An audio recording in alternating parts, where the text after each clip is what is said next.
Chapter 1, New Neighbors. Lissa threw herself across Parker's bed, sobbing. She hugged Parker's pillow, her tears dripping mascara stains onto the blood-red pillowcase. "Lissa, what can I do for you?" Parker asked, seating herself next to her best friend. Lissa and Parker had been best friends since kindergarten, and despite the changes of social cliques in high school, Parker knew she was still the one Lissa came to when she was so upset. "No one understands what I'm going through," Lissa wailed. Parker swallowed, rubbing Lissa's back comfortingly. It was true, Parker Whittier had no idea what it was like to be broken up with. She also had no idea what it was like to have a boyfriend, be kissed, or even be liked by a boy. That's what it meant to be a 16-year-old freak of nature in a small beach town in Maine. Parker sighed, brushing Lissa's black, curly hair out of her face. Even though black smudged rings of mascara and watery tears, her blue eyes were stunning. Parker had always been envious of Lissa's gorgeous looks. Even crying, Lissa looked beautiful. "I know," Parker said softly. "Your heart is broken. James is a real piece of crap for breaking up with you the way he did." Lissa wailed again and buried her face in Parker's pillow. While she would always support her friend, Parker found the scene getting to be a little old. When she had a boyfriend, Lissa would be completely wrapped up in him and her popular field hockey friends. Parker was her backup friend until Lissa got broken up with, then it was Parker's room she would bawl her eyes out in. "I've never had anyone insult me so much," Lissa cried. Parker nodded at the back of Lissa's head. This was not the first or second or even the 10th time that Lissa had cried on her bed over a breakup since they'd begun high school 2 years ago. Until high school had started, Parker had thought her bond with Lissa was completely unbreakable. With high school came an interest in clothes and makeup, which Lissa embraced fully. Parker glanced at herself in the mirror on her closet door. No matter what she wore or what makeup she used, she knew she'd never be considered pretty by her small-town high school standards. With lavender eyes and whitish silvery hair, there wasn't much Parker could do to disguise her unique features. She made do with what she had, keeping her hair cut in a shoulder-length bob, side bangs across her face.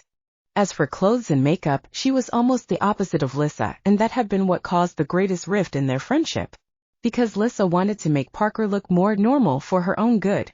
There was a soft knock on Parker's bedroom door and Blanche, Parker's mother, let herself in. "Girls, I'm sorry to bother you, but the new neighbor is moving in. I think it would be nice to say hello to him," she said. Parker smiled at her mom. The strange features she'd gotten from her father because her mother was also beautiful with soft brown hair and warm curves. "I'll be right down," Parker said. "Good," her mother said. "It looks like a single father with 2 sons about your age." "Boys?" Lissa asked, her crying stopping immediately.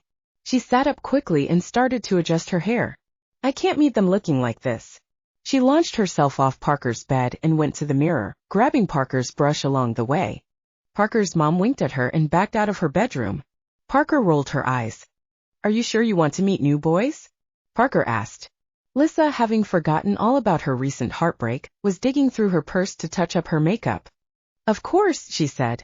"What better way to move on than with someone new?" Parker gave a weak smile. She didn't think that was how it was supposed to work. Then again, Lissa was the one with dating experience. "I'll meet you downstairs," she said. No, I need to do your makeup and pick out a different outfit for you," Lissa insisted. Parker shook her head. "I'm fine," she said. "It isn't like they will even notice me. Not with you there." Lissa beamed at the compliment and quickly finished her makeup. She looped her arm through Parker's and half-dragged her out of the house and across the lawn to the neighbor's house. Movers were bringing furniture off a truck and into the house. Parker saw her mother talking to a man about her age. "There's my daughter," Blanche said, waving Parker and Lissa over. "Parker, this is Malachi Miklos, our new neighbor. That is Lissa Maxwell, a family friend." "It is lovely to meet you, Parker," Malachi said, smiling widely. Parker shook his hand. "You as well, Lissa." Malachi's eyes lingered on Parker, a reaction she was used to, only Malachi seemed more curious than judgmental. "Careful with that," a surly voice called from the back of the moving truck. "If you break that, I will break you." "Lucian," Malachi scolded. Out of the truck hopped a boy in a black leather coat. He had long blonde hair pinned back in a ponytail that fell midway down his back. He was tall and lean but athletically built with bright blue eyes and pale skin. His eyes were scrunched up angrily, but Parker could tell he was gorgeous under his surly exterior. "Oh wow," Lissa muttered. "He is hot." Her voice was a whisper, but Lucian looked over at her, giving a cocky smirk. There was no way he had heard her. Parker shook her head as Lissa disengaged from her to flirt. Lucian, this is our neighbor Blanche and her daughter Parker and their friend Lissa, Malachi said. Say hello, and be nice. Parker noted his words seemed more like a threat. Dad, where's the cooler? Another boy asked, stepping out on the porch. Parker assumed this was the other son. She gave him a quick once-over. He was wearing a black tank top, broad chest bulging at the fabric and his arms rippling with muscle as he walked. He was tall, his skin a golden tan. He had coal-black eyes and shoulder-length, wavy black hair. It should be in the kitchen, Malachi said. Damian, come out and say hello to our new neighbors. Unlike his brother, Parker noticed the instant smile on Damian's face as he grabbed the porch rail and jumped down the small flight of stairs. Parker's mouth fell open a little as she watched him. He landed almost right in front of her, holding his hand out. I'm Damian Miklos, he said, tilting his head to the side as he took in her unique features. Parker couldn't help her smile. His voice was so warm and friendly. Parker Whittier, she said, shaking his hand. It is nice to meet you, Damian said. You too, Parker said with a nod. Lissa appeared at Parker's side. This is my friend Lissa. Lissa practically pulled Damian's hand from Parker's to shake it. Welcome to Ocean View, Maine, Lissa said. I will be your personal tour guide. Parker backed away as Lissa commandeered the situation. Normally, when Lissa introduced herself, Parker became part of the background scenery. This time, she kept catching Damian stealing glances at her.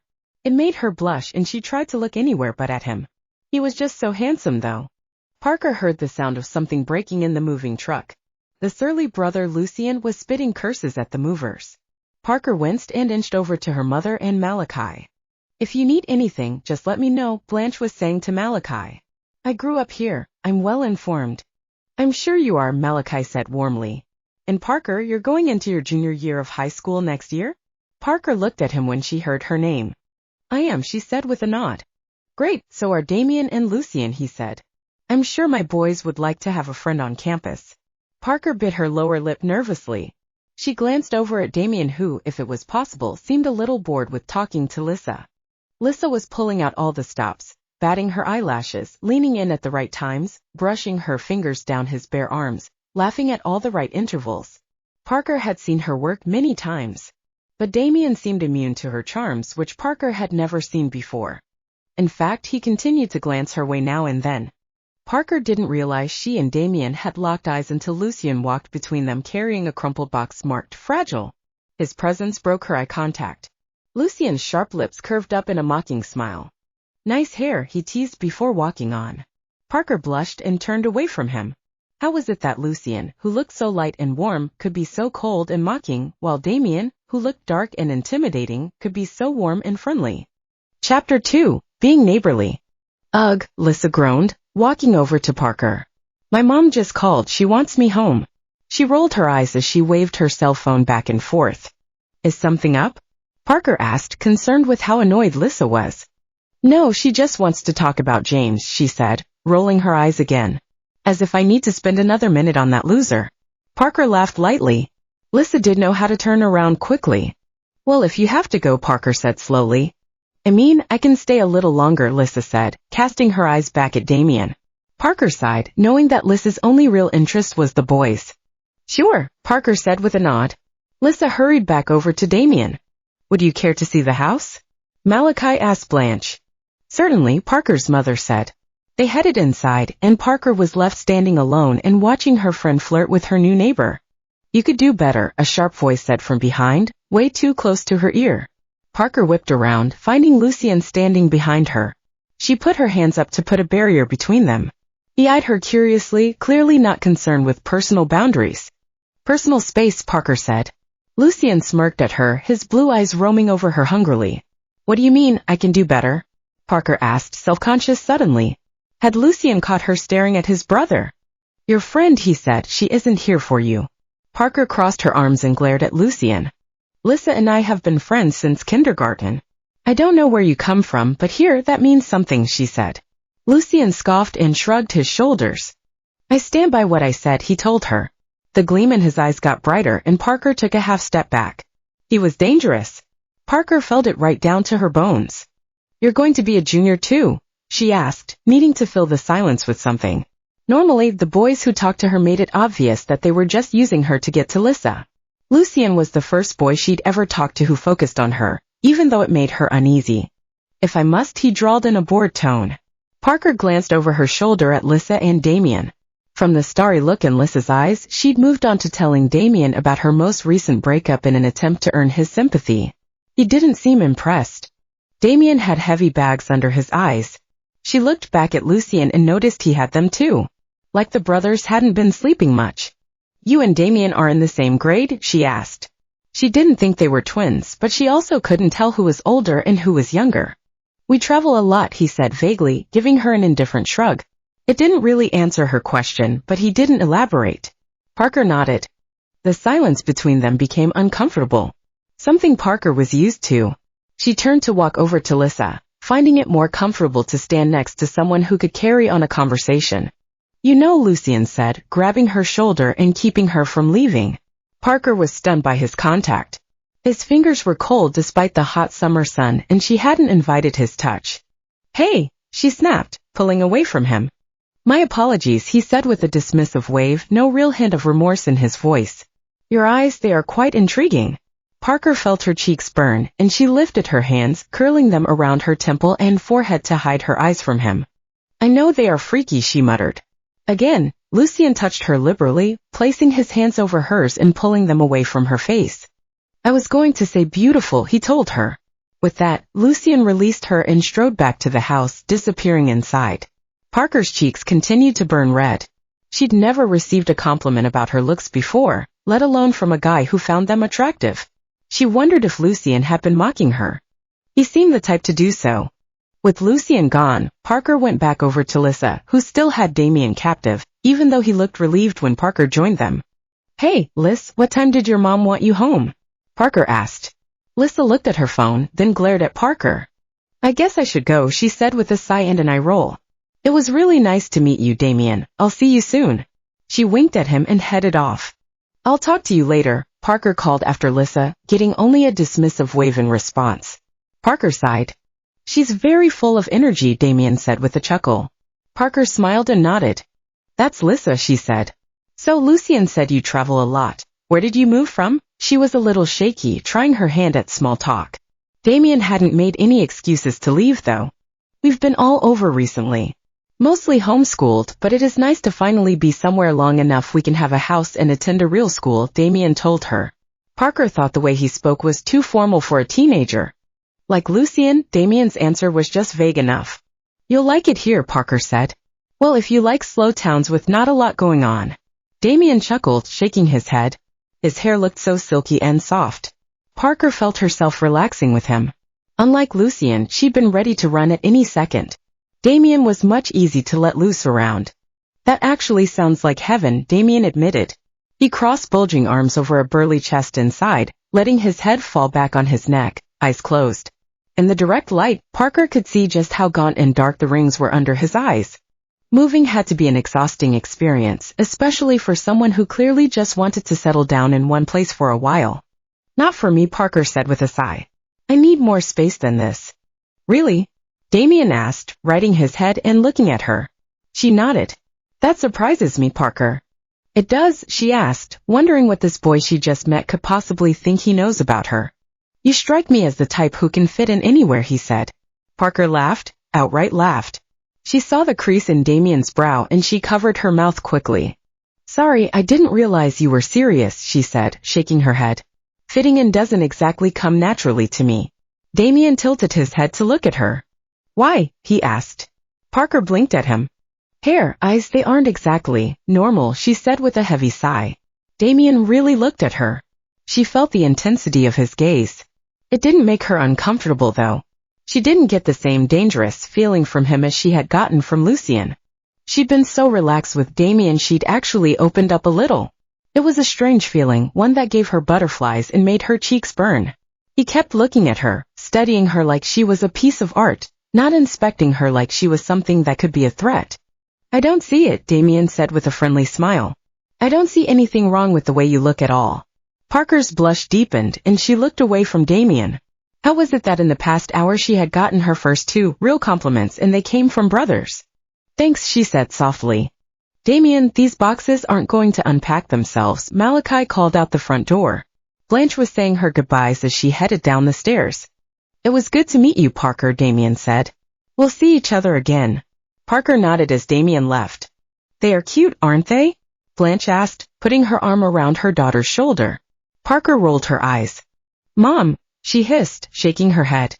Oh, honey, you know I want you to make friends and date, and come out of your shell a little, she said, kissing Parker's temple before releasing her. They walked back to their house. I know, Parker said. The problem is, boys like that never go for a girl like me. No boys ever go for a girl like me. Parker, you know that isn't true, Blanche said. One day you'll meet someone who cares more about who you are than how you look. That same person will also appreciate how you look, just like I always have. Parker smiled. Her mom always knew what to say. Yeah, I just have to make it through high school first, she grumbled. Trust me, when high school is over, the boys will start to mature a little, her mother said with a laugh, opening their front door. There is a whole world out there of people that will love you, respect you, and appreciate you, every aspect of you. Parker was eager for the day to explore that world. Chapter 3, Dinner Invitation. Parker, we've been invited over for dinner at the Miklos house, Parker's mother said, knocking on her bedroom door. Parker put down the paranormal romance book she was reading about vampires. Her favorite reading genre was paranormal romance. Parker never understood why, but she kept thinking there was something more out there, something like what could be read about in those books. Do I have to go? Parker asked, annoyed that her mom wasn't asking her permission. We are going to be neighborly, Blanche insisted. Don't you want to make a few new friends? Her mother's question wasn't meant to be hurtful, but Parker couldn't help feeling inadequate. She tried to make friends her whole life, but only Lissa had ever stuck around, mostly. She didn't know what Damian or Lucian would see in her to want to be her friend. But they were new to town and hadn't been exposed to the cliques in her school yet. She thought that maybe she did have a chance to win them over with her personality. All right, I'll get changed, Parker called to her mom. She bookmarked the page in her book. That night, she planned to pick back up with the mysterious vampire Bernardo in his seduction of the reluctant detective Lacey. Looking at the clothes in her closet, Parker missed having Lissa there to tell her what to wear. She shook her head. She was perfectly capable of picking out her own outfits. Pulling out a pair of skinny jeans, Converse shoes, and a tank top, Parker threw on her ensemble.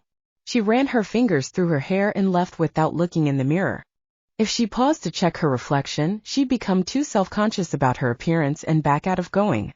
She wanted the chance to be bold, to meet new people that didn't have preconceived notions about who she was.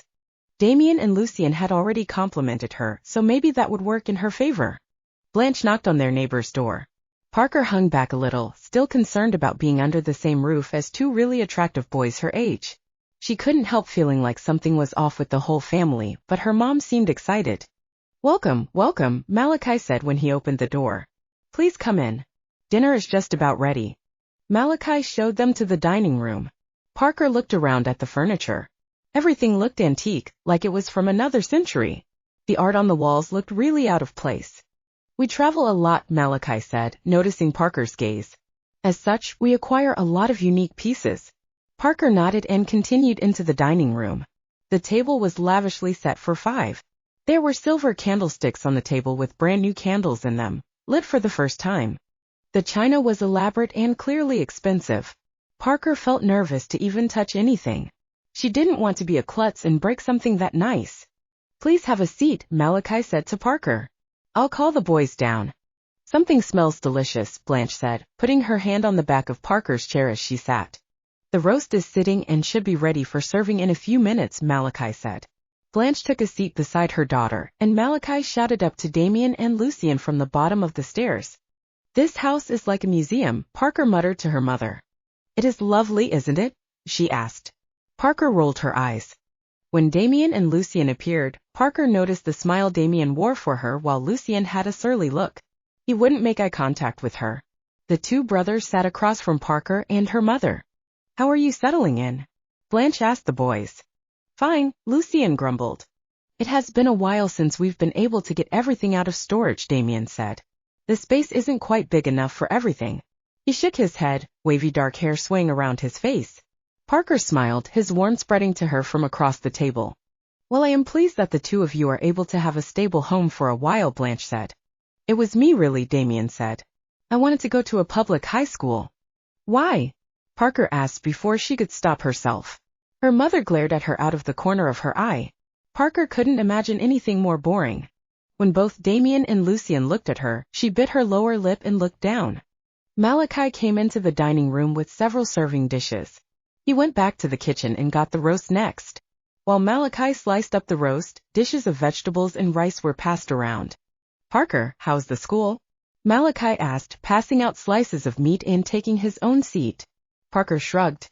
"It is like any other school, I guess," she said. "Parker," her mother snapped before shooting Malachi an apologetic look. Parker rolled her eyes again. She caught a smirk from Lucian. "Mom, there really isn't much to say about high school," she said moodily. "There are classrooms, notebooks, pencils, it is all the same."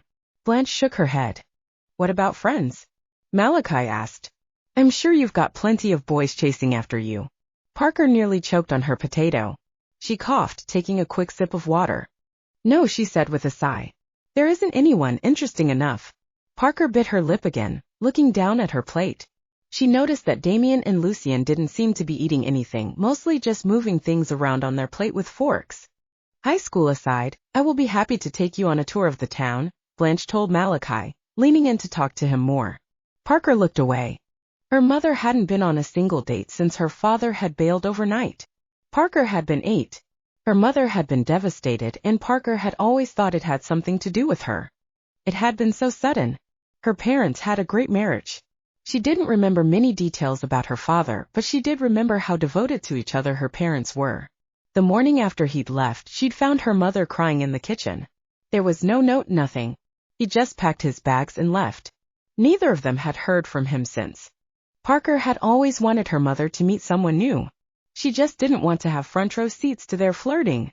"Boys, why don't you retire to the living room with Parker?" Malachi suggested.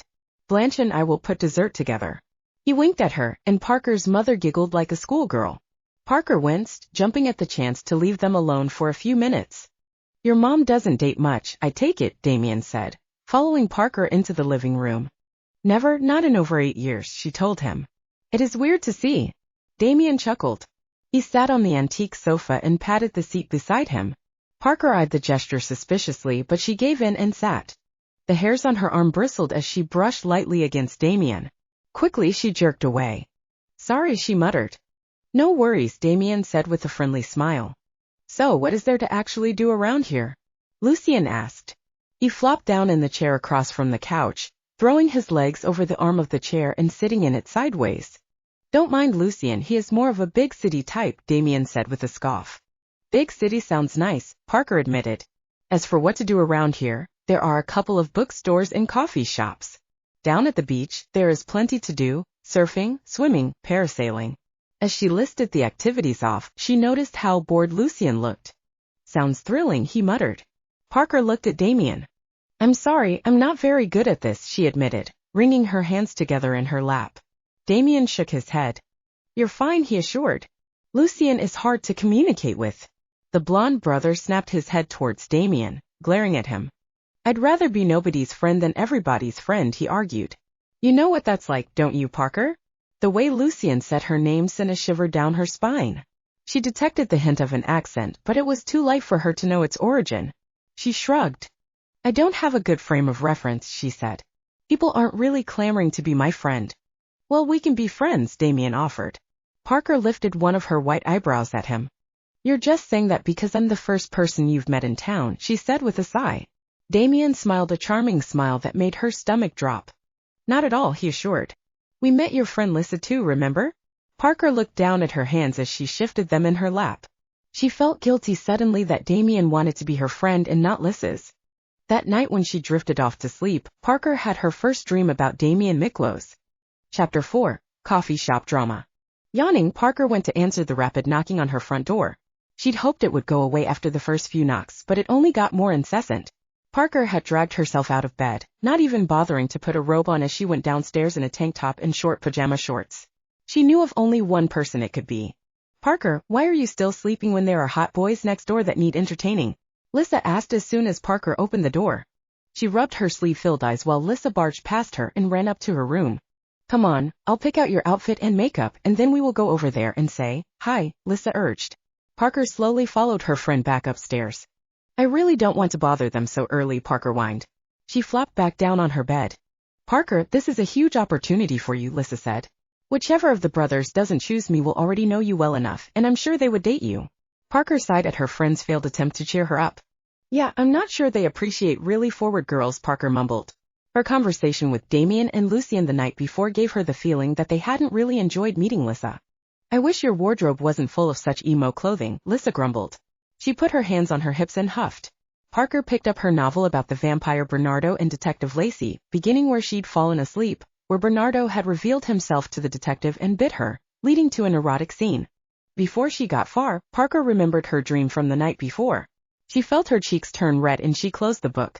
Here we go, I knew you had a skirt in here somewhere, Lissa said, pulling a skirt out of her closet. Throw these on and I'll see what I can do about your makeup. I'd rather not wear makeup, it only ends up making me look freakier, Parker said as she reluctantly started to change. I wear makeup, Lissa said, her mood souring suddenly. Does that mean I'm a freak? Swallowing, Parker quickly tried to make amends. You're not a freak at all, she argued. You're gorgeous and you know that. For me, it just makes my freaky features more noticeable. Can I at least put some lip gloss on you? Lissa asked, crossing her arms. Parker relented. Fine, fine, she said. Lissa beamed happily and pulled her makeup bag out of her purse. When Lissa was satisfied with Parker's appearance, more or less, she insisted they go over and knock on the neighbor's door. Good morning, ladies, Malachi said, answering the door. He smiled at Parker, but when his eyes flickered over Lissa it was clear to Parker that he couldn't remember where he'd seen her. Morning, Mr. Miklos, Parker said. Please call me Malachi, he said. If you're looking for Damian and Lucian, I'm afraid they've already left for the day. They went to Corner Coffee. Oh, I know where that is, Lissa said loudly. We can probably catch up to them. I'm sure they'd appreciate an escort around town, Malachi said, nodding to Parker. I'll do my best, Parker said with a nervous smile. Lissa half-dragged Parker off the porch. What kind of single father doesn't work during the day? Lissa asked as they walked into the downtown area in search of the two brothers. They seem pretty loaded, Parker said. Mom and I went over there for dinner last night, and the house was nice, like really nice. Malachi said they travel a lot. Maybe he travels for work and got to retire early, or is taking a sabbatical or something. Wait, what? Lissa asked, stopping dead and pulling Parker to a halt with her. You went to their house and didn't tell me all about it. Parker glanced around quickly. Hey, it looks like they're still there, she said, pointing to the corner coffee shop. Damian and Lucian were sitting at a table in the window. Forgetting her question, Lissa dragged Parker across the street and to the coffee shop. Hey guys, Lissa said, boldly approaching the table with her award-winning smile. Neither Damian nor Lucian looked remarkably happy to see her, but Damian smiled. Hi, you're Parker's friend, right? He asked. Lissa's smile faded.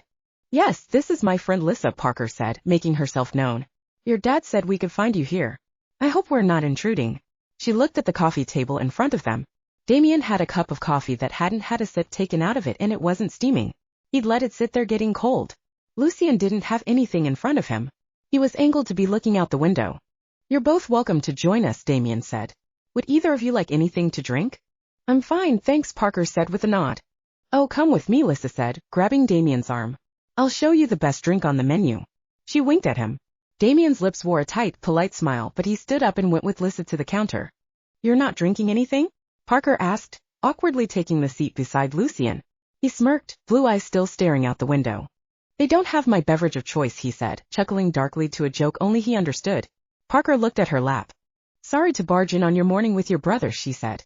Lucian scoffed, turning to look at her. He tilted his head to the side. His eyes made her insides squirm in all kinds of ways that made her think he was looking at her the way a cat looks at a mouse. What's on your face? He asked. Parker didn't know what he meant until he handed her a napkin. Oh, lip gloss, she said, carefully wiping it off her lips. Lissa's idea. You look better without it, Lucian told her bluntly. He looked back out the window and Parker looked at her lap so he wouldn't see the smile that tugged at her lips. Yeah, the whole thing hit me really hard, Lissa said as she and Damian came back to the table. Lissa was holding her hot coffee in her hands. Lissa, Damian said, turning to face her. Her smile brightened at being addressed directly. Yes, she asked, giving Damian the flirty eyes that Parker had seen ensnare many boys their age. I think you're a nice girl, but Damian sighed, bowing his head slightly. Nothing is going to happen between us. I'm sorry. He was so formal and kind, even in letting someone down. It was such a display of propriety, Parker couldn't imagine anyone taking offense to it. Of course Lissa did. With a gasp, Lissa threw her steaming hot coffee in Damian's face. You asshole, she spat, turning on her heel and leaving the coffee shop. Parker jumped to her feet and grabbed a napkin off the table. I'm so sorry, she said, dabbing at Damian's ruined shirt. Coffee dripped from his face, and when a drop hit Parker's hand, it burned her. Damian was completely unaffected by the hot liquid running off of him. You don't need to apologize, Damian said, taking the napkin from her and wiping his face. He smiled at her. I never like hurting anyone's feelings. At least you were honest with her, Parker said, still trying to figure out why he didn't even flinch or utter a sound when he'd been doused in hot coffee. I should go check on her. Why? Lucian asked. Parker turned around to look at him. She crossed her arms over her chest. She's my best friend, she reminded him. If her feelings are hurt, I should be there for her. I don't get it, Lucian said. He sighed, standing up and leaving the coffee shop. Parker looked at Damian, who was examining the stain on his shirt. Are you sure you're okay? She asked. That was scalding coffee. It wasn't as hot as it seemed, Damian said. Parker knew that was a lie. She'd had the coffee drip right on her. The spot on her hand was still red. I'm really sorry that Lissa did that, Parker said. Damian chuckled, tossing the soiled napkins aside. You're not responsible for Lissa's actions, Damian said. I'm the one that hurt her feelings. Still, I feel guilty, Parker said. I mean, you offered me friendship last night, and now, well, I'd be betraying her if I stayed friends with you. Damian's brows creased together. You really think that? He asked. I didn't say I wouldn't be friends with her. I just have no romantic interest in her. Do you not want to be friends? Parker shook her head. She reached out and touched Damian's arm, something she'd never been bold enough to do with anyone before. His skin was ice cold. I want to be friends, she said. Good, Damian said with a contagious smile that had butterflies fluttering in Parker's stomach. Chapter 5, Nightmares. When Parker made it home, her mother was still at work. She went to her room and called Lissa to see if she was okay. I can't believe that * shoal. Lissa fumed as soon as she answered the phone. Damian? Parker asked. Yes, of course, Damian, she snapped. He was so rude. I don't know, Parker said. I thought he was actually kind of polite. I mean, at least he was honest and didn't lead you on or anything. You're taking his side? Lissa asked. No, Parker said quickly, flopping down on her bed with a sigh. I don't think there have to be sides. Well, Parker, there are sides, Lissa hissed. If you're not on my side, then you're on his. I'd rather be on my own side, Parker said, glancing at the book on her bedside table. She really wanted to get back to reading her paranormal fantasy novel, but she had to be Lissa's friend.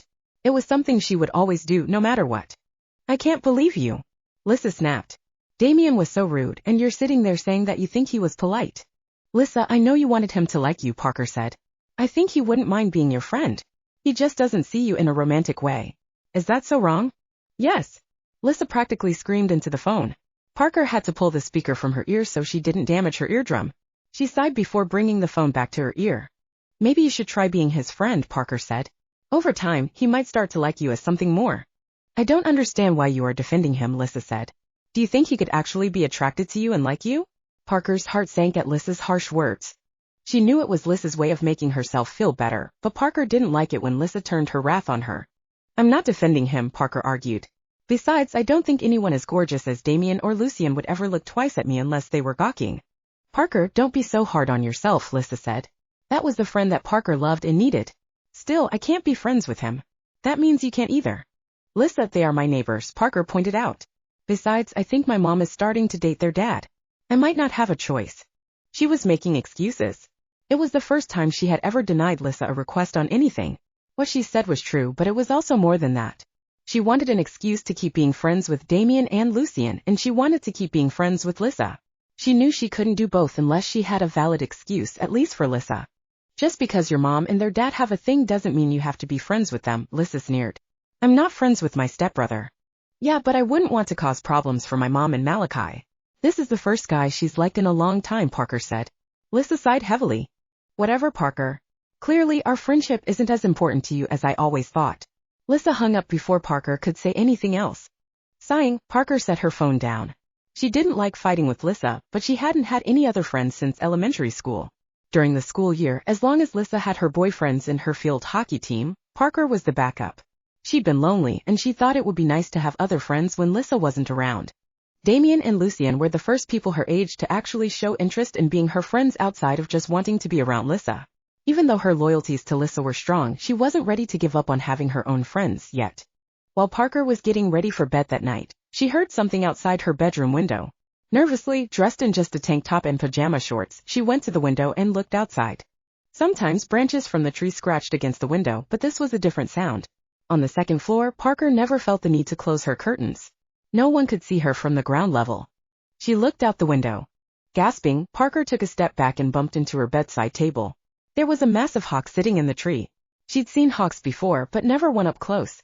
The bird's feathers were mostly brown with spaced-out black stripes. Its beak was hooked, talons sharp and glinting in the moonlight. The raptor was huge and looked completely lethal.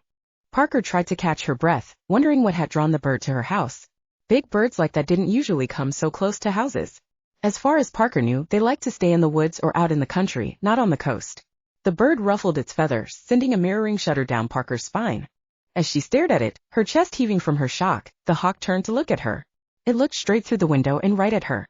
She swallowed into a dry throat. Parker's stomach felt queasy as she stared back at the bird. Its eyes were blue, bright blue, and they looked too human. She'd never seen a bird's eye up close, but she was almost certain they weren't supposed to resemble human eyes. The bird tilted its head, and Parker's heart began beating heavier in her chest. Shuddering, Parker closed her window curtains, double-checking that they overlapped and the bird couldn't see inside. She felt silly closing the curtains on a bird. Still, Parker couldn't shake the feeling that the hawk had been looking right at her and actually seeing her. Her skin still crawled from the experience. Parker got under her covers, pulling them up as high to her chin as she could. As insane as it sounded, she still felt like the bird could see her through the heavy curtains. Sleep took her, but every sound in the night had Parker jumping and jolting awake, the hawk's eyes flashing in her mind. She even got up and checked outside the window again, but the hawk was long gone. Just thinking about how it had looked at her made her skin crawl though. She got back in bed, hugging her blankets to her, but she refused to lie down and go back to sleep. In the morning, Parker wanted to call Lissa and tell her what had happened. They hadn't ended their last conversation on the best of terms, but she hoped Lissa would be a good friend and hear her out. Parker dialed the familiar number from memory. "I don't want to talk to you yet, Parker," Lissa said. "I know, I'm sorry," Parker said. "You have every right to be mad at me."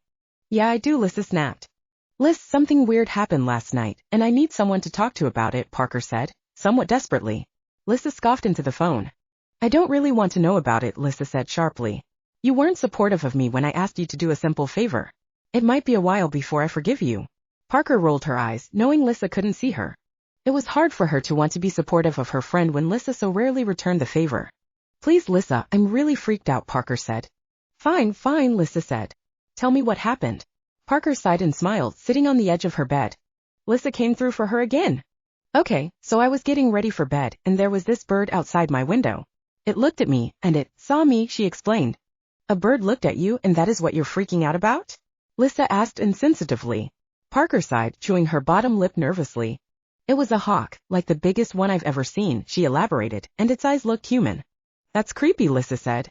"But not exactly something to freak out about. I think you've been reading too many paranormal fantasy books." "Yeah, you're probably right," Parker said. Still, it made me feel all queasy. Parker sighed, shaking her head, even though Lissa couldn't see her. "Well, I did tell you that if you read too many vampire and shifter books, you'd start having nightmares," Lissa said as if her advice was some kind of valuable gold. "Yes, you did," Parker concurred. "I feel better now, thanks." There was an odd moment of silence on the phone where Lissa breathed several times and Parker chewed her lower lip. She had a feeling Lissa was waiting for her to apologize for the day before. "So, did you have plans today?" Parker ventured. Lissa scoffed into the phone. "Yes," she said snippily. "And even if I didn't, I'm not ready to hang out with you yet." "Oh, okay. I'll talk to you later then," Parker said, unable to hide the disappointment in her voice. "Sure. Bye." Lissa hung up before Parker could say goodbye. At least she hadn't hung up in anger. Still, usually, Lissa and Parker were able to reconcile quickly. Lissa was really upset that Parker wanted other friends and she couldn't figure out why. Chapter 6. The Camaro. Parker's mom had left for work before Parker had woken up. She was glad she was old enough now that her mom didn't feel like she had to be monitored or kept entertained over summer break. A few too many bad experiences at summer camps had made Parker wary of all of it. She was pouring herself a bowl of cereal when there was an unexpected knock on the door. Lissa still wasn't talking to her. She'd sent a few text messages, 50 or 60, and hadn't gotten any responses. Puzzled, Parker opened the front door with her box of cereal still in hand. Damian stood there with a stunning smile. He was wearing a fitted gray t-shirt that outlined his muscles too well, and a pair of blue jeans. "Morning, Parker," he said with a friendly nod. Parker swallowed as Damian's eyes traveled down her body. She was still in her pajamas. Nervously, she held one arm across her chest and dropped the cereal box to cover her shorts. "Good morning," she said in a strained voice. Parker cleared her throat and giggled nervously. I didn't know if you had plans today, Damian said, trailing off a little. No, I don't have plans, she said. Great, want to hang out? He asked, a little more enthusiastically than she would have expected. I'm sure, she said. Let me get dressed. Damian nodded. Parker ran upstairs and changed quickly. When she came back down, Damian was still waiting on her porch. She'd left the door open, but he hadn't come inside to wait. Behind him, parked right outside her house, was a navy blue Camaro convertible. Is that your car? Parker asked, pointing to the vehicle and smiling. Damian nodded, grinning widely. Yes, it is, he said. Want to go for a ride? I'd love to, she said excitedly. Giddiness flooded through her as she slid into the passenger seat. Damian ran around to the driver's side. The car roared to life and he sped away from the curb, putting the top down as they went. You like cars? Damian asked, driving just fast enough for each turn to be a thrill. The wind felt great on her face and Parker loved the smell of the fresh ocean air. I like this car, Parker said, looking over at Damian. He winked at her and Parker's stomach flip-flopped. Tell me about yourself, Parker, what kinds of things do you like? Damian asked as they flew around another bend. I read a lot, Parker said. My favorite genre is fantasy, like paranormal fantasy. Paranormal fantasy? Damian asked, raising an eyebrow. Parker bit her lower lip. She hoped Damian didn't think she was weird. Yeah, you know, werewolves, vampires, angels, ghosts, demons, that kind of thing, she explained. Damian hummed and nodded. What kinds of things do you like? I like to write, journaling mostly, he said. Is that a habit picked up from all the traveling you've done with your family? She asked. Damian looked thoughtful as he stared out the windshield. Yeah. It helps me remember, he said. They talked about Damian's travels and his family, but Parker noticed that he almost always hesitated before answering, and each answer was vague enough not to tell Parker much of anything. She understood personal privacy and thought she might be prying too much, so she stopped asking questions. I'd like to know more about you, Damian admitted. What your dreams are, where you see your life going. Parker laughed and shook her head. Far, far away from here, she said. Really? Isn't this your home? Damian asked, glancing at her from the driver's seat. He pulled the car up to an outcropping where they could park and get out to look over the beach. I've lived here my whole life, Parker said. I'd rather go somewhere more exciting, bigger, lots of activity. I'd blend in more. You sound like Lucian, Damian said. They stood at the edge of the outcropping, the rumbling waves crashing against the rocks below. I do like this, Parker said, motioning out to the ocean. It is very peaceful, Damian agreed. They got back in the car and Damian took her home.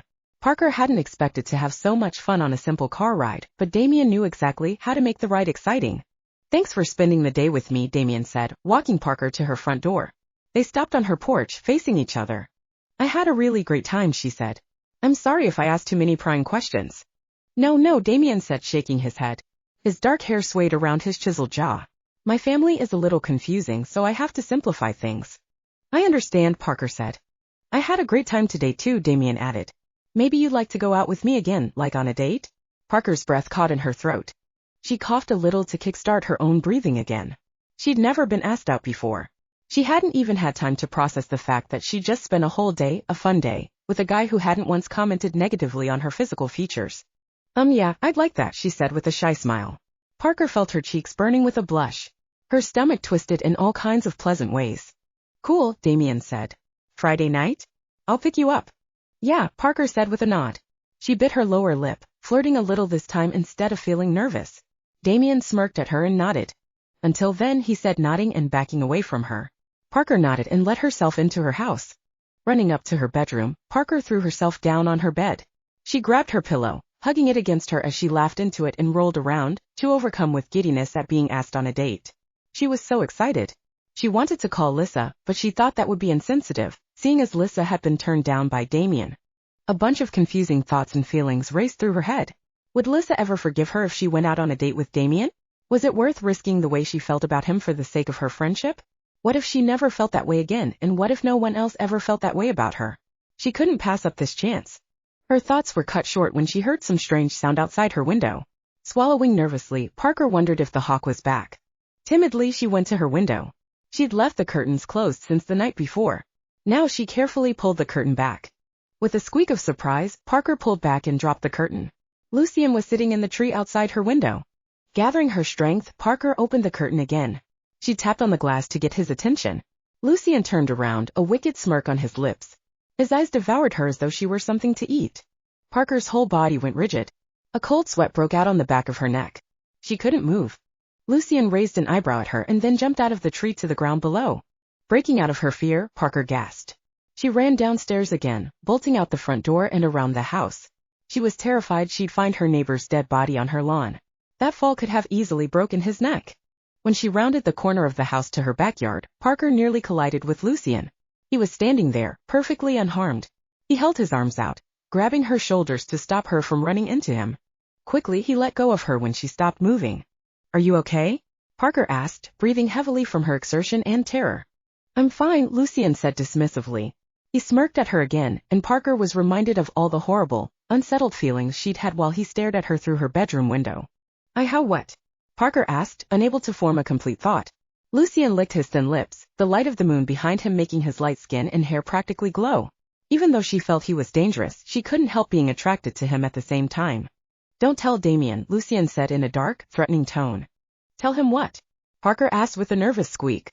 Lucian lifted his hand, pressing his thumb to her lower lip. "That's my girl," he said with a wink. "Go back inside, you're safe in there." Lucian pulled away from her and strode back to his house. Parker stared after him for several minutes before she went back inside. Going to her desk, she pulled out a blank notebook page. Millions of thoughts were racing through her head. What teenage boy could jump from a tree over 2 stories high and survive without so much as a twisted ankle? Something was definitely off about her neighbors, and she wanted to know what. She started making a list of possibilities, starting with the obvious, like drugs, and ending with things that sounded crazy, like being dropped in a vat of toxic waste. She couldn't see Lucian as a hero though, maybe Damian, but not Lucian. Chapter 7, First Date. Parker had no idea what to wear for her date with Damian. She tried on all her outfits, and it all felt so juvenile. Maybe Lissa had been right about her needing to grow up and step out of her comfort zone. She hadn't had to worry about what she wore in so long because everyone was always focused on Lissa. She had just gotten used to being on the side, and that meant she never had to be self-conscious about what she wore. Normally, she would call Lissa for advice, but Lissa still wasn't speaking to her. She also didn't want to create a larger rift by telling Lissa she was going on a date with the boy that turned her down. "How's it going in here?" Blanche asked, knocking on Parker's closed door and then letting herself into the room. "Why are your curtains closed on such a nice night?" "Mom, don't," Parker said, but her mother had already pulled the curtains open. Parker groaned. There was no strange bird outside, and the window was free of the peeping eyes of her neighbor too. "What has gotten into you?" Blanche asked. Parker shrugged, going back to her wardrobe problem. She hadn't opened the curtains since she had seen Lucian outside. Now that she was changing maniacally from one outfit to another, she definitely didn't want to give him a way to look inside. "I'm just nervous," she said. "I feel like all of my clothes look so stupid." Blanche giggled and sat at Parker's desk. "Honey, I think Damian will like you in anything you wear," she said. "Just be true to yourself. You know that is what he wants, and it is the best way to really get to know someone." Parker nodded. Her mother was right. She wanted Damian to like her for her, not to like her because she fit in with everyone else and knew all the right styles and trends. It was easier to settle on an outfit after that. "You shouldn't be nervous," Blanche continued. "This is my first date," Parker reminded her mom. "And I think Damian is a very nice, responsible, respectful young man," her mother said.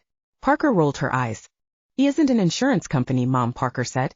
"But if you want to tell me to be careful and not give anything away too easily and be responsible, go ahead." Blanche laughed again. "If I had to tell you that, then I'd know I did something wrong raising you," she said. Parker smiled at her mom. "Honey, what is this?" Parker looked over to see her mother picking up the list she'd made of what Lucian could be. She'd circled drugs as the most likely normal reason, and she'd circled a few fantasy options, not having been able to narrow that down yet. Parker sighed. "Just something for a book I'm reading," she said. "Are you sure, Parker?" her mother asked, tapping the note. Parker nodded. "You're not getting into something you shouldn't?" "Mom, I'm fine," she insisted. Blanche's eyes were still concerned. "You'd tell me if there was something going on that you needed help with," she asked. Parker sighed. "Yes, I would tell you, I promise," Parker said with a smile. She sighed nervously. "Relax, darling, and have fun tonight," Blanche said. She went over to her daughter and kissed her forehead. There was a knock on the door, letting Parker know Damian was there. All her nervousness returned. She half stumbled down the stairs, tripping over her own feet, in her haste to answer the door. Damian stood there, smiling his warm, friendly smile. He wore another t-shirt, thin and tight-fitting. Parker wondered how he wasn't cold with a brisk ocean breeze blowing in from the sea. "Ready to go?" he asked, his eyes giving her a quick once-over. Parker blushed and nodded. Damian took her hand and they went out to his Camaro. "So where are we going?" Parker asked. "I thought we could go out to dinner," Damian said. "I hear that is what young people do on dates." Parker grinned giddily. "That sounds great," she said. The pure normalcy of it was intriguing to her. Dating wasn't anything she had any experience with, and she was always so used to feeling like nothing about her was normal. So a normal dinner date sounded great. Damian took her to a restaurant that she'd never been to before. It was a lot nicer than she would have expected, and Parker chewed her lip nervously when she looked at the prices. "This place is really nice," Parker said, feeling very out of place in her skinny jeans and red vest top. She looked around, noticing all the other people staring at her. "Don't worry about that," Damian said. "My dad has more money than he knows what to spend it on. And don't worry about them either." Parker looked back at Damian as he nodded to the people that were staring at her. "I'm sorry," she said. "I draw so much unwanted attention." "Are you kidding?" Damian asked. "People are just afraid of what they don't understand. But you, Parker Whittier, are nothing to be afraid of." "Is that so?" she asked, raising a querying eyebrow. "Why is it that Lissa is always trying to change me then, wanting me to be more normal?" Damian chuckled. "She is just jealous of the way you naturally stand out. She has to work harder at it," he said. Parker shook his head. While Damian's words were nice and supportive, she didn't believe it. "I don't think that is how it works," Parker said. "People see me as a freak. They see Lissa as beautiful." "No, Parker, they see you as unique, different, mysterious, and untouchable," Damian said. "Trust me, if Lissa felt like that was what people saw when they looked at her, she wouldn't feel the need to try so hard, and she wouldn't feel the need to change you." Parker smiled, her cheeks reddening with a blush. It was the nicest thing anyone had ever said about her, and it gave Parker the ability to shut out all the stares of everyone around them. "Can I take your order?" a waiter asked, coming up to them. "I'll have the chicken parmesan," Parker said. "Minestrone soup, please," Damian said. The waiter took their menus.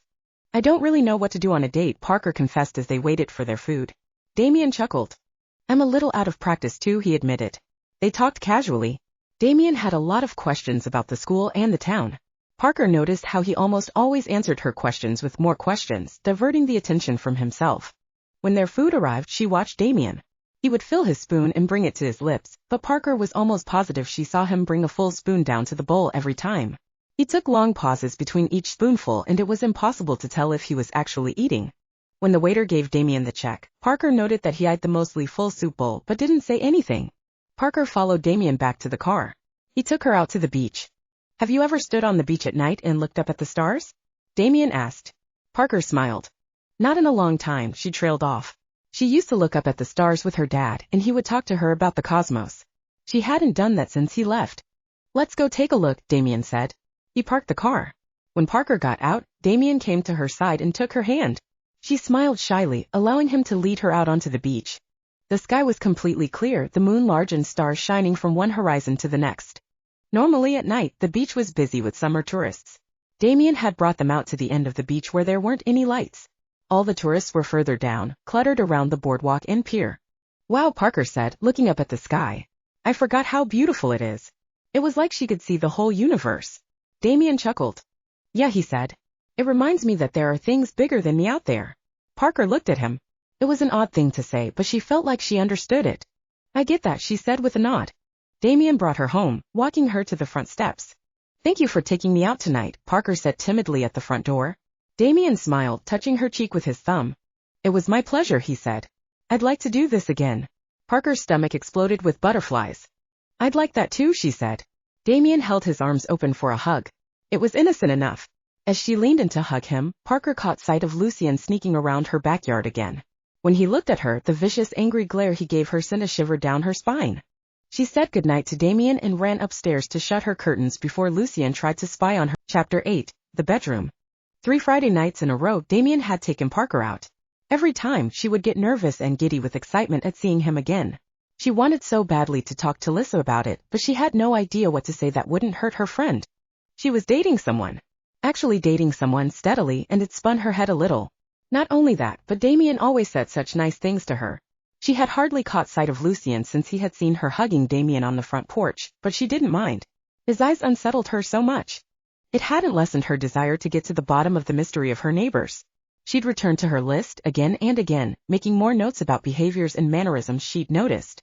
When it became clear to her that it was the whole family, Parker had thrown out her drug theory and looked more towards the supernatural. While Damian was driving her home after their third date, Parker decided to broach a subject that had been bothering her. "Did I do something to upset Lucian?" she asked.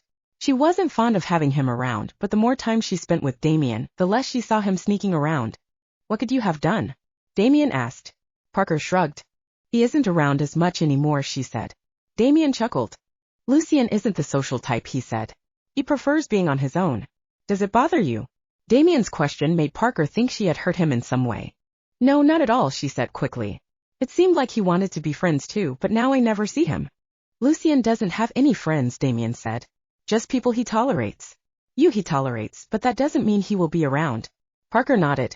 It was a satisfying enough answer, but it only furthered her suspicions. On the porch, Parker found herself in the familiar scene of saying goodnight to Damian. She had been hoping for him to take the things to the next level, but he had been so sweet and restrained. Parker was glad he was being respectful, but she still wanted more. Same time next week? Damian asked. Parker smiled, nodding. Okay, she said.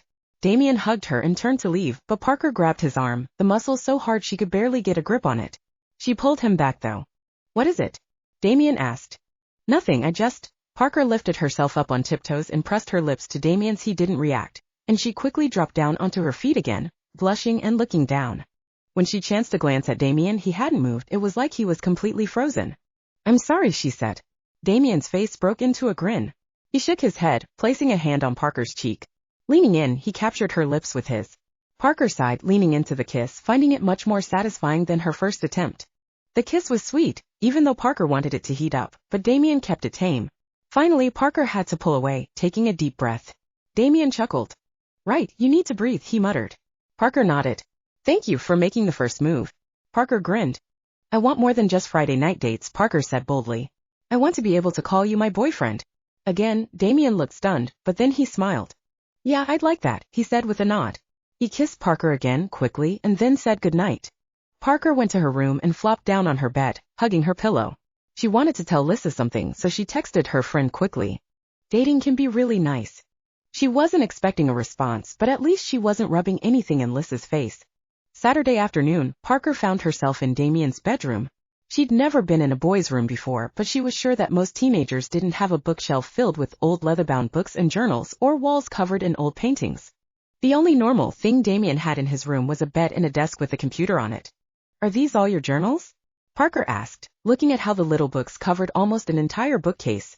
She couldn't imagine that anyone could fill that many journals in one lifetime, let alone in 16 years. Yeah, Damian said, standing behind her. He stood close enough that the hairs on her arm stood up, but he wasn't touching her.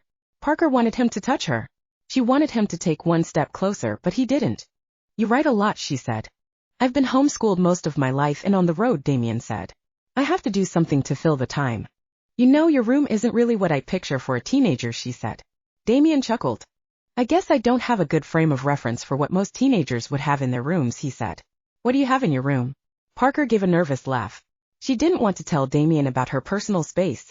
Oh, you know, clothes, books, and a desk, she said. Damian chuckled, sitting on his bed. He grabbed Parker's hand and pulled her closer to him. Parker stood in front of him. She noticed that he looked tired again, bags under his eyes. She traced her thumb along with the dark spot. She dropped her hand to his shoulder, his deltoid muscle feeling pliable, whereas the night before, his muscles had been so firm and hardened. What are you thinking about? Damian asked, taking her hand and kissing the back of it. I'm just wondering about you, she said. I feel like there is still so much I don't know. What do you want to know? He asked. Where are you from originally? She asked. Damian glanced at the bookshelf containing his journals. Romania, he said. I was born there. So was Lucian. We left when we were young. That explained the hint of an accent that Parker sometimes detected in their voices. Though if they left when they were young, they wouldn't have those accents. It would have taken years, if not decades, for an accent to fade like that. There was a knock on Damian's door and Lucian burst in. Feeling like an intimate moment was interrupted, Parker pulled away from Damian, turning her back on Lucian to avoid his ice-cold stare. What do you want? Damian asked. I was checking, making sure you weren't doing anything rash, Lucian said. There was a hidden meaning in his words. Parker sat at Damian's desk, picking up a letter opener to play with. I can control myself, Damian grumbled. Lucian scoffed and sighed heavily. Then I'd caution you on talking too much of home, he hissed. Parker lifted her eyes to Lucian. He'd heard their conversation about Romania? If he'd heard the conversation from somewhere else in the house, he must have had really good hearing. I don't need you checking up on me, Damian snarled, his voice getting unusually vicious. While Damian and Lucian bickered, Parker mulled over what she had been finding out about the Miklos family and what that could mean about them. The big, glaring evidence that struck her was how they acted older than they were, spoke like they were from another time, showed weakness and fatigue during the daytime, didn't eat or drink food, and could survive lethal falls without hurting themselves. She'd gotten used to Damian's cold skin, but it was another thing that had stuck out as strange. They apparently had very acute senses. There were other things, like how their house was full of historical items well preserved and not available on any normal market, how Damian had decades worth of journals on his bookshelf and claimed they were his, how their accents were nearly gone. Signs they'd been around a lot longer than 16 years. Most vampire legends spoke of vampires burning in the sun, but there were a lot of older legends that referenced only weakness during the day or no effect at all. It was one of the things on the list she had written up, and the more she considered the evidence, Parker thought she might be going crazy, thinking her neighbors were vampires, but she had witnessed some strange things. Maybe you should get a drink before you get too worked up, she heard Lucian say, drawing her back to the argument. A drink? They'd never drunk anything in front of her unless Lucian was referring to a specific kind of drink. He had made a joke once that the coffee shop didn't carry his drink of choice. She looked at the letter opener in her hand. Without really thinking about what she was doing, Parker jammed the letter opener into her palm, slicing through her skin and causing blood to pool in her hand. Hissing in pain, Parker dropped the letter opener. She gasped, cradling her hand. When she looked back up at the brothers, Damian and Lucian had stopped arguing. They both stared at her. Damian's expression changed, eyes glowing hungrily, and he licked his lips. Chapter 9, A Dangerous Discovery. Snarling, Damian shifted his position, getting ready to spring. When he pulled his lips back, Parker saw fangs instead of canines. They were small enough to be easily concealed, but she was looking for them now. He was a vampire. Not realizing the danger she'd put herself in, Parker held her hand out to Damian. Does blood make you squeamish? She asked, teasing slightly. Damian snarled at her again, and he tried to lunge at her. With a growl, Lucian shoved his hands into Damian's chest, pushing his brother into the wall with enough force to cause the paintings to fall from their hooks. Damian was momentarily stunned. Lucian moved too fast for Parker to see, grabbing her wrist so tightly she was sure he would bruise her. He yanked her from the room, dragging her at a speed that caused the room and house to blur around her before they stopped in a bathroom. Lucian locked the door as if attempting to keep someone out. Would Damian really come after her? She hadn't expected him to react so violently. He was always so friendly and warm, charming and kind. If anything, she would have expected Lucian to be the one to lash out. That was stupid, Lucian said, taking Parker's hand. He turned it back and forth, examining the cut. He wet a washcloth in the sink and pressed it against her palm. Even though the bathroom was huge with a glass stall shower and a jacuzzi tub, Parker found Lucian standing all too close to her as he tended to her hand. He pressed his thumb against the cloth, applying pressure to stop the bleeding. I was trying to prove something to myself, she said, keeping her eyes down. Lucian cupped her injured hand gently in one of his, the other still applying pressure. He was being gentle with her now, even though she could already see the finger-shaped bruises forming on her wrist. By getting yourself killed? Lucian asked, pulling the cloth off to check the blood flow. Her cut wasn't actively bleeding anymore. She watched Lucian's face. There was no sign that he was tempted by her blood in the least. Why aren't you bothered by my blood? Parker asked. This isn't a game of 20 questions, Parker, Lucian admonished, lips tight, voice sharp. He was really mad at her. Lucian reached around her to the mirror cabinet above the sink. Parker gasped when he brushed against her and leaned back. Lucian smirked at her as he brought bandages and gauze out of the cabinet. She looked away from him quickly. I guess this is the part where you threaten to kill me if I tell anyone, she asked. Lucian turned the wet cloth over and cleaned her cut before packing it with gauze and wrapping a bandage around it. I don't have to threaten what you already know, Lucian said, raising an eyebrow at her. Parker felt a shudder run through her. It was impossible to tell if he was being serious. She wanted to be afraid of him, but for once he was being nice to her and talking to her, even if he was still making her uncomfortable on purpose. Well, I won't tell anyone, she promised. I've kind of always hoped something like this would happen to me. That's a little pathetic, Lucian scoffed. Parker laughed, shrugging. Maybe so, but I've always felt like there was more out there than this small town had to offer, she said. When Lucian smiled at her this time, it was a real smile, not a smirk. I know what you mean, he said. Your hand will be fine. Lucian left her alone in the bathroom. Parker took a deep breath. She needed to go see Damian and apologize for what she'd done. She was embarrassed for causing him to lose control. She didn't want him to be mad at her. Before going into Damian's bedroom, Parker knocked gently. She let herself in, finding Damian standing with his back to the door. He was sucking on something based on the sounds she heard. When she closed the bedroom door, Damian went rigid. He quickly turned around, glaring at her. There was a trickle of blood at the corner of his mouth. You have blood on her lips, Parker said, motioning to her own mouth to show him where. Damian quickly licked the trickle away. What the hell were you thinking? He asked. Parker shrugged. I've had my suspicions about your family, she admitted. I wanted to know what was going on. That was so dangerous, Parker, he said, shaking his head. I could have killed you. But you didn't, she said with a smile. Damian rolled his eyes. He was angry at her. She'd never seen him angry before. If Lucian hadn't been here, he trailed off, shaking his head. Whatever you think you know, no one will believe you. They'll think you're crazy. Says the guy that was just drinking blood out of. What is that, a bag of blood? She asked, motioning to the plastic Damian was trying to hide in his hands. From the butcher shop, Damian said with a sigh. He held up the shredded bag and tossed it in the trash. It prevents me from needing to feed on people. Well, that's a plus, Parker said. You know, I'm not going to tell anyone. I just want you to be able to be yourself around me. Slowly, Parker reached out to Damian. He pulled away slightly, but she took a half step forward. I'm not going to hurt you, she teased. Damian scoffed, crossing his arms. You've done so much to help me accept myself and be comfortable with myself. I can really be myself with you. I want you to be able to do the same with me. Parker, this changes things, Damian said. Parker rested her hand on Damian's shoulder. It doesn't change anything, she said. I still want to be with you. Maybe I want to be with you even more because I know who you are now. Damian's eyes softened. That means more than I think you could ever know, he said. He stepped closer to her, taking both her hands in his. Parker smiled as he kissed her fingers sweetly. Part of her wanted him to bite her fingertips. When Damian touched Parker's wrist, she hissed from the pain of her bruises. Damian looked at the bruises. Did Lucian do this? He asked. Parker pulled her hand away and hid it behind her back. Just to get me out of here, she said. Damian looked ashamed suddenly. Don't worry about it. I knew it was a risk. I don't think you are a monster or anything. I think you are just misunderstood. Damian smiled. You really are something, Parker, something special, he said. Parker blushed. She wrapped her arms around Damian's neck. She pulled herself up on tiptoes and kissed him. Damian was receptive, but as she tried to bring more passion to the kiss, he kept it tame and gentle. Inwardly, Parker was a little frustrated. She wanted Damian to let loose with her. She wanted to connect with him more deeply, more passionately. Now that she knew he was a vampire, she had hoped he'd open up and let her in. She hoped it would just take a little time for him to get. Chapter 10, A Brutal Past. So when you said you were young when you left Romania, Parker said casually. Damian had stopped by her house that morning and asked her to show him around town. Originally, Parker had found their normal teenage dates fun and normalizing.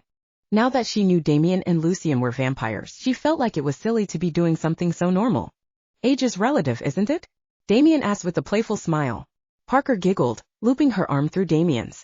They were walking through downtown Ocean View. There were a few streets of stores, shops, and cafes that led down to the boardwalk, which was covered with all kinds of tourist attractions. The boardwalk extended out into a pier that went out over the waves. There were more restaurants, shops, and a club on the pier. At the other end of the boardwalk, there was a carnival with rides and games. I was 16 when I was turned into a vampire, Damian told her. And how long ago was that? She asked. Damian chuckled. A while, he said. During Vlad Tepes' second rule in Romania, Lucian and I fought in his army. At 16? Parker asked, her eyes nearly bugging out of her head. Different times, Damian said with a shrug. Men were considered men when they could grow facial hair. At that point, they could become soldiers. Parker shuddered. It was strange to think of Damian fighting in a war. He was so calm, collected, and nice. She couldn't imagine him hurting anyone. Even when he had tried to attack her, she hadn't believed that he would hurt her. It is weird to think you fought in a war, Parker muttered. Damian chuckled. It was common back then, he said. He hadn't given Parker an exact year, but if she knew her history at all, that meant Damian was over 500 years old. And Lucian? She asked. Same thing, he said. He was 18. We were turned at the same time. Questions about how to become a vampire pulsed in Parker's mind, but she held them back. Damian was actually talking about himself and his past. And then you guys left Romania? She asked. Lucian did, Damian said. He went off to travel, explore the world. Parker felt like there were bits of the story Damian was glossing over, but she didn't mention it. He would tell her when he was ready. They walked past Parker's favorite bookstore and she slowed down to peek inside. Damian stopped walking. Can we go in? She asked. It is the best bookstore in town. It wasn't a very busy bookstore, which was one of the reasons that Parker liked it so much. She could browse for hours and never have another customer come in. It was a used bookstore with some rare and interesting finds. The owner was usually locked away in the back, restoring texts, and only came to the front when the bell at the register rang. Of course, Damian said with a nod. What did you do? Parker asked as she headed to the fantasy section. Damian followed along. An angry mob in the Ottoman Empire, he said. Parker stopped browsing and turned to face Damian. She knew that couldn't be good. They overpowered me and buried me alive. It was supposed to kill me, but Buried alive? Parker asked, shaking her head. That's horrible. Yes, a starved vampire essentially becomes a living, desiccated corpse, he said. Parker cringed. She couldn't imagine what he had been through, then she tried and it made her heart race in her chest. She breathed awkwardly for a moment and then realized that Damian had gone through something so horrifying and was still an amazing guy. That must have been really painful, she said, placing a hand on Damian's shoulder. It was worse when I was freed, Damian said, looking down at the floor. His eyes were so deep and somber. Whatever he had done after getting out, Parker knew it was bad. You don't have to tell me, Parker said. But if you want to, Damian's lips twitched in a smile. Grave robbers, he said. They dug me up a few decades later looking for treasure, instead I got their blood. Is that a nice way of saying you killed them? Parker asked. Damian gave a single nod. A lot of them, he admitted. Parker sighed. I'm sorry you had to go through that, she said. Damian chuckled humorlessly. I tell you that I killed a lot of people and you tell me that you're sorry I went through that, he asked. You are something special. Parker smiled at him. They left the bookstore together, heading down to the boardwalk and the pier. It wasn't the middle of summer anymore, but there were still a lot of tourists hanging around. Do you still feed on humans? Parker asked curiously. She felt like it was a normal thing for vampires to do, but Damian was so sensitive she couldn't imagine him wanting to hurt anyone. In this day and age, butcher shops sell animal blood and hospitals have blood donation drives, he explained. I can get by without killing humans, but there are still cravings from a predatory standpoint. That's what I am, a predator. The harder the kill, the more thrilling it is, the more satisfying the feed. Most woodland animals pose no threat and don't curb the cravings the same way. Parker giggled, hugging Damian's arm against her chest as they walked. You don't act like a predator, she teased. I know you're worried about hurting me, Damian, but I don't think you will. I trust you, and as long as I don't cut myself around you, I think it would be okay if we got closer. She smiled timidly up at him. Damian smiled back, but it didn't reach his eyes. Wow, Lissa's voice caught Parker's attention. She turned around to see Lissa standing on the boardwalk with all her field hockey friends. Slowly, Damian turned around too. Lissa had her hands on her hips, her friends gathering around her with giggles and sneers.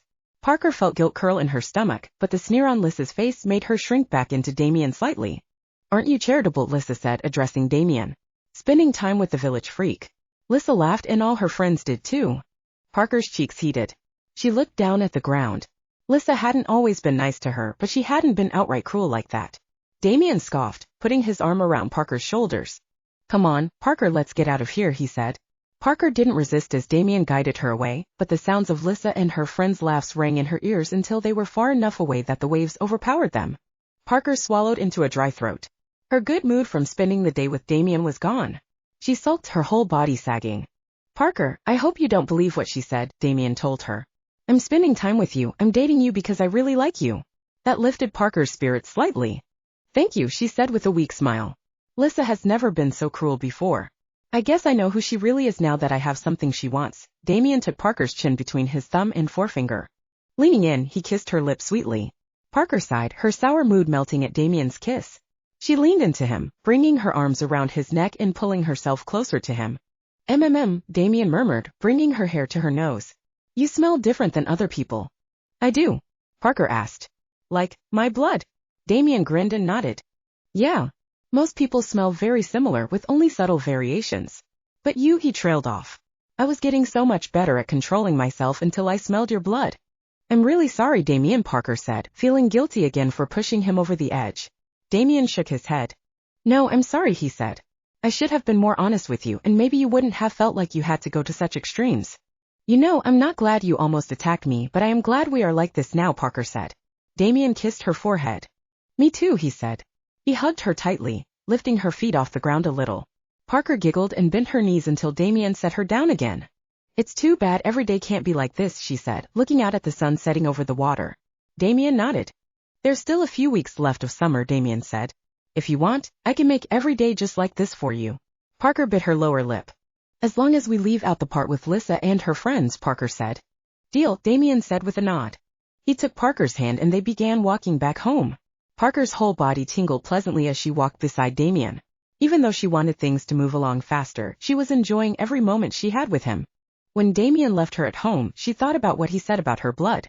At the time it had sounded romantic, like straight from one of her paranormal romance novels. Now she wondered what it said about her. Was she really different from other humans on a level that a vampire could smell? If so, did that mean she wasn't entirely human herself? New insecurities and questions started to well in. Chapter 11, Trust. Why do you even want to go to high school? Parker asked as she and Damian walked down their block. I mean, you've got to already know everything they have to teach. Isn't there something more you'd like to do with your immortality? Damian grinned at her, giving her hand a little squeeze. I'm not very good at being around people, Damian said, causing Parker to laugh. She shook her head when he raised a thick eyebrow at her. Damian, people adore you, she said. You're so nice and friendly. Not to mention gorgeous. Damian chuckled. I mean, I'm not good at being around them because it is hard for vampires to be around so many flowing sources of blood all the time, he clarified. Parker sighed, nodding.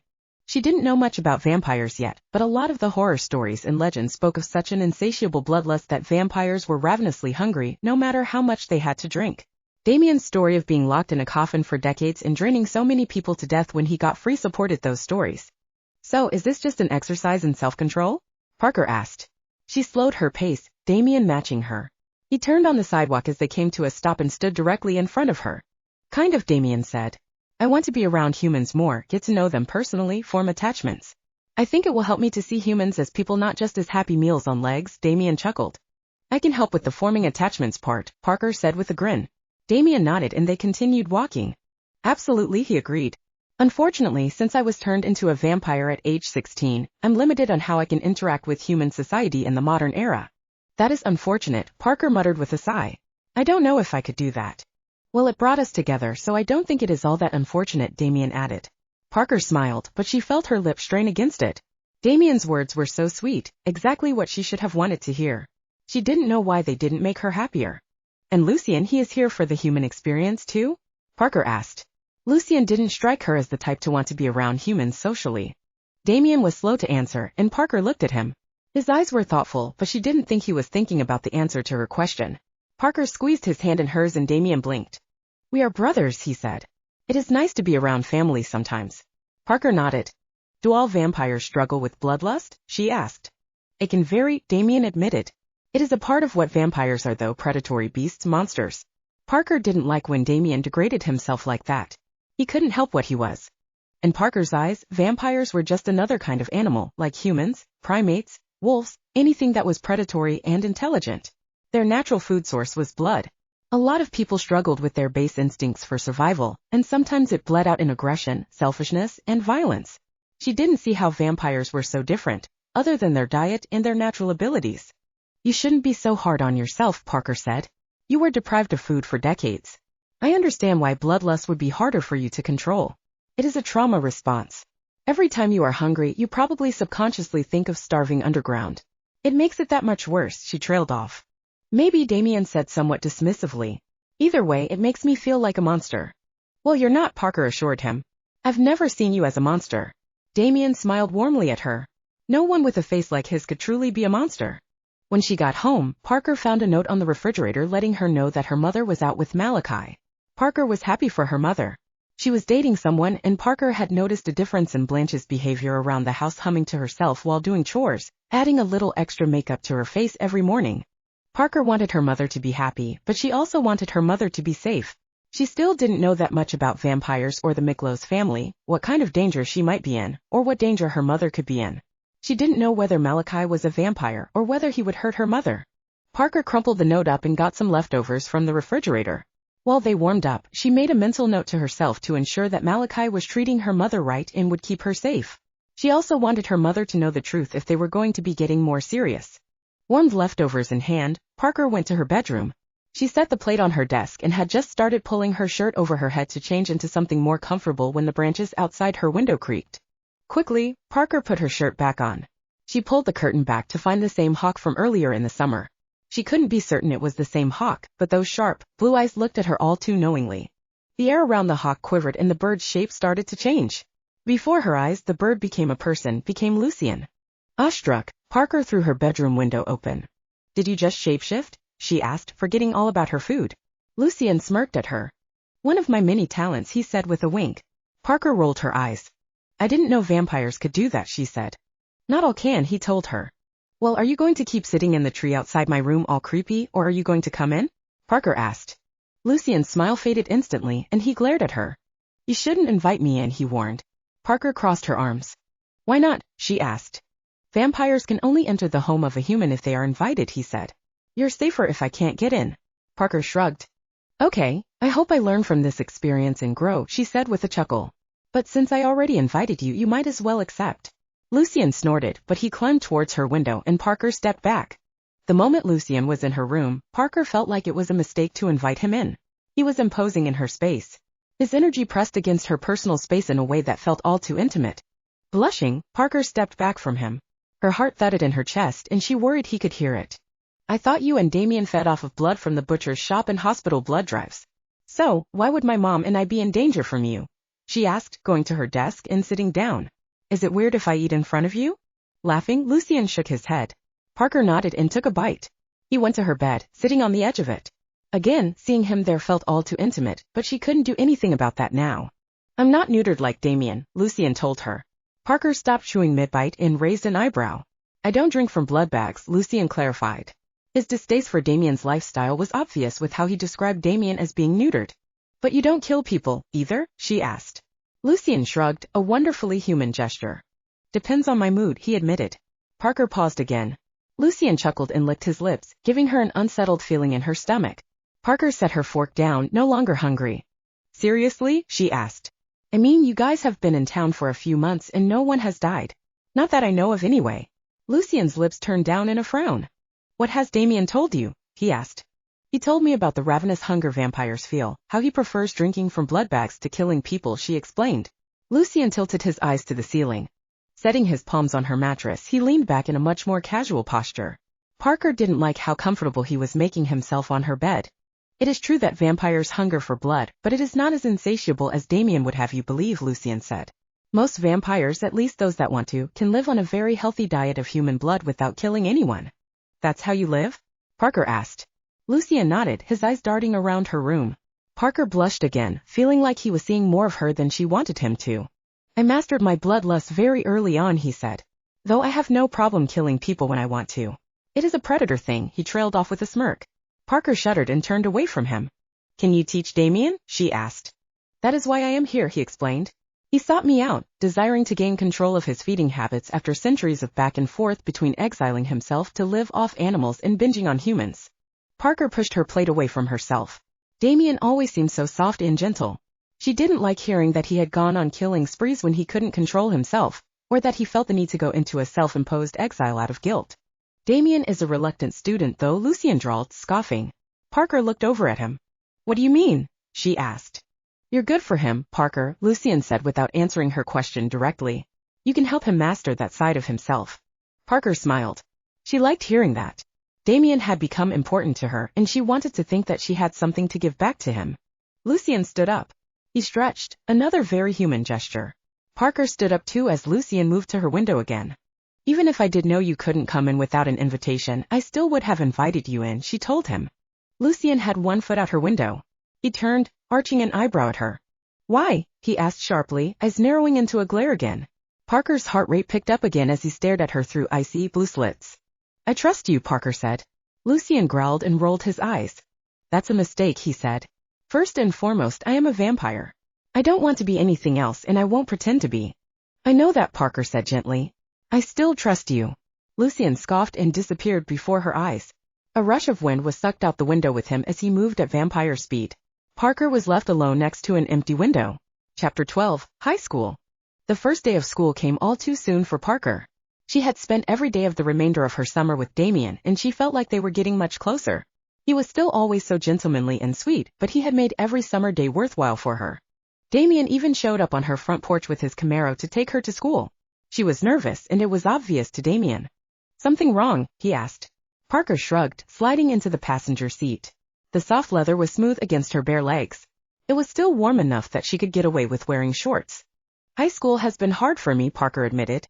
Well, it won't be so lonely for you this year, Damian said, pulling away from the curb. Parker nodded. I know, she said. I'm really happy that I'll have you and Lucian there. Damian's features shifted for just a moment when Parker mentioned Lucian's name, but then he was smiling at her again. She hadn't told him about the night that Lucian had shown up and she'd invited him into her room. She'd hardly seen him since that night. Somehow she thought Damian would be hurt or betrayed by the event. Parker didn't want him to get the wrong idea, so she hadn't brought it up. Then why do you look so nervous? Damian asked, reaching over and placing his hand on her thigh. Parker smiled, her stomach fluttering with giddy butterflies as Damian's cold fingers grazed the skin on her thigh. He adjusted his hand quickly so his fingers rested on her shorts. Parker pretended not to be disappointed with how he changed his hand's position. I don't know what Lissa and her friends are going to say or do, she said. Don't worry about them, Parker, Damian said. You know that Lissa is just acting out of jealousy. Parker nodded. Yeah, but that's not how I want my friend to see me, or my former friend, she said with a sigh. Besides, I don't want you to, she trailed off. Damian looked over at her. Parker was uncomfortably aware of how long he took his eyes off the road, but his driving was just as smooth and straight as ever. You don't want what, he asked. I don't want you to think differently of me because of what everyone else says or does, she admitted finally. It had been on her mind for a while. She didn't want Damian to start seeing her the same way everyone else did. His interest in her and their relationship had felt too good to be true from the beginning. She was just waiting for the other shoe to drop. Damian chuckled, gently squeezing her thigh before putting his hand back on the steering wheel. Don't worry about anything like that, he said firmly. I know exactly who you are, more than any of these other people. That is what matters to me. Parker blushed, looping her arms around her fluttering stomach as she smiled. Parker compared her schedule with Damian and Lucian when they all picked them up at homeroom. She had 1 class with Damian in the morning and 3 in the afternoon with Lucian. Middle European history, Lucian grumbled. Like they could teach me anything I didn't live through. Parker gave a nervous laugh, looking around quickly. Careful with all that immortality talk, she whispered so low no one in the office would hear. Lucian smirked though, indicating he had heard her. Come on, Parker, I'll walk you to class, Damian offered. Parker slipped her hand into Damian's and they headed to their first class. Most of the day went by uneventfully, which Parker was grateful for. She didn't have any run-ins with Lissa, and having Damian at her side brought a lot of looks but no comments. She was glad for the reprieve in the torment she usually endured while walking down the halls. She left Damian and rejoined Lucian for her first afternoon class. Lucian was already seated at a desk. Parker looked around, wondering where she should sit. She didn't want to assume she could sit near Lucian because she knew him. He seemed to pick up on her thoughts because he gently kicked the chair at the desk beside him. Parker looked at him and he nodded to the desk. Smiling, Parker sat down with a relieved sigh. Are you bored out of your mind yet? She asked. Lucian growled in his throat and rolled his eyes. Fortunately, I was able to convince the math teacher to transfer me to a more accelerated class, he said. Algebra 2 is child's play. Calculus will be slightly more interesting, but nothing I haven't already mastered. Parker chuckled, pulling her notebook out of her backpack. So if I need help with math, I know who to ask, she said. Lucian glanced sideways at her, smirking. Are you saying you want to be study buddies? He asked sarcastically. Parker realized he was flirting with her and she turned away quickly. Parker, a voice she didn't recognize called her name. Parker creased her brow, looking up at a girl who had tormented her for years. Yes? She asked nervously. Where were you all summer? She asked. Parker's brow creased further in confusion. I missed you. She looked over at Lucian, smiling coyly. Parker sighed. I don't know who you are, Parker said. The girl looked back at her with fake shock on her face. How can you say that? She asked, flashing Lucian another smile. Maybe because the only interaction we've ever had was you throwing erasers at the back of my head, Parker said. The girl frowned, crossing her arms. It was clear she was only being nice to Parker, hoping for an introduction to Lucian. I would never do that, the girl said. Parker sighed and rolled her eyes. She looked at Lucian. I'm going to take off, she said. She packed her bag and left before the teacher got there. It wasn't going to look good, skipping the afternoon on her first day of school, but she needed a break. Originally, she'd worried about being tormented, now she was worried about people being fake with her to get to Damian and Lucian. Parker was only a block from school when a sleek, red Jaguar pulled up beside her. The car was a classic from the 1960s, but the engine roared like it had been modified. She leaned down to look in the driver's seat. Lucian was sitting there, a pair of sunglasses on. He didn't look at Parker, but he reached across the seat and opened the door for her. Parker got in. Lucian tore down the road at speeds that were thrilling but terrifying at the same time. Parker clung to the leather seat. Damian wouldn't like it if I let you wander around alone, he said. Why? Parker asked. We have our share of enemies within the family and without, he said. She couldn't see his expressions under his sunglasses, and she was more focused on watching how fast the world went by, her heart racing in her chest with a mix of fear and excitement. Within your family? She asked.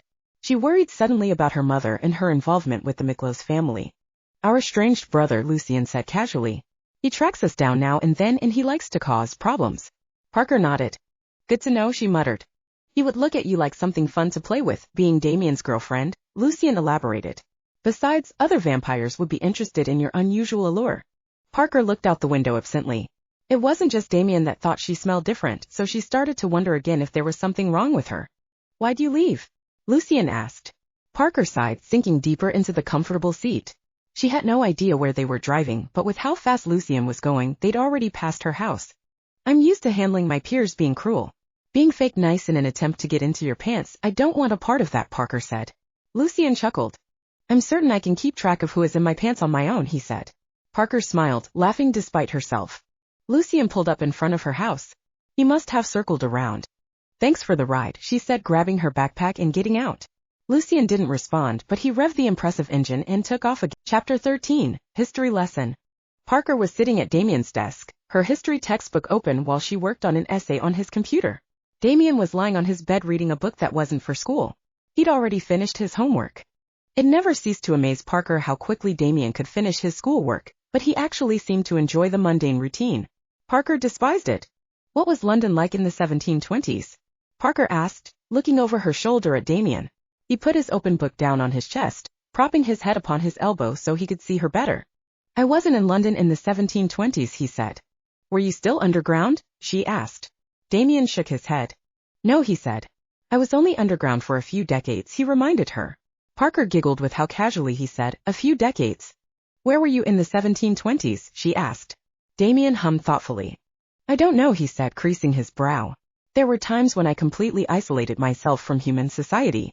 I would stick to the woods, feeding on rodents and small animals."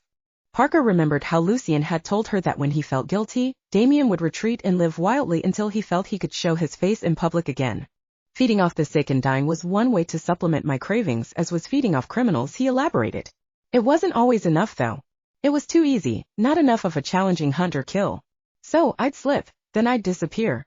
"I don't get that," Parker said with a sigh. It seemed like Damian was punishing himself.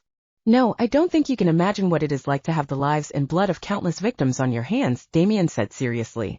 Parker knew it wasn't something that Damian liked to talk about. Whenever the subject was broached, he would get serious and distance himself a little. She decided to change the subject. "Do you think it is possible that I'm not human?" she asked. Damian scoffed and shook his head. He sat up, the book sliding off his chest. Parker swiveled the computer chair around so she could look at him without craning her neck. "Why would you think that?" he asked, cocking his head at her. His silky, wavy locks slipped down his arm. Parker bit her lower lip, momentarily distracted by wanting to run her fingers through his hair. "You said my blood smelled different than other humans," Parker said. And she wasn't sure if she wanted to tell Damian about what Lucian had said. Damian raised an eyebrow at her, waiting for a continuation of her thought. Parker sighed. "Lucian said I have an unusual allure to vampires," Parker admitted, speaking quickly, her heart rate spiking. Damian closed his eyes for a moment. Parker didn't know why she was so reluctant to tell Damian about the time she spent with Lucian. She was getting more confident in her relationship with Damian every day, but for some reason, she felt like spending unknown time with his brother was a betrayal of some kind. It wasn't like she had feelings for Lucian and she wasn't doing anything with him that would warrant her feeling guilty, but she felt it. Maybe it was because of the way Damian always seemed to react when she brought Lucian up. She didn't know enough about their past to know how close they were, but Damian had asked for Lucian's help, so it must have meant he trusted Lucian too. Parker considered Lucian a friend, and she didn't want Damian to hold that against her, or think there was any more to it. "Lucian doesn't know when to shut up," Damian said with a growl. "He's not wrong though," Parker pointed out. "So if all vampires think I smell different, couldn't that mean I am different?" "Everyone is different," Damian said firmly. "All humans have a unique scent." That wasn't exactly what he had told her before, but Parker didn't want to get in a fight with him. "I guess," she said with a shrug. "Parker, you're definitely human," Damian assured. She nodded, turning back to her history report. After getting a few more paragraphs written, Parker went to Damian's bed where he had resumed reading. She knelt on the bed beside him. "Are you ashamed of being who you are?" she asked. Damian set the book down again, quirking an eyebrow at her. "I'm not ashamed of who I am, Parker," he said. "I am ashamed of what I am." "I think you're too hard on yourself," Parker said, gently taking the book from Damian and looking directly into his deep, brown eyes. He had so much heart and soul in him, and she could see it all reflected in his eyes. "I've done things you could never imagine," he said.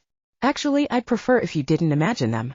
You know, humans who fight in wars and do unspeakable things to survive also do things that seem horrible," she said. Damian shook his head and scoffed. "It is different," he said. "I don't want to kill anyone, but because of what I am, I have to." "That's not true," Parker pointed out. "I mean, isn't that why you are here, going to school and learning from Lucian? You want to learn to control it." Damian rolled his eyes. It isn't that easy, he said. Parker, you can't know what it is like to be a vampire. No, I can't, she agreed with a smile. But I still think you are too hard on yourself. You think you're a monster because you've hurt people. I don't think you're a monster because you want to be different. Damian gave her a half smile. He sat up, slipping his hand around the back of Parker's head. Leaning in, Damian pressed his lips to hers. Parker pulled away. I wish you'd accept yourself, Parker continued. Enough talk, Damian said. He pulled her into another kiss and Parker sighed, closing her eyes. Damian laid back on the pillows, pulling Parker with him. He slipped his arms around her back, the kiss deepening when he parted his lips and pushed his tongue into her mouth. Elated, Parker wrapped her arms around Damian's neck, pulling herself flush against him. She tangled her fingers in his silky hair. For once he wasn't pulling away or trying to slow things down. Parker threw her leg around Damian's hip, his lips pressing harder to hers. Her whole body felt like it was catching fire and she wanted to pull herself closer. When she ran out of air she had to pull away, panting to catch her breath. Damian chuckled, putting enough distance between them that Parker knew the magic had faded at that moment. She was a little disappointed, but she snuggled up close to him and he kept his arms around her. Parker felt her own heart beating in her chest, but there was no answering rhythm in Damian's chest. She put her hand over where his unbeating heart was. It felt nice to be close, even if there was a part of her that still wanted to be closer. She didn't understand why Damian was holding back. It had her teenage hormones in a frustrated knot in her stomach. His kisses were still sweet when she wanted them to be. Chapter 14, School Drama. Parker was glad when the shock and awe wore off of people in school seeing her with Damian and Lucian. People stopped staring at her when she and Damian were holding hands, but she could still hear hushed whispers, especially from Lissa and her friends. Damian squeezed her hand as they walked by Lissa and her friends, who burst out laughing as the couple walked by. Whatever it is, it probably isn't that funny, Damian whispered, leaning in so it looked like he was saying something more intimate to her. Parker smiled, looking over at him. You're probably right, she said. Come on, let's get you something to eat, he said. Parker nodded and they headed to the cafeteria. Fortunately, since that first day, no one has tried to be my friend in an attempt to get closer to you, Parker said, sitting with Damian at one of the lunch tables. She rested her head on his shoulder, sighing heavily. Yeah, I think that is because Lucian said some choice words to the girl after you ditched class, Damian explained. Parker pulled her head off his shoulder. She creased her brow as she looked at him. He did, she asked. Her heart skipped a few beats suddenly. Lucian had stood up for her? That wasn't something she ever expected from him. Damian nodded. He is good at deterring unwanted attention, Damian muttered. Parker smiled lightly, unwrapping her sandwich. Damian put his arm around Parker's shoulders as she ate. I don't know about you girls, but that kind of behavior is a disgusting display in a public forum, Lissa said, sneering at Parker and Damian as she walked by with her friends. The other girls murmured agreements and laughed. Parker sighed, setting her sandwich down. She wanted to say something back to Lissa, something sharp and witty, but nothing came to mind as a pit of self-consciousness filled her stomach. It's enough to make me sick, Lissa said, laughing and causing her friends to laugh too. Damian's arm tightened protectively around Parker and she leaned into him more. He didn't say anything though or jump to her defense. He waited for Lissa and her friends to move on. If she doesn't think she is getting to you, then she'll probably get tired of trying, Damian said smoothly. Parker nodded. I just wish she'd be nicer to me again, Parker admitted. I miss my friend more than anything. I think you outgrew her, Parker, Damian said. It was meant to cheer her up, but it didn't have the desired effect. Parker sighed. I'm going to go run to the bathroom before class, she said. Damian nodded. When he stood up, he picked up her backpack and handed it to her. Parker smiled, loving how gentlemanly he always was. See you later, he said. Parker nodded. Damian leaned in and kissed her cheek, causing her to smile and her cheeks to warm with a rosy color. Damian grinned at her. On her way to the bathroom, Parker saw Lucian in the hall, standing very close to another student. She had her back against the wall, smiling flirtatiously at Lucian. He was so close he was practically pinning her to the wall with his body. Parker slowed down when she realized that the girl he was with was Lissa. For a moment, a deep cut of betrayal sank into Parker's chest. She didn't know if Lucian had a girlfriend, or girlfriends as was more likely, but seeing him with Lissa brought a flood of confusing feelings to the surface. She considered Lucian a friend, she trusted him. And there he was, backing Lissa into a wall and flirting with her. She had thought Lucian had some loyalty to her, but with how he smirked at Lissa, lifting his hand to tuck stray hair behind her ear, his body language conveyed a lot more than friendliness. Parker's throat dried out.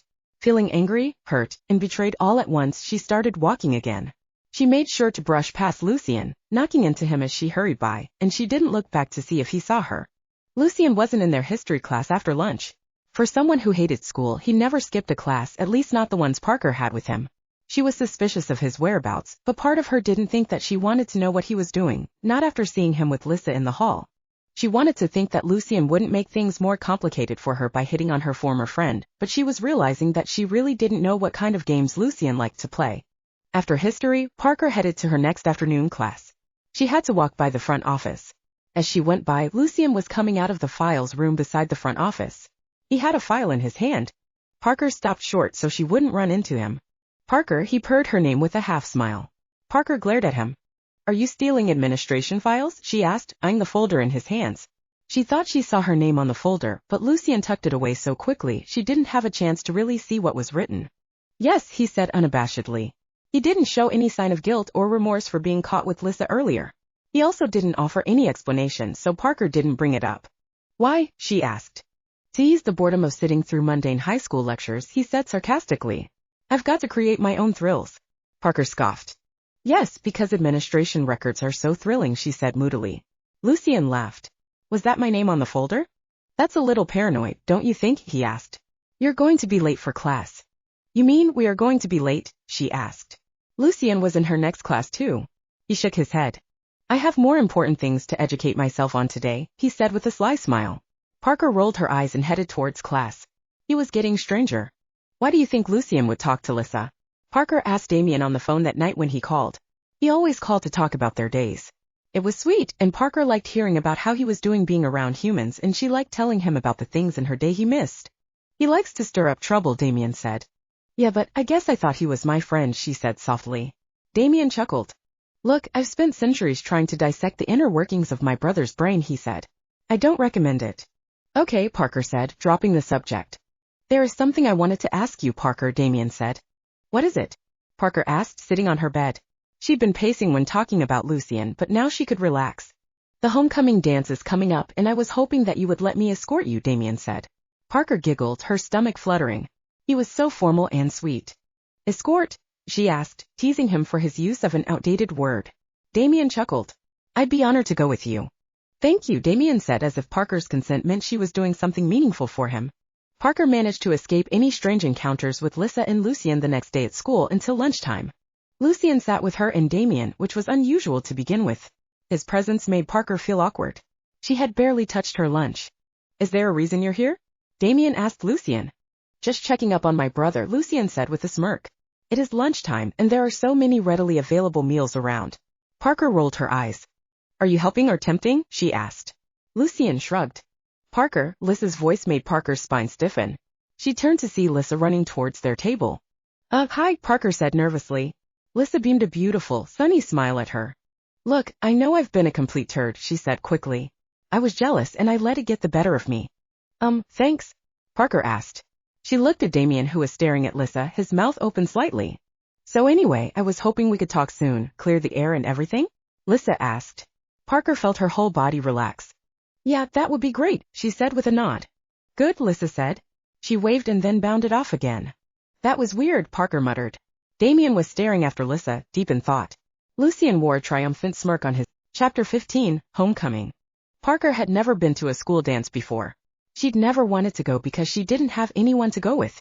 Besides, she didn't think she could ever find a dress that would match her features. Now that she had a date, she had to find the right dress. Can you take me dress shopping, Mom? Parker asked the day before homecoming. You've never asked me that before, Blanche said.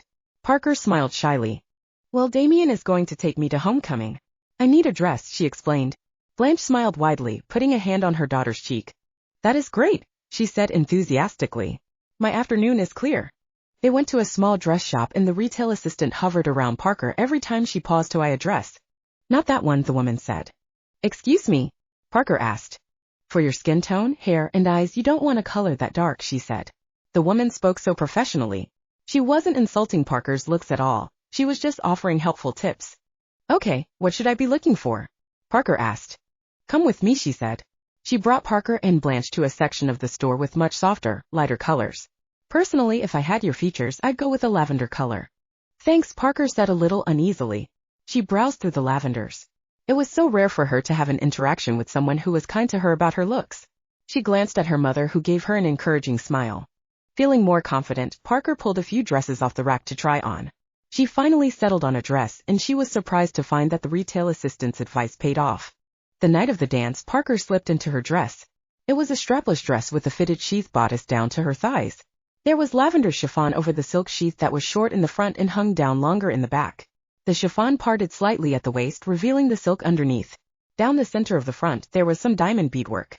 "You look stunning," Blanche told Parker when she came down the steps. Parker smiled, feeling like she really was beautiful for once. It was very empowering. "Thanks, Mom," she said. She paused long enough for her mother to take a picture, and then Damian was knocking on the door. "Wow," he muttered when he saw Parker. Parker was at a loss for words herself. Damian was dressed up so nicely, and he had his hair pulled back into a tight bun. She went weak in the knees just looking at how handsome he was. Blushing, Parker took his hand and pulled him out to the Camaro. Wait. Damian pulled back. Parker turned to face him. Damian revealed a plastic container with a white corsage in it. "This is for you," he said. He opened the box and slipped the corsage onto Parker's wrist. She bit her lower lip, butterflies exploding in her stomach as Damian's cold fingers brushed her skin. "Thank you," she said. Parker didn't know what she was supposed to do at the dance once they arrived. The music was not the kind she listened to, and she didn't know how to dance. "This is not what I expected," Damian admitted. Parker laughed. "Probably a little less formal than what you're used to," she teased. Damian nodded and smiled. "We don't have to stay long if you don't want to," he said. "One slow dance, then we can get out of here," she said. Damian agreed. When the slow song came on, Damian took Parker's hands and led her out to where everyone else was pairing off and dancing. "I don't know what I'm doing," Parker admitted. "Follow my lead," Damian muttered. He pulled her close. Parker gasped, loving how it felt to be pressed up against him. Damian encircled her in his arms and led her in a dance. It was like the whole world melted away and she and Damian were the only people there. Her steps never faltered as she followed along with Damian's steps. He looked into her eyes and Parker lost her breath. She smiled, getting swallowed whole by the deep affection he showed her in his eyes. Parker tightened her arms around him, never wanting the dance to end. Her skin tingled pleasantly as Damian's hands shifted on her with each turn. The feel of silky fabric pressed against her skin with his strong hands had her trembling. When the song ended, Parker was disappointed. Damian leaned in and kissed her quickly on the lips to end their dance. Parker wanted the kiss to go on, but Damian pulled back. "Let's go somewhere a little more our style," he offered. Parker nodded. They ended up on the boardwalk. Damian brought her to the carnival. "What are we doing here?" Parker asked. "You'll see," Damian said. When Parker shivered, he took his suit jacket off and placed it around her shoulders. Parker bit her lower lip, pulling the coat around her. Damian was so tall, the coat practically fell to her knees, but it was warm and it smelled like him. Damian got tickets for them for the Ferris wheel. Parker bounced on the balls of her feet as they waited in line. "This is much better than the dance," she agreed. Damian chuckled as they got into their seats. "I imagined it would be less chaotic," Damian admitted. Parker laughed. "Well, at least we both know school dances aren't really our thing," she said, resting her head on Damian's shoulder. When they got to the top of the Ferris wheel, the ride stopped. Parker looked down. "What's going on?" she asked. "I asked for a favor," Damian said. "Look." He pointed out at the ocean. Parker gasped and leaned back against Damian. "Wow," she said. Seeing the ocean from so high up was different than what she was used to. The moon reflected off the surface of the water, the waves making it look like the moon was dancing. "Parker," Damian said, taking both her hands in his. "What is it?" she asked, turning her attention to him. "I think I'm falling in love with you," Damian said. Parker's heart stopped in her chest. I don't know what to say," Parker said breathily. She knew that wasn't what she was supposed to say, but Damian's confession took her completely off guard. Damian nodded, looking hurt, but he didn't say more. When Parker got home, she found that her mother was out with Malachi again. The house was empty and dark. She opened the front door and looked at Damian. "Want to come in?" she asked. Damian looked at the doorframe. "All right," he said. Parker smiled and showed Damian up to her room. "I probably should have invited you in sooner," she said. "I just always seem to be at your house." "It is better you waited," Damian said absently. In Parker's room, she noticed that Damian became very still. His normally soft features contorted into a scowl. "Something wrong?" she asked. "Lucian's been here," he said. Parker looked around. Nothing was out of place. Could Damian smell him? "Oh, I invited him in before," she said with a dismissive headshake. "What?" Damian barked. Parker was shocked by his outburst, but he quickly composed himself. "You invited Lucian in?" His voice was soft again, but Parker could tell he was still mad. "I trust him, as I trust you," Parker said, not understanding what the big deal was. She took Damian's coat off. "Can you unzip my dress?" Damian came up behind her. Parker held her breath as Damian slowly pulled the zipper down. His fingertips brushed against the heated skin of her back, and her stomach dropped. Shyly, Parker grabbed a pair of pajamas and went to her bathroom to change. When she came back, Damian was sitting on her bed. He didn't feel as imposing in her personal space. She felt comfortable having him there. "Damian, I can't tell you I love you because I don't know what that kind of love feels like," she said. She stood in front of him, taking both his hands in hers. He looked up at her. "I care about you more than I've ever cared about anyone, and I want to be able to call that love someday." Damian smiled warmly at her. He squeezed her hands in his and she leaned in to kiss. Chapter 16, The Talk. It was rare to get Damian and Lucian together for an actual day out. Since Parker had told Damian that she wanted to be able to call her feelings for him love, he had been more agreeable when it came to her being around Lucian. The three of them went out for a day at the beach before it got too cold. The ocean was far too cold for Parker to swim in, but Lucian had brought his surfboard. She wasn't at all surprised to see he had black swim trunks, but she found it hard to keep her eyes off his pale, well-defined chest. The sun reflected off of him, making him look uncomfortably bright. His blonde hair was braided down his back instead of held back in a ponytail, like usual. Lucian dropped his towel on the sand and ran out into the waves. There was a swell that had blown in the wake of a hurricane. It brought good surfing waves. Parker sat on her towel, a bathing suit cover keeping her warm in the sea breeze. Damian was also wearing just swim trunks. His muscles were much more prominent, even though it was daytime and he was weakened. He looked like he spent a lot of time in the sun with his tan skin. Damian had a pair of sunglasses on his face. "I want to know more about you," Parker said. "I mean about your past." She propped herself up on her elbow and looked at Damian. She couldn't tell if he was looking at her behind his shades, though. "What do you want to know?" Damian asked. "Lucian told me you had another brother," Drake Parker said. Damian snarled a little. "Yes, he has renounced his family though," Damian said. "After we became vampires, he took off and hasn't wanted to be part of our family since." "How does one become a vampire?" she asked, rolling onto her stomach. Damian lay down on his back. He stretched an arm out to Parker and she took his hand in hers, entwining their fingers together. "It isn't all that complicated," Damian said. "First, a vampire drinks your blood to the point of near death. Then you would have to drink their blood to be reborn. Vampire blood has healing properties. When you are near death and you drink your own blood mixed with vampire blood, it doesn't just heal, it gives you new life." "That sounds very profound," Parker observed. Damian shrugged. "I guess that is a good way to describe it," he said.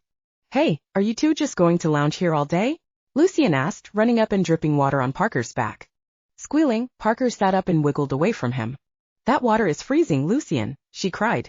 He smirked at her. He chuckled and opened his towel next to Parker, opposite Damian. He flopped down, lying on his back and letting the sun dry him out. "And what conversation did I interrupt?" he asked, closing his eyes. "We were talking about how to make a vampire," Parker said. Lucian's eyes snapped open and he glared across Parker at Damian. "Don't get any ideas," he grumbled to Parker. "Not for me," she said. "I just wanted to know what happened to you three. I mean, three brothers becoming vampires. Did you all get turned at the same time?" "Sired," Damian said. "The term is sired." Parker nodded. "The same vampire turned all of us," Lucian said bitterly. Parker looked at him. His mouth was tight and his eyes closed again. Clearly he didn't want to talk about it. "After we were sired, Drake decided to serve the vampire that sired us. Lucian and I chose different paths," Damian explained. "Do you ever miss him?" she asked, looking between the brothers. Lucian's expression hadn't changed and Damian's was still blocked by his sunglasses. "He checks up on us now and then," Lucian said. Damian scoffed. "You mean he comes around to torment us?" he clarified. Parker sighed, shaking her head. She had more questions about their sire and why he chose to turn all the brothers at once, but they had both closed off very quickly when it came up. After their day at the beach, Parker went home to find Malachi in her house. He was sitting on the couch with a glass of wine. "Where's my mom?" Parker asked, walking up behind him. "Parker, I didn't hear you there," Malachi said. She nodded. So Malachi wasn't a vampire. "Is my mom here?" She repeated her question. "She had to take a call," Malachi said. "She should be down again any moment." "Okay," Parker said, turning to leave. "Parker, wait," Malachi called. Parker faced him again, and he patted the couch beside him. "I think we should have a talk." Dutifully, Parker sat down. She hadn't had a lot of unknown time with Malachi, even though she liked him and her mother together. "I take it Lucian and Damian told you the truth about them?" he asked. "Well, I sort of figured it out on my own," she admitted. "Then I kind of made them tell me." She giggled a little. Malachi sighed and sipped his wine. "I am their last human descendant," Malachi explained. "Illegitimate children in prominent families don't mean much, but when you're tied to vampires, that changes things." Damian and Lucian kept track of their mortal lineage. "Why?" Parker asked. She liked hearing a little more about them from another perspective. For this very reason, he said, opening his arms. Without me, two apparent teenagers would never be able to assimilate into human society. I was born knowing about vampires because it was a family obligation to serve the Miklos brothers if they ever came calling. Sometimes it would be decades or centuries. My parents never had to serve them. That sounds like a heavy family legacy to be bound to, Parker admitted. Malachi shrugged. All families have their secrets and their blood obligations, he said. The way he looked at Parker made her uncomfortable suddenly, like he knew something about her that she didn't know. So if you and my mom got serious, more serious, she and I would become part of that obligation, she asked. Malachi set his wine glass down. He crossed his long legs. Yes, he said. One of the reasons I have been single as long as I have. But your mother, she is something special. Parker smiled. She hasn't been happy like this in a long time, Parker admitted. I want her to keep being happy, but I think you should tell her the truth, especially if you want a long-term relationship with her. I will tell her, Malachi assured. Can you promise me that she won't get hurt, that she won't be put into danger? Parker asked, angling herself to square off with Malachi. He raised an eyebrow at her. Is there some danger you are sensing? He asked. Drake, Parker said. Damian and Lucian have told me that he comes by and causes trouble from time to time. Aren't you obligated to him too? Malachi chuckled and leaned back on the couch. That is a bit of a gray area, Malachi said. I have escaped having to deal with him, and I'd like to think that Damian and Lucian would be able to hold him off from causing any real damage. From my understanding, Drake isn't too concerned with humans, family or not. I hope you're right, because if my mother gets hurt because of this, Parker trailed off. Parker, I have completely fallen in love with your mother. There isn't anything I wouldn't do for her, and by extension you, he said. Parker, when did you get home, honey? Blanche asked from the bottom of the stairs. Hey Mom, not that long ago, she said. How was the beach? Her mother asked. Good, Parker said. She stood up from the couch. I'll just leave you too. As she headed up the stairs, Parker looked back to see her mother resting her head on Malachi's shoulder. They were good together. Chapter 17, Vampire's Bite. Thanks for eating lunch with me today, Lissa said. I've been busy, but I know that is no excuse to be distant. Parker sat down across from Lissa, opening her lunch bag and taking a peek inside. It's okay, Lissa. Field hockey season is always busy, Parker said. She still wasn't completely trusting of Lissa wanting to be her friend again. This was the first time they had really had a talk. Well, maybe we could do this once a week, she asked. I mean, Damian can come if he wants, but I like having a little girl time. Parker smiled across the table. Okay, I'd like that, she said with a nod. Lissa spent the lunch hour updating her on the new boy she had a crush on and what her field hockey season was looking like. They talked about classes, but Parker shied away from the topics of Damian and Lucian. She didn't want to talk about the thing that caused them to have their big fight. She found herself relaxing in Lissa's company though, remembering how they always had been. Parker showed up to her afternoon class early. Lucian was already there too. He raised an eyebrow when she came in, smiling uncontrollably. You're in a good mood, Lucian observed. Yeah, Lissa and I had lunch together, she said. She was really nice like she was before our big fight. Yeah, you're welcome, Lucian said. Parker's brow creased. For what? She asked, pulling her books out of her bag. Lucian never brought anything to class except a notebook and pen. He'd never taken any notes. It was all for show. The day you pretended to bump into me trying to show me that you didn't care I was flirting with your friend, Lucian trailed off. What did you do? Parker asked, crossing her arms firmly over her chest. Lucian smirked. Vampires have some very handy psychic abilities, he said. I may have persuaded her not to be mad at you anymore and to no longer feel jealousy over your relationships with Damian and me. Parker blinked at Lucian. He'd used his psychic abilities on Lissa. Lucian looked at her expectantly, waiting for her reaction. Thank you, Parker gasped. You're thanking me? Lucian asked back, tilting his head to the side curiously. Parker nodded. Yeah. Lissa's friendship means a lot to me. You gave that back to me, she said. Ah, Lucian said. I thought you'd be mad. Why would I be mad? Parker asked, giving Lucian a half smile. Damian doesn't like using his vampire gifts. I assumed you would think they were unnatural too, he explained. Parker shrugged. No, she said. She smiled again as the bell rang. Parker joined Damian in his room after school again to study. She was still feeling warm and giddy from her positive lunch with Lissa and Lucian's gift to her. There were other thoughts on her mind too, though, thoughts about vampires. They were lying together on Damian's bed, his arm around her shoulders and hugging her against his chest. Her textbooks lay open and forgotten on the floor. His kisses were so sweet and gentle, covering her lips, her cheeks, her hair, and her neck. Parker's stomach fluttered uncontrollably, her skin warming as blood rushed to the surface. She wrapped her arms around his neck, pulling herself closer. Parker wanted to be closer to heat things up a little bit, but Damian always resisted. She wondered if that was because he thought he'd lose control and feed on her. The idea wasn't altogether unpleasant, and it made Parker curl her toes. Every time she kissed Damian, she felt like she wanted him to bite her. She wondered what that meant and if it could ever be a part of their relationship. "What is it like to be bitten by a vampire?" she asked Damian when they pulled their lips apart. "I was only bitten once," Damian said. "Beyond the confusion and fear, I don't remember much of it." "But can't you tell how people feel when you bite them and feed on them?" she asked. Damian kissed her forehead, bringing a smile to her lips. "I've heard that it can create a deep feeling of closeness," he said. "An intimate feeling for the human and vampire. I've never experienced that when biting or being bit, though." "Would you ever bite me?" Parker asked. Damian released her and moved away from her on the bed. "Why would you ask that?" he asked. "You know I can't always control myself when I feed, least of all from someone I care about." "I'm sorry," Damian, Parker said, sitting up. I think it would be interesting." "You don't want to be bitten, Parker. It isn't all that great," Damian said. Parker shrugged. "I don't know, I guess it feels like it would be normal for a human-vampire relationship," she said. "It wouldn't be," Damian said firmly. "I trust you," Damian, Parker said. "I mean, I know it isn't easy for you, but I'm not asking you to feed on my blood. I'm not even asking you to bite me. I just want to know what it would be like, or if it would deepen our relationship." Damian narrowed his eyes at her. "Parker, being bitten by a vampire isn't meant to be erotic or intimate," Damian argued. "It is a method of feeding, not bonding." Parker didn't fully believe him. "Every time I think I'm getting closer to you," Parker sighed, trailing off. Damian looked guilty suddenly. He opened his mouth to speak but said nothing. The mood of their afternoon together had shifted drastically. Her body was flooded with unfulfilled heat and tension, but she felt like she couldn't open up to Damian anymore at that time.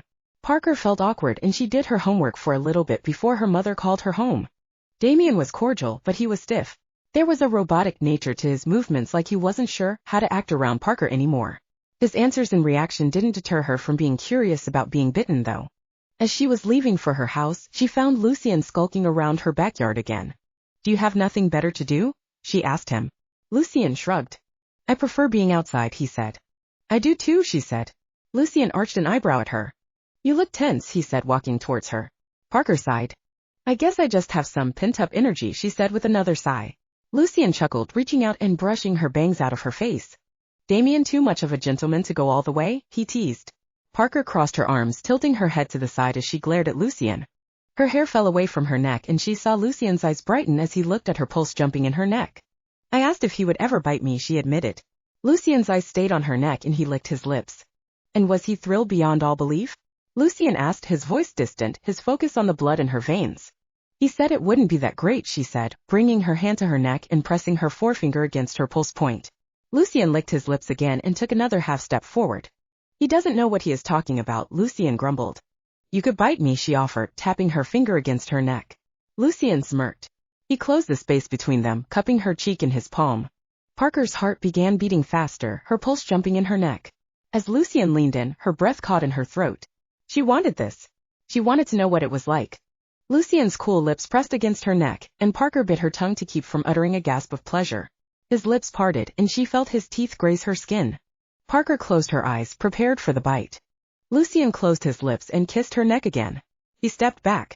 Parker opened her eyes and glared at him. "Go back to your boyfriend, Parker," Lucian said. He walked past her towards his own house. The burning tension in her low abdomen twisted again, and Parker groaned to herself. Chapter 18, Thanksgiving Dinner. "We are going over to the Mickloses for Thanksgiving," Parker's mom told her, sticking her head into her daughter's bedroom. "Okay," Parker said, smiling at her mother before Blanche disappeared again. Parker closed the book she was reading. She always liked an excuse to see Damian, and she wondered to herself how Malachi felt about eating meals alone all the time, and if Damian or Lucian would keep him company out of courtesy. She could see Damian being nice to Malachi and treating him like family. Lucian, on the other hand, Parker laughed to herself at the thought. Parker got dressed for a nice dinner and went to join her mother in the kitchen. Blanche was making a green bean casserole to bring, and she was warming up a pumpkin pie she'd made a few nights before. "Didn't Malachi say you didn't need to bring anything?" she asked her. Blanche shrugged. "We can't show up empty-handed," Blanche said. Parker smiled at her mom inside. She was dressed up like she was going on a date. It was a family dinner, but apparently it was going to be a fancy event. When they showed up at the neighbors, Damian answered the door. He smiled at Parker, taking her hands in his and kissing her cheek. "You look nice," he said, smiling at her. Quickly he looked at Blanche too. "You too, Blanche, you look lovely." Blanche shook her head.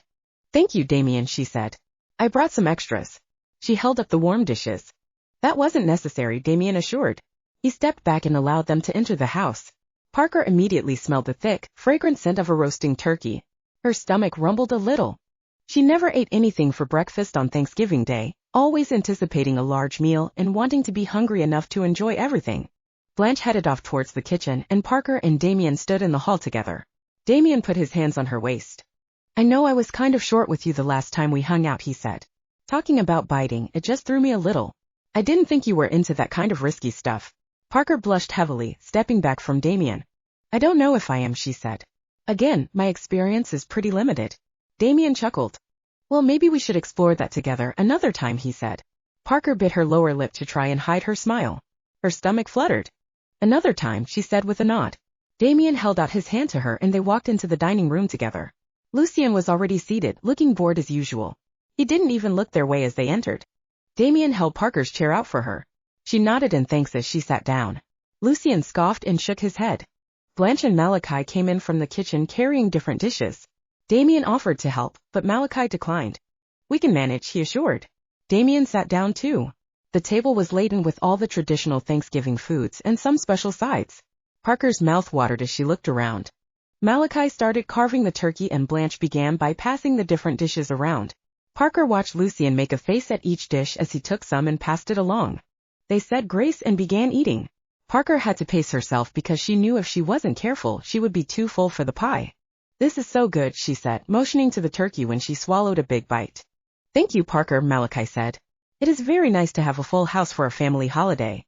Thank you for inviting us, Blanche said, turning starry eyes on Malachi. He smiled at her. Parker sighed, glancing sideways at Damian. He gave her a subtle half-smile. When dinner was finished, there was a lull between turkey and pie. Parker leaned back in her chair, rubbing her stomach. Her mother was so focused on Malachi that she didn't notice neither Damian nor Lucian even ate anything. Before we move on to pie, there is a reason I wanted us all to be here together tonight, Malachi said. He reached out and took Blanche's hand in his. Parker sat up, the serious tone in Malachi's voice bringing her out of the food coma she'd been in. What reason would that be? Parker asked, glancing at her mother who was smiling brightly. This is a day for family and I think it is time that I take a step in making our family bigger, Malachi said. He pulled a box out of his pocket and set the small square package on the table.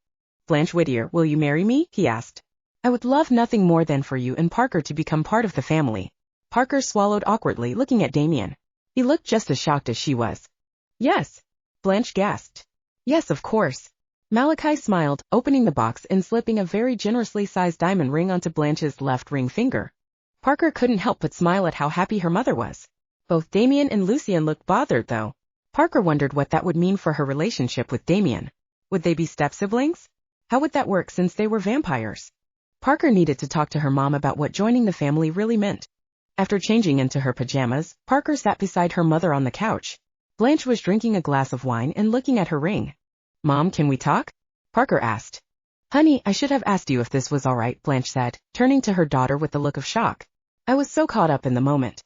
Parker shook her head. No, Mom, you deserve to be happy, and I know how happy Malachi makes you, she said. Thank you, honey, Blanche said, taking her daughter's hand and squeezing it. There is something about the Miklos family you need to know. Something that I should have told you already, she said. Well, what is it? Blanche asked, setting her wine down with a serious look. Damian and Lucian are vampires from the 1400s, she said quickly. Her mother raised an eyebrow at her. I know it sounds crazy, but believe me when I say I've seen what they can do. Vampires? Blanche asked, scoffing and shaking her head. Is Malachi? No, Parker said, shaking her head quickly. Her brow creased in confusion at her mother's casual reaction. He is human, the last living relative in their bloodline. You think that would have come up on one of our dates, Blanche said with a casual laugh. Parker had no idea why her mother was taking it so well. I just want you to understand, Malachi Miklos is sort of obligated to help the family out when they need it, she explained. By joining the family, you and I would be a part of that.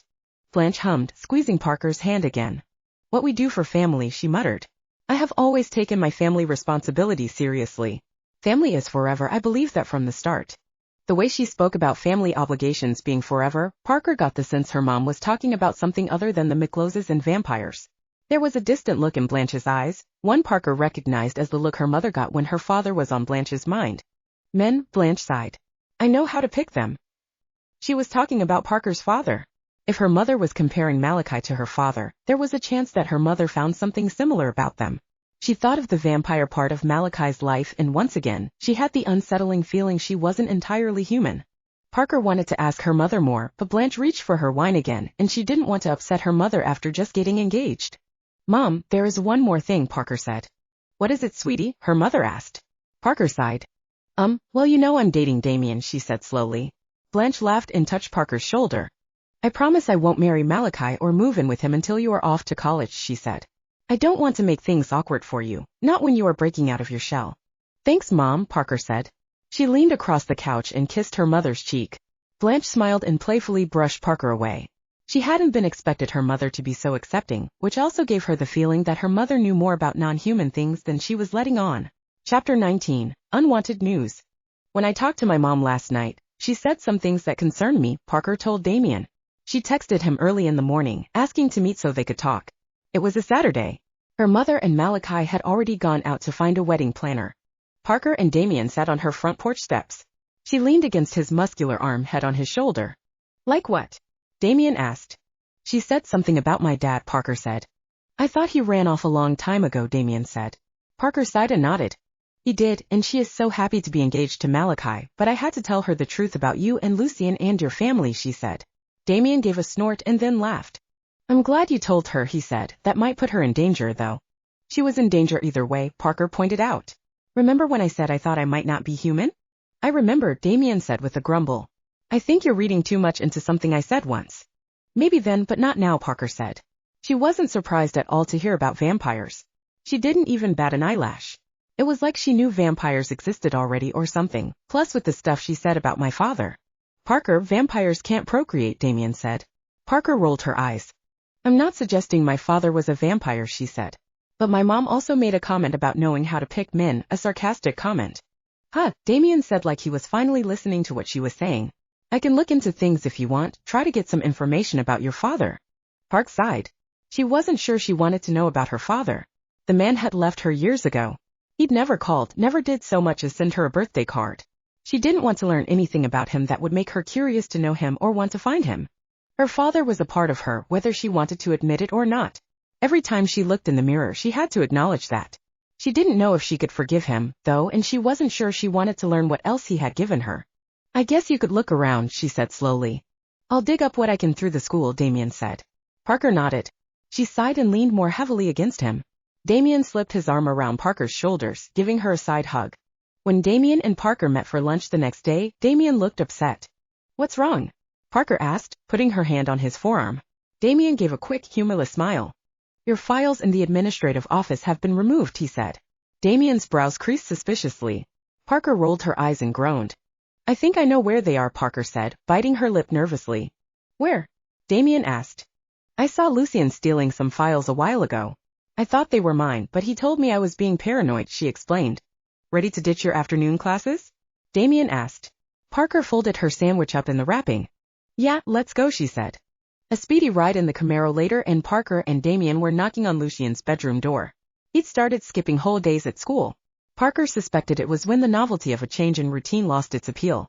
Lucian opened his door and turned his back on them as he retreated back into his bedroom. Damian and Parker followed. Parker hadn't seen Lucian's room before. She felt like she was entering a dungeon. The walls were painted a dark red and there were thick, black curtains over the windows. There was no natural light in the room, only lit candles on the desk which didn't have a computer, only notebooks and on the tables beside his obnoxiously large bed. The bed had black sheets and a black comforter. Instead of paintings on his walls, Lucian had weaponry from different eras, and a bookshelf in the corner too covered in shadow for Parker to see. Lucian went to his bed. He sat down, propping himself up on his pillows, opening the book he'd been reading. "Lucian, did you steal Parker's administrative files from the school?" Damian asked, crossing his arms. Lucian looked over at them, arching an eyebrow. "Oh, that," he said casually. He closed his book and tossed it aside. "I did." "What of it?" "I had some questions about my father," Parker admitted slowly. Lucian's eyes narrowed slightly. "I already looked into that," he said, waving away her concerns. "You did?" she asked. "Well, what did you find out?" Lucian looked at Damian. "Parker, maybe Lucian and I should talk about this first," Damian said, turning to her. Parker shook her head. "No, I want to know what you found," Parker insisted. She stamped her foot on the floor for emphasis. Lucian slid off the bed and pulled her files from the desk. Charles Whittier, he said, lifting the folder. I know his name already, Parker snapped, crossing her arms. She glared at Lucian, mad that he was drawing it out. Someone is testy today, aren't they? He asked with a sneer. Parker sighed, trying to relax. Anything to do with her dad put her on edge. Lucian, stop stalling, Damian said. No, he's right, things to do with my dad always make me a little anxious, she admitted. Damian softened, putting a hand on her shoulder. Parker needed his strength and comfort at a time like this. Charles Whittier isn't human, Lucian stated bluntly. Parker gasped, shaking her head. But Damian said that vampires can't procreate, she argued, shaking her head again. Did Damian also say that vampires and humans aren't the only things out there in the world? Lucian asked snidely. Parker looked at Damian. I'm sorry, I figured you knew that, Damian said. Parker shook her head. She looked back at Lucian expectantly, but he put her files down again. What else did you learn? She asked. Nothing, Lucian said with a one-shouldered shrug. I tracked some of his movements after he left Maine, but then lost his trail. It was his history I was more interested in. What? Parker trailed off, swallowing into a dry throat. What kind of past did he have? The kind that told me he wasn't human, Lucian said, obviously annoyed. Come on, Lucian, tell us what you know, Damian said firmly. That's all I know, he said with another shrug. Parker, your father isn't human. I don't know what he is. All I could confirm was that he has been around a long time, a lot longer than us. He motioned to himself and Damian. That's it? Parker asked. Lucian nodded. The trail went cold, he said. Parker sighed heavily. She stepped away from Damian. So, I'm not human? She asked. Not entirely, Lucian said in his smooth, uninterested tone. Lucian, shut up. Damian snapped. He put his hands on Parker's shoulders. Are you all right? I'm okay, Parker said with a nod. She wasn't really processing anything though, not with the new information that she wasn't entirely human. Her heart pounded in her chest. She expected her breathing to pick up any moment, but on the outside, she remained calm. Are you sure? Damian asked. Is there anything I can do for you? I'm fine, Parker said. I just need to, she trailed off. Without looking at either brother, Parker left the house. They didn't try to stop her, giving her space. She felt like she was floating through the halls back to her own room, not really seeing or feeling anything. She wasn't human. Parker laid down on her bed. She wanted to call Lissa and talk to her friend, but she didn't feel like they were back to that quality in their friendship yet. It wasn't like she could really tell Lissa what was going on anyway. She tossed and turned through the night, dreams of what she could be waking her every few hours in a cold sweat. Chapter 20, Life Lessons. Parker, how are you doing? Damian asked. He was sitting on the edge of his bed. Parker sat next to him, not entirely sure what to do or say. She'd felt detached since learning that her father wasn't human. I'm fine, she said with a nod. Damian shook his head. Are you really? He asked. She nodded again. Okay. I wanted you to know this doesn't change anything between us. Parker turned to look at Damian, smiling warmly at him. I know that, she said. She reached over and took Damian's hand on hers, squeezing his fingers. Damian smiled back. I know it isn't always easy being in a relationship with a vampire, Damian said. It takes a special kind of human to make it work. Like, someone who is only half human? She asked playfully. Damian chuckled. Maybe so, he said. The point is, you've made me feel more connected and more alive than I've felt in decades. But you know, being in a relationship with someone who is immortal can be complicated. I've read the warning label, Damian, Parker assured. Rather, I've read enough of books to know. I just want you to know that whatever happens, whatever we find out, I'll still love you. I am in love with you, Damian said. Parker sighed, pulling her hands from Damian. She stood up and paced back and forth. She wasn't handling the news about not being human well. She'd barely been able to sleep since she found out.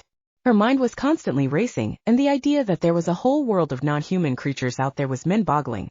Parker, calm down, Damian said, grabbing her hand and pulling her closer. I can't, she said. This pretty much changes everything about my life. Damian smiled at her, pressing his thumb into her palm and gently massaging away tension in her hand. Parker sighed, closing her eyes. This doesn't change anything about who you already are or who you know yourself to be, Damian said. Parker wasn't listening anymore. Her mind lost on the pleasure of feeling Damian's thumb massaging her hand. That feels good, she said. Damian chuckled. It got you to calm down, he said, slowly releasing the pressure he was applying. Parker whimpered slightly when he stopped. I don't feel like I know who I am anymore, she admitted, resting her hands on Damian's shoulders. He slipped his arms around her waist, pulling her knees against the bed of his bed. Why? He asked. Because I don't even know what I am or where I come from, she said. How can I know who I am when I don't even know my true family history?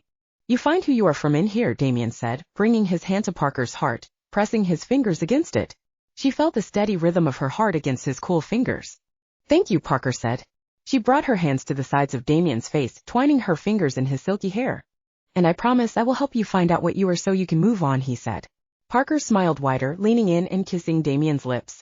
With a pleased grunt, Damian pulled Parker onto the bed. She straddled his lap, his hands running up and down her sides.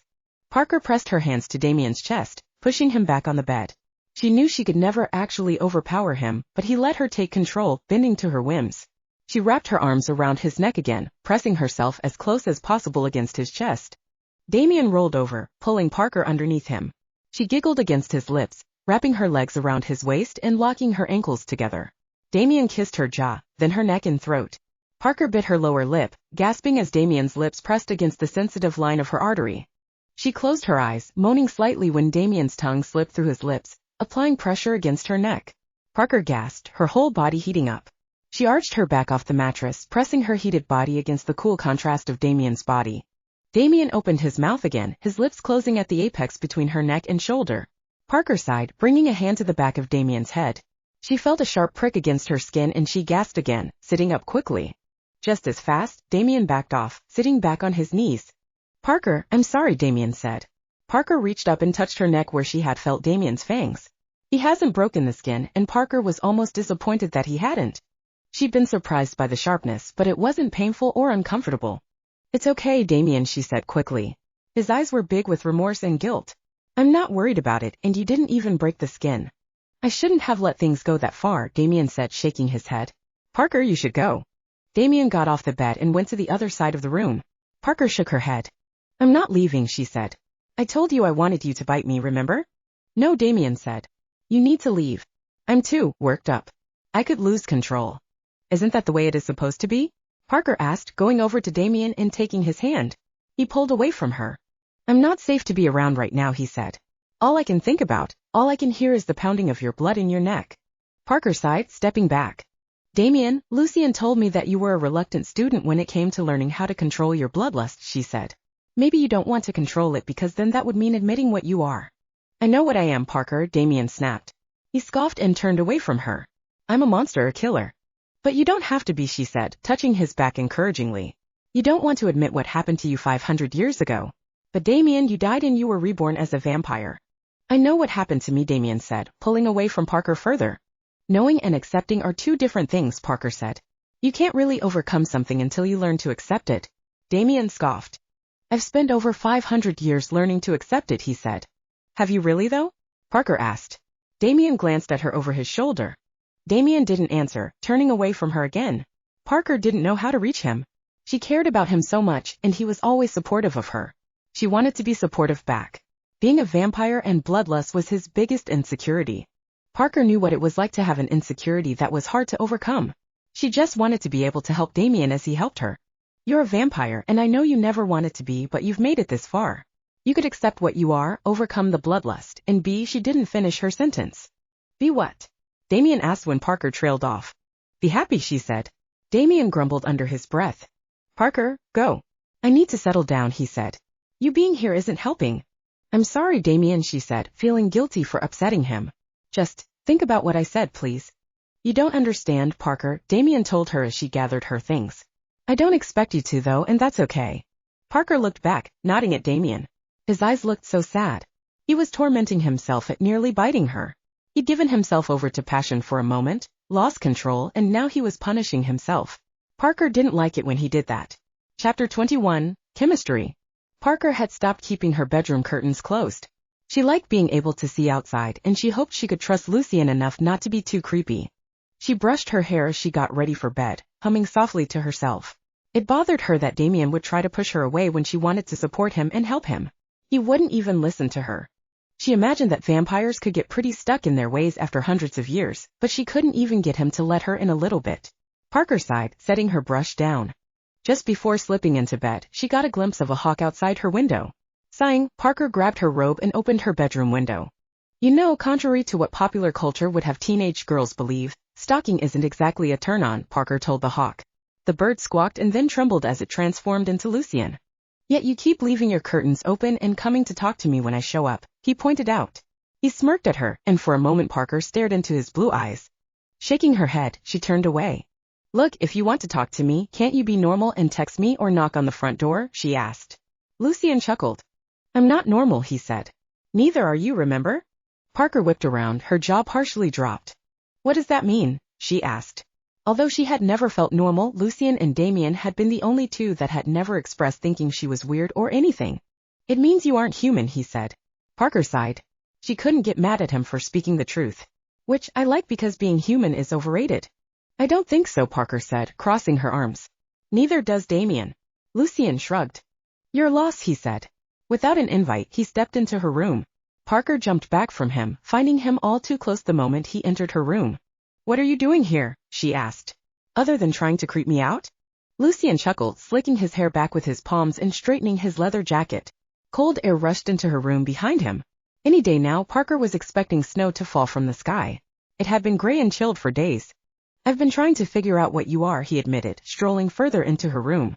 Lucian clasped his hands behind his back. He looked at Parker with an arched eyebrow, walking in a circle around her. Are you a vampire or vulture? Parker asked, turning and watching him move around her. Lucian smirked at her. Oh, you are witty, he said, flashing a smile where she could see his fangs. I like that too. Parker's heart thudded in her chest. She didn't like the brightness in his eyes while he observed her. It made her breath falter and her pulse quicken. She felt exposed, like he could see more of her than she wanted, underneath her clothes, underneath her skin. Parker swallowed into a dry throat. Have you found anything out? She asked, curiosity about her origins getting the better of her. Lucian stopped circling. He tilted his head thoughtfully to the side. There are so few creatures that are this alluring to vampires, outside of humans that is, he explained. And I'm one of them? Parker asked. Lucian nodded. In a slight daze, Parker moved to her bed and sat on the edge. Damian and Lucian had said she'd smell differently before they confirmed she wasn't human. She hadn't realized it was something that attracted them. She wondered if Damian was only attracted to her because of the way she smelled to him. She looked up at Lucian. He hadn't moved, only rotating so he could continue to look at her. Do you think that is why Damian is with me? She asked. Because of the way I smell? Lucian's lips curved down in a frown. His eyes flicked to the window like he wanted to bolt before having such a personal conversation. I can't answer that, he said. I know my brother loves you and I know that you are good for him. Does the rest matter? It should, Parker said, standing up and throwing her arms in the air. I mean, I want him to love me for who I am, not because I smell attractive to him. Lucian chuckled and bit his bottom lip, bouncing his eyebrows at Parker. She felt unsettled again, her stomach twisting every which way. It is a little more complicated than that, Lucian said, licking his lips. Vampires feel things differently. Love, attraction, lust, desire, even anger, hatred, and happiness are felt differently. I don't understand, Parker said, creasing her brow. And I can't explain it any better, he said. Anything other than a vampire wouldn't comprehend the notion that all emotions are linked to blood. Parker grimaced slightly. Maybe I don't want to understand, she said. You will if Damian ever decides to take things all the way, Lucian said, giving her a suggestive look. Parker rolled her eyes. As for what you are, it is a short list. Most supernatural creatures don't have a blood allure to vampires. What is on that list? Parker asked quickly. Lucian arched an eyebrow at her.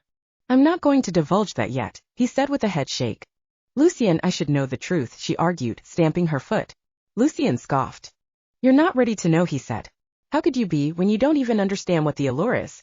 And you can't explain it to me? She asked. Lucian shook his head and smirked at her. My apologies, he said, though he didn't sound sincere in his apology. Parker crossed her arms and plopped down on her bed. Parker, as soon as I know for sure, you'll know. Thank you, she grumbled. Lucian chuckled. He reached out and grabbed her hands, pulling so she uncrossed her arms and then tugged her until she stood up. Parker was reluctant to comply. Lucian's cool skin sent a shiver up her arms and straight to her spine. Slowly, she raised her eyes to his. He had his head cocked to the side as he looked at her. He hadn't released her hands yet, their fingers linked together. What? She asked sharply. Lucian smirked. Don't kid yourself, he said, bringing a hand to her face and brushing the back of his fingers down her cheek. It is more than your blood that I like. Clearing her throat, Parker stepped back. She held her hands up and pushed Lucian back slightly. If he hadn't wanted to move, he would have stood his ground, but he allowed her to push him away. I'm with Damian, Parker reminded him. Lucian scowled. Stepping closer to her again, Lucian put his forefinger under her chin, forcing Parker to tilt her head up and look straight into his eyes. Her heart nearly stopped in her chest. He was strong and his eyes told her he was dangerous. She couldn't help the blush that spread across her cheeks as he leaned in closer. Lucian's scowl melted and he smirked at her. The chemistry between liars is explosive, Lucian purred. Before Parker could say anything, Lucian left her room with a whoosh of cold air. She gasped, breathing heavily as she looked around her empty room. Parker clutched her chest, trying to catch her breath. Lucian had unsettled her and provoked unexpected feelings to writhe in her stomach. She couldn't figure out why he had had that effect on her. She'd been around him before and never felt anything like that. Chapter 22, Slumber Party. Parker. Lissa cried, running up to Parker in the halls at school. Parker was taken aback. She and Lissa had been having lunch together regularly, but beyond that, they mostly just waved and smiled at each other in the halls. Lissa, Parker said with a smile. Lissa grabbed Parker's hands and bounced up and down on the balls of her feet. Even with Lucian's interference, they still hadn't been as friendly as they were before their big falling out. Parker had expected that to take a lot more time. Okay, I know we've been hanging out more at school, but I really want you to come to my house tonight. We haven't had a girls' night in forever, Lissa gushed, squeezing Parker's hands. Okay, Parker said, looking around at the weird looks Lissa's friends were giving them. Lissa didn't seem to notice or care. Her only focus was on Parker. Great, come to my house after school. I have so much to tell you, she said excitedly. All right, I'll be there, Parker said with a nod. Lissa hugged her and then ran off down the hall. Still a little confused, Parker went to class. Lissa had been nicer to her, but this was the first time she had wanted to hang out and spend time together outside of school. Parker was a little hesitant. She had wanted to take things slow with her relationship with Lissa. She still didn't know a lot about how Lucian's psychic powers worked, whether it would last indefinitely, or what it would mean for them if they ever got into another argument. Parker had wanted to ease back into it so she could get a better sense about all that before getting her hopes up too high. After school, Parker packed her overnight bag and wrote her mother a note. Blanche was out with Malachi again, looking at potential wedding venues. Then she headed over to Lissa's. Before knocking on the door, Parker had a moment where she thought it could be some kind of trick. Slumber parties with Lissa could easily end up with Parker feeling alone while Lissa and her friends did each other's hair and makeup. Sighing, Parker knocked. Lissa pulled the door open immediately. Oh good, you're here, she said, hugging Parker and practically pulling her inside. I have so much to tell you, Parker, let's go up to my room. Okay, Lissa, you're freaking me out a little, Parker said as she was half dragged up the stairs. Don't be freaked, Lissa said. This is nothing but good news. We are going to have fun tonight. All right, Parker said with a sigh. She stopped struggling against Lissa's excitement and went along with it. Parker hadn't been in Lissa's bedroom for months, and looking around, she had almost forgotten what it had looked like. I got all our favorite snacks together, picked out some chick movies, and have your favorite ice cream in the freezer, Lissa said with a big smile. Parker laughed despite herself. Wow, she said. Just like old times. Yeah, I wanted tonight to be special. Let me throw a movie on, Lissa said. Lissa was an only child and her parents were very well off. She had a 4-poster queen-sized bed, a wall-mounted smart TV, and her own walk-in closet and ensuite bathroom. She had the bedroom of a princess with pinks and pastels all over. Come sit with me and let's catch up, Lissa said, patting the bed beside her. Parker dropped her overnight bag on the floor and climbed onto the bed. In the background, Lissa had started playing the movie Clueless, one they both enjoyed when they were younger. So how is everything? Lissa asked. Parker smiled shyly as Lissa opened a package of Skittles. This year has been really weird, Parker admitted. My mom is engaged to Malachi Miklos. Really? Lissa gasped before squealing and laughing. But, aren't you and Damian together? Parker nodded. Yeah, my mom promised not to move in with him or marry him until I go to college, she explained. Lissa sighed in relief. Well, that's good. I can't believe your mom is engaged. Has she ever dated anyone before, I mean since your dad? Lissa trailed off, looking shy at bringing that up. No, she hasn't, Parker said. I'm glad she's happy. Yeah, she deserves it, Lissa agreed. They traded snack packages and kept talking. Parker could tell that Lissa had something she wanted to tell her, something that had her bursting at the seams. Come on, tell me what you've wanted to tell me since I got here, Parker said, laughing. It felt so natural to be with Lissa again, to be friends again. Okay, well, I have a new boyfriend, she said giddily. Parker giggled, understanding why Lissa had become so friendly and cheery. It's about time, Parker said. Lissa bit her lower lip. Well, tell me about him.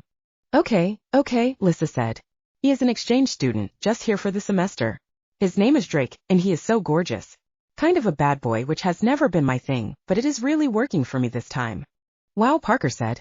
You seem to really like him. I do, Lissa said. Like, really like him. I think I might be falling in love with him. Parker had never heard Lissa actually say that she thought she was falling in love. She'd told boys she loved them before, but she'd never been this serious about any of them. Parker was glad that Lissa had met someone she really connected with. How are things with you and Damian? Lissa asked. Parker chewed the inside of her cheek. Are you sure we are okay to talk about that? She asked. She didn't want to stir up the old argument. Lissa scoffed and waved Parker's concerns away. Parker grabbed a chocolate bar for herself. I'm totally fine with it, she assured. I just want to know. I mean, he's your first boyfriend, your first love. Parker smiled. It was a strained smile that didn't touch her eyes. Ever since Damian had told her that he loved her, Parker hadn't been able to figure out what her feelings were for him. She cared about him so much and she wanted to love him, but she didn't know if that was what she felt.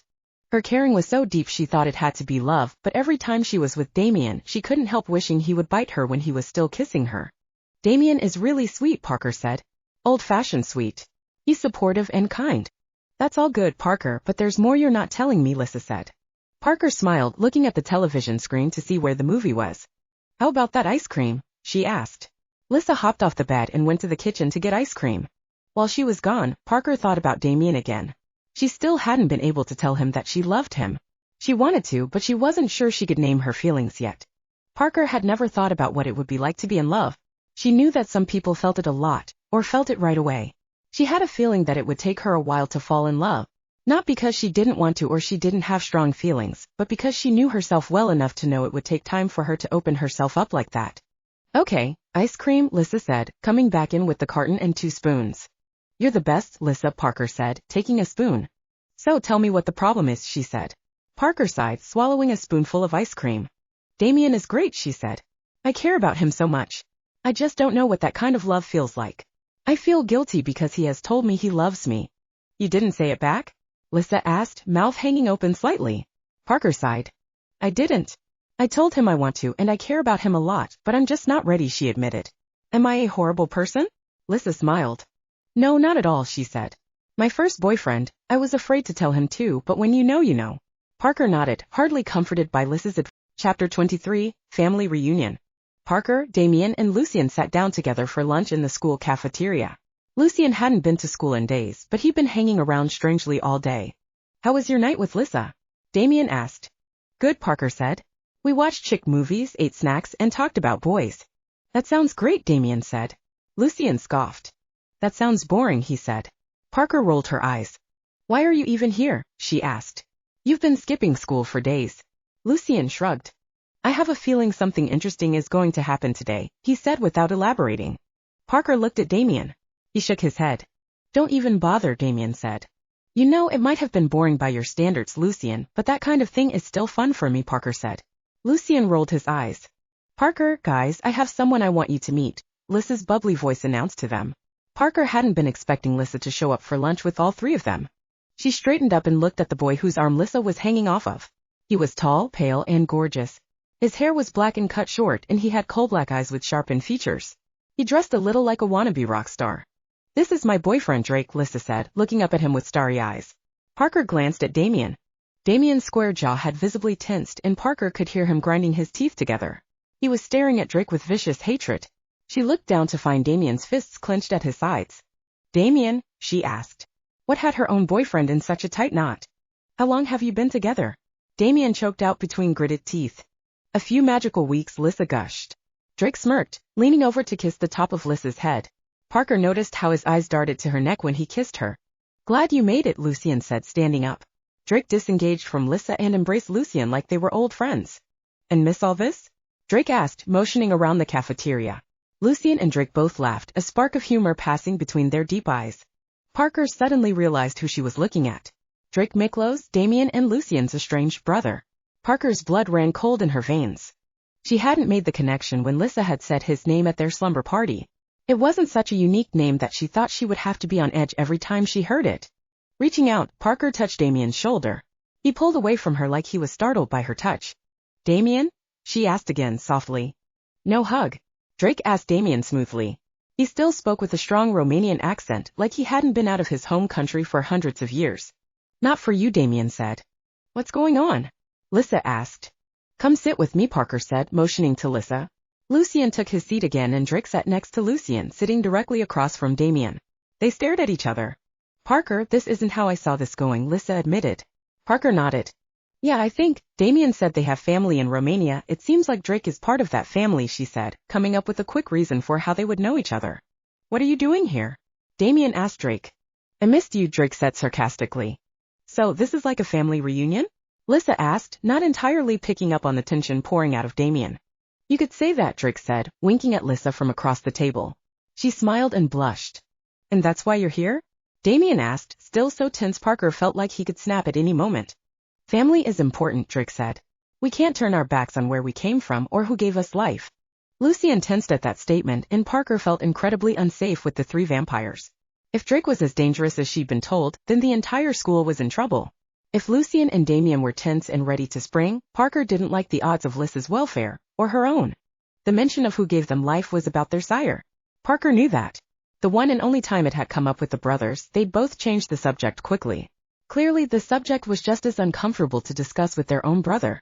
Parker wanted to get Lissa away from them. Lissa was so smitten, Parker didn't think she could pull her away. We haven't turned our backs, Lucian drawled. But you're right, we are overdue for a visit. I'm glad you are so agreeable, Drake said, smirking at Lucian.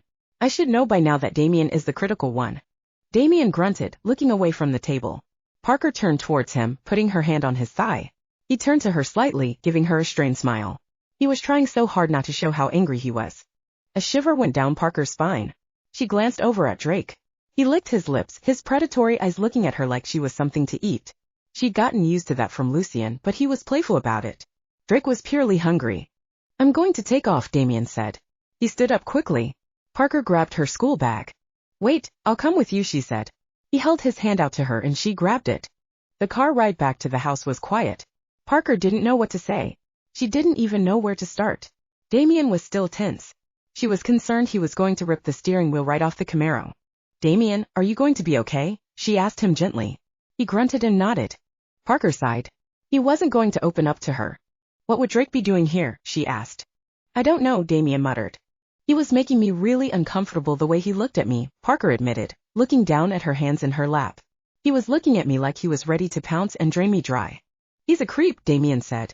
Parker didn't find any comfort in his words, so she sighed and leaned back into the seat. The rest of the ride was quiet. Damian parked the Camaro and the two of them sat quietly in the garage for a moment. Parker wasn't sure if Damian was waiting for her to leave, but she didn't want to leave him when he was so upset. Damian, talk to me, please, she asked. Damian grunted again. What's there to say? He asked. I work very hard to maintain control and somehow, something always sets it off. He slammed his hands into the steering wheel. The whole wheel bent out of shape at his strength. Parker gasped, leaning away from him. Damian looked at her apologetically. I'm sorry, Parker, he said. She nodded. I get it, she said. This was unexpected. Maybe it is a test of some kind. You know, like every time you get a better handle on your control, something more difficult gets in the way to help you gain more resilience. Damian scoffed. A nice idea, he said. It isn't working. I should go before I accidentally hurt you or scare you more. I'm not scared, Damian, Parker said. She reached over and touched his forearm. Damian relaxed for a moment. Still, I should be alone right now, Damian said. He left Parker alone in the car. She got her school bag and went home by herself. It bothered her to see Damian so upset, but it bothered her even more that he kept pulling away. Anytime he thought he showed her too much of his vampire self, he pulled away. She wanted him to be himself around. Chapter 24, Amends. I want to take you out to dinner, Damian told Parker on the phone. Why? Parker asked, smiling into the phone. Because I was a jerk about Drake, he said. Parker sighed. I shouldn't have shut you out or been so rude. No, Damian, you were thrown. It isn't easy to remain so perfect when you are under that much pressure, she said. You think I'm perfect? Damian asked in an amused tone. Parker giggled. She laid down on her bed, leaning back on her pillows. She still wasn't entirely used to having girly moments like talking to her boyfriend on the phone at the end of every day. I do, she said. Well, I better uphold my reputation and take you out on a great date, he said. All right, I won't argue with that, Parker agreed. Tomorrow night, Damian promised. Damian picked Parker up in his Camaro. He hadn't told her where they were going, but he told her to dress nicely. Parker had put on a nice skirt and a peasant top. She was casually dressy, prepared for fine dining or something less fancy. They went to another nice restaurant with candles on the tables and dim lighting. The waiter held the corners of the tablecloth back as Parker and Damian slipped into their seats to keep them from getting snagged. Parker smiled at Damian. Wow, this place is very nice, she said. It's been a while since we went out like this, he said. She nodded. This was a great idea, Parker agreed, picking up her menu. Parker, Damian, oh my gosh. What are you two doing here? Lissa asked, running up to their table, dragging Drake along. Parker quickly looked at Damian. His jaw was tensed, but he nodded at Parker, telling her he was okay. Lissa, Drake, Parker said. Small world. Yeah, Lissa said, taking the seat beside Parker. Drake sat down beside Damian. Might as well turn it into a double date, Drake said. Unless there are any objections? He looked directly at Damian when he spoke. I guess that's okay, Parker said, shrugging. She looked to Damian for help. He shrugged too. The more the merrier, he said tightly. Oh, Parker, I've been imagining this day for ever. Lissa gushed. She leaned her head on Parker's shoulder. The four of them ordered food and Lissa had no shortage of anything to say. Parker was happy to let her carry the conversation, only because she had no interest in talking to Drake. She was surprised to find that Drake seemed genuinely interested in indulging Lissa's high school intensity. He made all the right expressions in responses to her dramatic gossiping. Damian and Parker kept exchanging glances, but there wasn't much either of them could do. Okay, I'm going to run to the bathroom before the food gets here, Lissa said. She grabbed her makeup bag and ran off. What are you playing at, Drake? Damian asked the moment Lissa was out of earshot. Nothing, Drake said, eyes piercing Parker sharply. Parker shifted in her chair uncomfortably. You're not here running an errand? Damian asked. Drake looked at his brother. Why would you think that? Drake asked, taking offense. Because, Drake, it is what you do, Damian pointed out. Drake glanced sideways at Parker again. She cringed. I was drawn here by a certain allure, he said, turning his focus on Parker with a vicious smirk. If Parker hadn't been afraid of him, she might have actually thought he was attractive. Lissa returned around the same time as their food showed up. The rest of the dinner continued without incident, but Parker was uncomfortable the entire time. Drake had essentially told Damian she was the reason he had come to Ocean View, Maine. It didn't make her feel very safe. You asked Drake about running errands, Parker pointed out when they got into the car. The mood around their date night was ruined, but at least Drake and Lissa had decided to go off on their own after dinner. Remember when we told you that the same vampire sired all three of us? Damian asked, revving the engine and starting to drive. I do, Parker said. Our sire, Salus Regulus, a former general in the Roman army, Drake has always been his lapdog, Damian said. Why? If he's older than you, why does he need younger vampires to do his dirty work? I thought vampires got stronger with age, Parker said. They do, Damian confirmed. Salus is over 2,000 years old. He was a conqueror, well on his way to becoming emperor, but he got badly injured. Healers and physicians tended to him, even ones with magical powers. One of them was a vampire and turned him. Unfortunately, since he was so crippled, he never became as strong as he should have as a vampire. So he is a weak, sick vampire? Parker asked, glancing at Damian. She noted he wasn't any less tense now that they were driving away from Drake. He looked for cures. Over the centuries, that led him to Romania and the Romani, Damian explained. That led him to us. Apparently he was inspired by our performance on the battlefield, and sired us to be his children, his servants. But you got buried alive and Lucian resisted? Parker asked. Damian nodded. Drake willingly became Salus's puppet, Damian said. He never does anything that Salus doesn't send him to do. So when you say running errands you mean, Parker trailed off, looking out the window. Damian reached across the seat and put his hand on her thigh. Parker looked back over and smiled at him. While we're on the subject, how does one become a vampire? Parker asked. She was careful with her wording. Damian had a habit of closing off when she asked about vampires and things related to vampires. He was being so open about his past and his sire though, so she hoped he'd keep talking. Damian took her hand in his, raising it to his lips and kissing the back. Parker giggled, her whole body warming as tingles ran from his lips up her arm. It is a blood exchange of sorts, Damian said. The sire first drains a human of blood, drinking to the point of nearly killing them. Then they slice open their own veins and let the drained human drink their blood. How does it work? She asked, fascinated by the idea. Vampire blood has healing properties. When a human is so close to death they can't be healed, but they can be reborn from the power in vampire blood, he said. That sounds very intimate, Parker said with a little gasp. All vampires feel a connection to their sire, Damian admitted. Like a romance connection, or an indentured connection? Parker asked. Neither, Damian said. It is a little difficult to explain. I don't have to obey Salus and I'm not drawn to him or unendingly loyal, but he does have power over me. And you broke free, Parker said, smiling admiringly at Damian. I haven't seen him in hundreds of years, Damian said. I don't know if I would feel it again. You're strong, Damian, Parker said, squeezing his hand in hers. You could resist him. Damian grinned at her. Thanks, he said, kissing the back of her hand again. Knowing more about Damian's past didn't put Parker at ease regarding Drake's presence. It meant that Salus might not be far behind. If Drake was interested in her, she couldn't let her mind go there. Chapter 25, Christmas Formal. Just before Christmas break, there was a Christmas formal at the school. Parker and Lissa got ready for the dance at Lissa's house, per her insistence.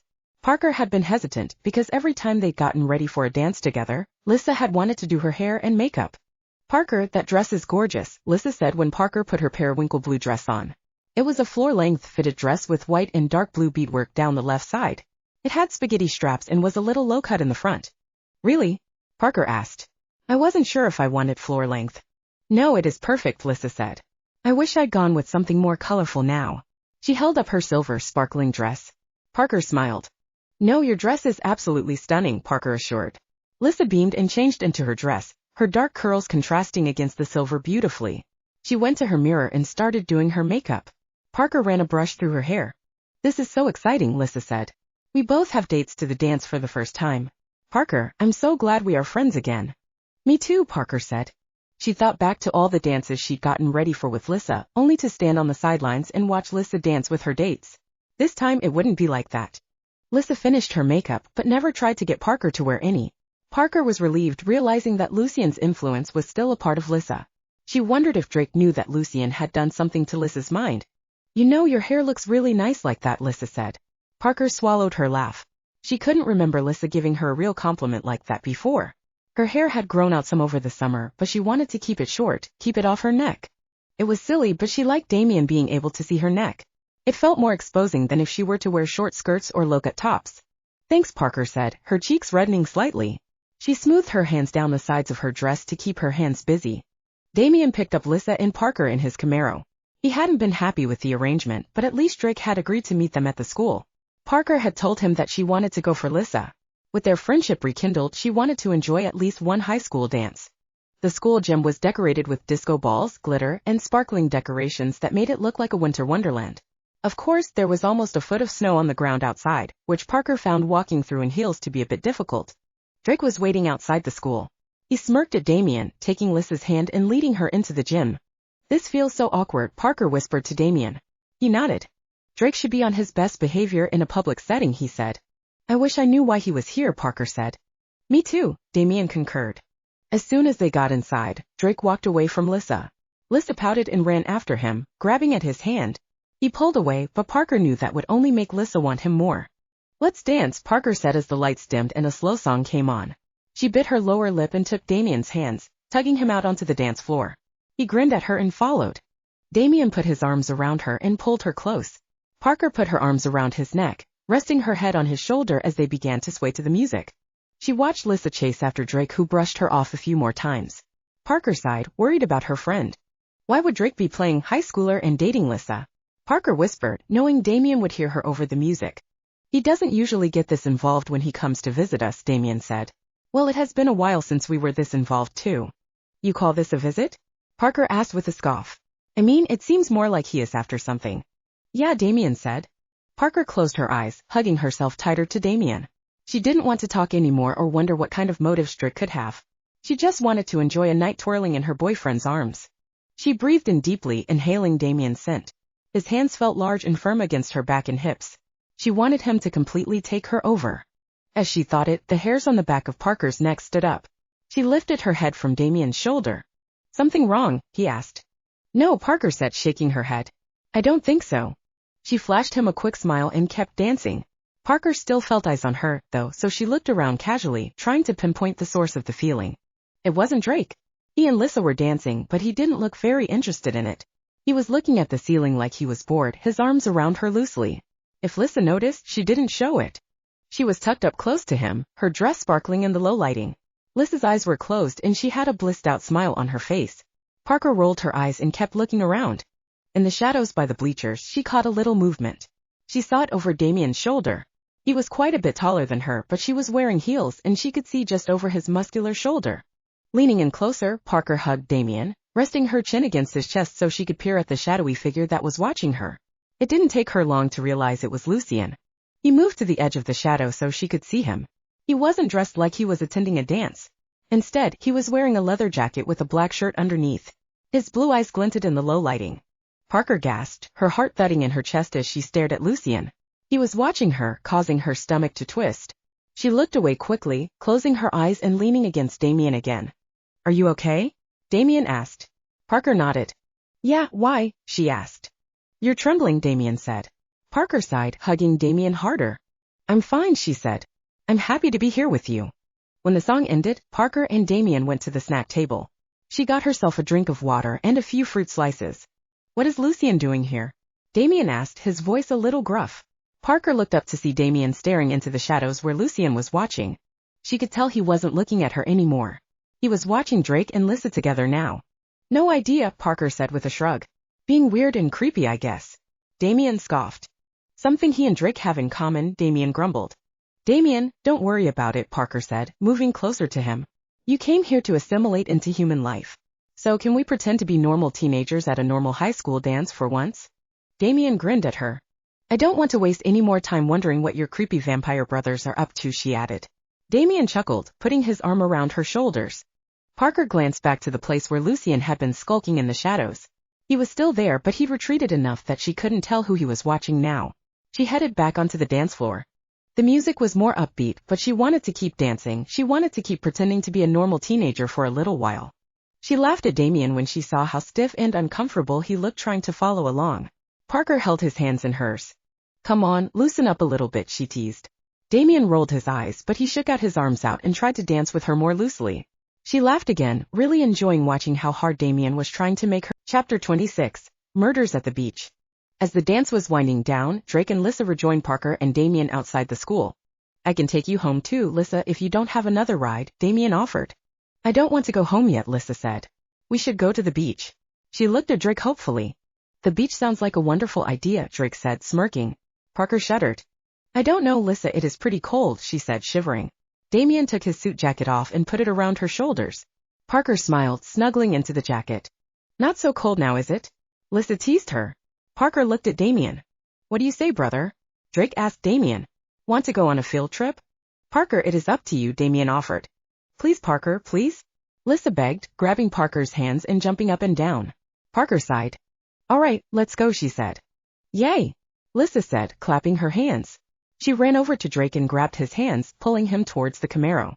Lissa and Drake slid into the back seat. Damian shrugged, getting in the driver's seat. Parker hesitated to get into the car. Anything that involved Drake had her on edge. She stared at her own reflection in the car window. Come on, Parker, Lissa said, waving behind the tinted glass. Parker sighed, but she got into the car. It wasn't a far drive to the beach. Even in winter when there was snow on the ground, the beaches were usually clear.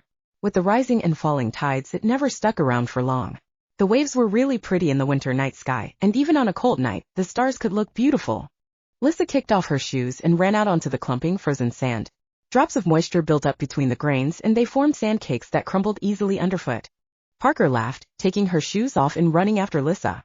It was something they used to do when they were kids. Lissa grabbed Parker's hands and they spun in a circle, holding onto each other to keep from falling over. Both the girls laughed and laughed as they kicked up sand, the sound of roaring waves crashing against the beach in the background. When she was too dizzy to stand upright, Parker broke off, stumbling to the side. Damian caught her, keeping her upright. Thanks, she said, still laughing. Lissa dropped to the sand on her knees, laughing so hard she was crying. Drake walked up behind her and put his hand on her head. Let's walk down to the pier, he said. Lissa held up her hand and Drake rolled his eyes. Reaching down, he helped her up to her feet. She clung to his arm, and Drake allowed it. Parker's head stopped spinning. Damian put his arm around her shoulders and they walked behind Drake and Lissa. Just say the word, Parker, and we can leave, Damian whispered to her. I will whisk you away so fast. Parker giggled.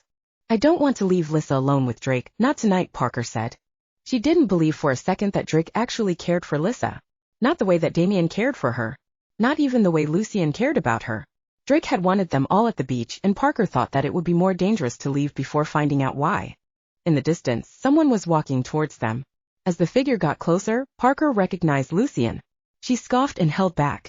You just turn up everywhere, don't you? Damian said once Lucian was close enough. I've been out here longer than any of you, Lucian said with a shrug. We are walking down to the pier, want to come? Lissa asked Lucian. He raised an eyebrow at her. All right, he said. He winked at Parker. Parker glared at Lucian, groaning slightly. She knew her pulse was rising in her anxiety. She hoped all the vampires couldn't hear it. When they got to the pier, there was something underneath it. A strange pile or lump of something. Parker squinted, trying to see what it was in the dark. Parker, stop, Damian said, grabbing her arm. What is it? She asked, turning to look at him. Before Damian could answer, Lissa's scream pierced the night air, overpowering the sound of the waves. Those are bodies. Lissa screamed. Those are human bodies. Bodies? Parker asked, pulling away from Damian. She got close enough to see and then stopped. She couldn't see much, but all their necks were exposed and there were 2 puncture marks on each of their necks. Someone grabbed Parker's arm and pulled her back. She twisted around to glare at Lucian. He released her arm quickly. Did you do this? She asked, pointing to the bodies. Lucian's brow creased. Yeah, hi, we're at the beach, Lissa said. Parker looked over to see her talking on the phone. We came here after the dance and there are bodies piled up under the pier. They're dead. Like, I think they were murdered. She was on the phone with the police. Drake stood beside Lissa, one hand on her shoulder as she freaked out.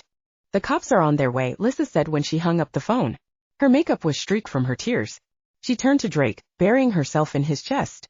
He put one arm around her shoulders, half-heartedly offering her comfort. They were bitten by vampires, Lucian. You feed off humans, she whispered so Lissa wouldn't hear, pointing to the bodies again. I told you I don't need to kill to feed, he reminded her just as quietly. Yeah, but you said you kill when you want to, she said, crossing her arms. She glanced at Lissa to make sure she wasn't paying attention. Lucian, if you did this, tell us, Damian said in a hushed tone, putting his arm around Parker's shoulders. She leaned against Damian's strong body for support. I didn't, Lucian assured, nodding towards Drake covertly. In minutes, several cop cars showed up, sirens wailing. They each had to give their names and a quick statement. Lissa was still in hysterics, crying and freaking out. Maybe you should take her home, Damian suggested, raising an eyebrow at Drake. Drake scrunched up his nose in a grimace. Very well, he said. It appeared he was already getting annoyed at playing the dutiful boyfriend. He guided Lissa away, but Parker caught his smug smirk as he headed off the beach. Drake did this then? Parker asked, turning to Lucian. Probably, Lucian said disinterestedly. There aren't any other vampires in town. He looked at Damian with a smirk. Damian scoffed, shaking his head. I didn't do this, he said. Lucian looked at the pile of bodies. It is your style, Damian, he said. You get the warm, fresh blood of one human, then you can't stop yourself from taking another, and another. Stop. Parker hissed. Damian has his cravings under control. Lucian glanced at Damian. What game is Drake playing? Damian asked. The 3 of them had been forced further away from the bodies. The police were setting up crime scene tape, taking pictures and doing their forensic workup of the bodies and the scene. I don't know, Lucian said, shaking his head and throwing his arms up. I don't want to know what goes on in his twisted mind. Why is he even here? Parker asked. She remained close to Damian. Seeing the dead bodies hadn't shaken her as much as it had shaken Lissa, but she didn't like the idea of a vampire in her town killing people she knew. I invited him, Lucian said with a smirk. You what? Parker gasped. Why would you do that? I have my reasons, Lucian said with a dismissive wave. Parker looked at Damian. He was scowling at Lucian. Can you take me home? She asked. Damian's features softened. Of course, he said with a nod. He hugged Parker tightly, giving her a moment of comfort before they went back to the car. Chapter 27, an ending or beginning? Why would Lucian invite Drake here? Parker asked. She was pacing back and forth in her bedroom. Damian was leaning against her doorframe, arms crossed over his bulging chest. He watched her pace back and forth, her whole body rippling with tension. I mean, he knows how dangerous Drake is, so why invite him here where he could hurt my friend? She asked, throwing her arms up in the air and groaning. Parker, I think you're overthinking things, Damian said. What do you mean? She asked, glaring at Damian. I mean, Lucian likes to cause trouble, Damian explained. Drake is all about trouble. Sometimes they join up and play out some interesting scenes. But why here? Why now? You're doing so well with the bloodlust, and Parker trailed off. She sighed and sat down heavily on her bed. Even with her eyes closed, she could feel Damian getting closer to her. He sat down beside her on the bed, reaching over and taking her hands in his. Her hands disappeared in his. Parker opened her eyes, staring at how dwarfed she was beside him. And what? Damian asked. Parker shook her head. It is stupid, she said with a sigh. Damian grinned at her, leaning in and kissing her cheek. It isn't stupid, he said. Come on, tell me. Parker sighed again, biting her bottom lip. She wasn't sure how to say what she wanted to say. She had the feeling that Damian wouldn't take it all that well. I don't know, I guess I thought Lucian really cared about me as a friend, she said. I know you said he doesn't have any friends. Still, he knows that vampires are drawn to me somehow, and then he invites your crazy brother here. Damian dropped her hands. He turned away from her slightly. Parker, you keep wanting Lucian to be a good guy, he said. You shouldn't get your hopes up. Why not? She asked. Why do you want him to be a good guy?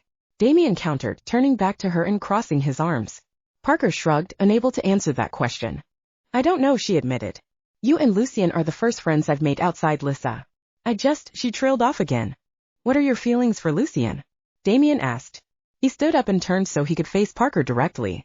He's a friend, I just said that, Parker said. Damian shook his head, crossing his arms again. It is more than that, he said. Parker creased her brow. In her chest, her heart pounded rapidly.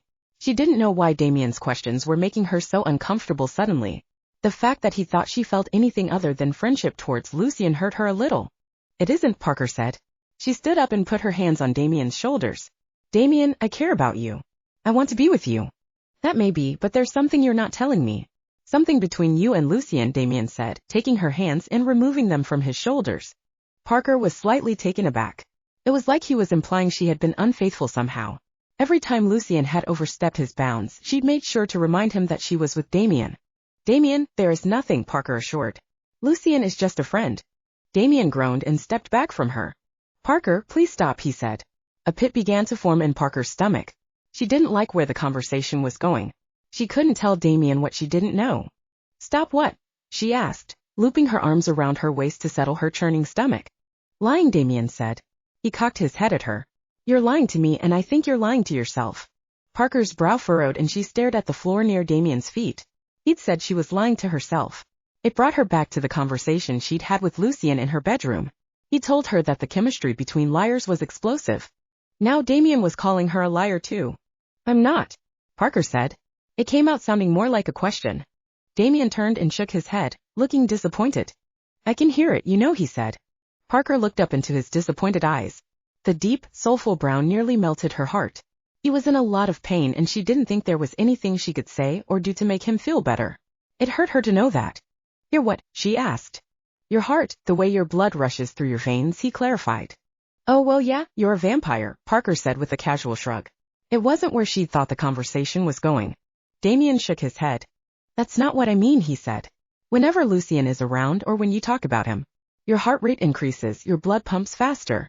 Parker realized that even in their current conversation, her heart was pounding. Her whole body was flushed and she hadn't even noticed until Damian said something. Yeah, because he irritates me, Parker said. He's annoying and frustrating, always trying to make me uncomfortable. I get agitated thinking about him. He just gets under my skin in the worst ways. Worst way or best way? Damian asked, raising an eyebrow at her. Damian, she trailed off. What are you saying? I love you, Parker, Damian said with a soft smile. Parker smiled too. I want to be with you, but I can only do that if I know that I'm the only person in your heart. You are, Parker said quickly, taking a step towards him. Damian shook his head again, taking a half step back. He held his hands out like he was going to keep Parker back if she tried to get too close. Am I? He asked. Think before you answer. Really think about it. Parker sighed, taking a seat on her bed. She put all her focus on her relationship with Damian. She'd shown him the same support he showed her, been completely smitten and head over heels with him. She'd never stopped to consider that she could have those feelings for someone else. She shook her head. She knew there was no way she could feel for Lucian what she felt for Damian. Damian was so friendly and gentle. He was kind and caring and always considered her. That was exactly what she wanted in a boyfriend. Lucian was just agitating and got her all worked up. I don't feel for Lucian what I feel for you, she said. Damian gave a nod. But you feel something, he said. No. Parker insisted. It's okay, Damian said. Parker, I understand. You're young, things change fast for you. Damian, don't, Parker said when she realized what was happening. Parker, I can't be with you until you figure out what you feel for me and what you feel for Lucian, he said. Parker's heart sank quickly. She looked down at her lap, tears springing to her eyes. I'll wait, Damian said. I've got time. He chuckled dryly at his own joke. Parker lifted her eyes to look at Damian again, but he was gone. She was alone in her room. Damian had run off. Shaking her head, Parker tried to make sense of what just happened. Damian had broken up with her. She waited for the moment when her heart would break. Damian had meant everything to her. She'd fought with Lissa over how she felt about him, almost losing her lifelong friend. She'd wanted to take things further with him, know him entirely. He was walking away from her, and her heart wasn't shattering into a million little pieces. Parker laid back on her bed. She played with her phone, wondering if she should text Lissa. The truth would hit her eventually and she'd break down. At least, that was what she expected to happen. In the meantime, she found her mind wandering into Damian's reasoning for breaking up with her. Did she have some unresolved feelings for Lucian that she hadn't been willing to think of? Chapter 28, Confronting a Murderer. Parker noticed that Lissa was wearing a scarf around her neck for the third day in a row. She was concerned that Drake was feeding off of her. "Is that a new style, Lissa?" she asked, motioning to the scarf. It was their weekly lunch date, and both Lissa and Parker had agreed on no boyfriends. It was the first lunch Parker had come to since Damian had broken up with her. She was still waiting for the inevitable heart-wrenching pain to kick in, but she'd mostly been feeling numb. She hadn't even told Lissa yet. "Oh, just trying something new," she said with a shrug. Parker frowned, setting her sandwich down. "Is everything okay?" she asked. "Drake is treating you all right?" Parker knew that a scarf could conceal bite marks from a vampire. If Drake was hurting Lissa in some way, Parker wanted to know. It was a weird situation to be in with her friend. Lissa didn't know she knew about vampires, and Parker didn't know if Lissa knew about vampires. Drake could have told her anything. He could also be using psychic powers on her as Lucian had. Parker wanted to know Lissa was safe, that she wasn't going to end up a body under the pier. "He's great," Lissa said with a big smile. "I mean, he gets cranky sometimes, but what guy doesn't?" Parker smiled and nodded. "Yeah, that can happen," she agreed. He's not making you uncomfortable or anything. The whole family has a lot of baggage. It can be weird. Drake doesn't seem that interested in Damian or Lucian, honestly. He is so devoted to me and his father who is sick, which is just so sweet," Lissa said. Parker picked up her sandwich and took a bite to prevent herself from saying anything about Drake's father. She knew that was Salus, Drake's sire. "Good," Parker said. She wasn't fully convinced. Lissa had been seeing Drake for months. He had no problem killing humans, they'd seen it under the pier. Now he was feeding on Lissa but not killing her. Parker understood that Drake was keeping Lissa alive for a purpose. She didn't know the purpose, though. She didn't even know the questions. After lunch, Parker was planning on going to class, but she saw Drake leaving through a fire exit that led to the dumpsters behind the school. She said her goodbyes to Lissa and went to have a chat with Drake. He clearly wasn't an out-of-control killer, and Parker thought that without his brothers around, maybe he wouldn't be so cryptic. Instead of going to class, she followed Drake.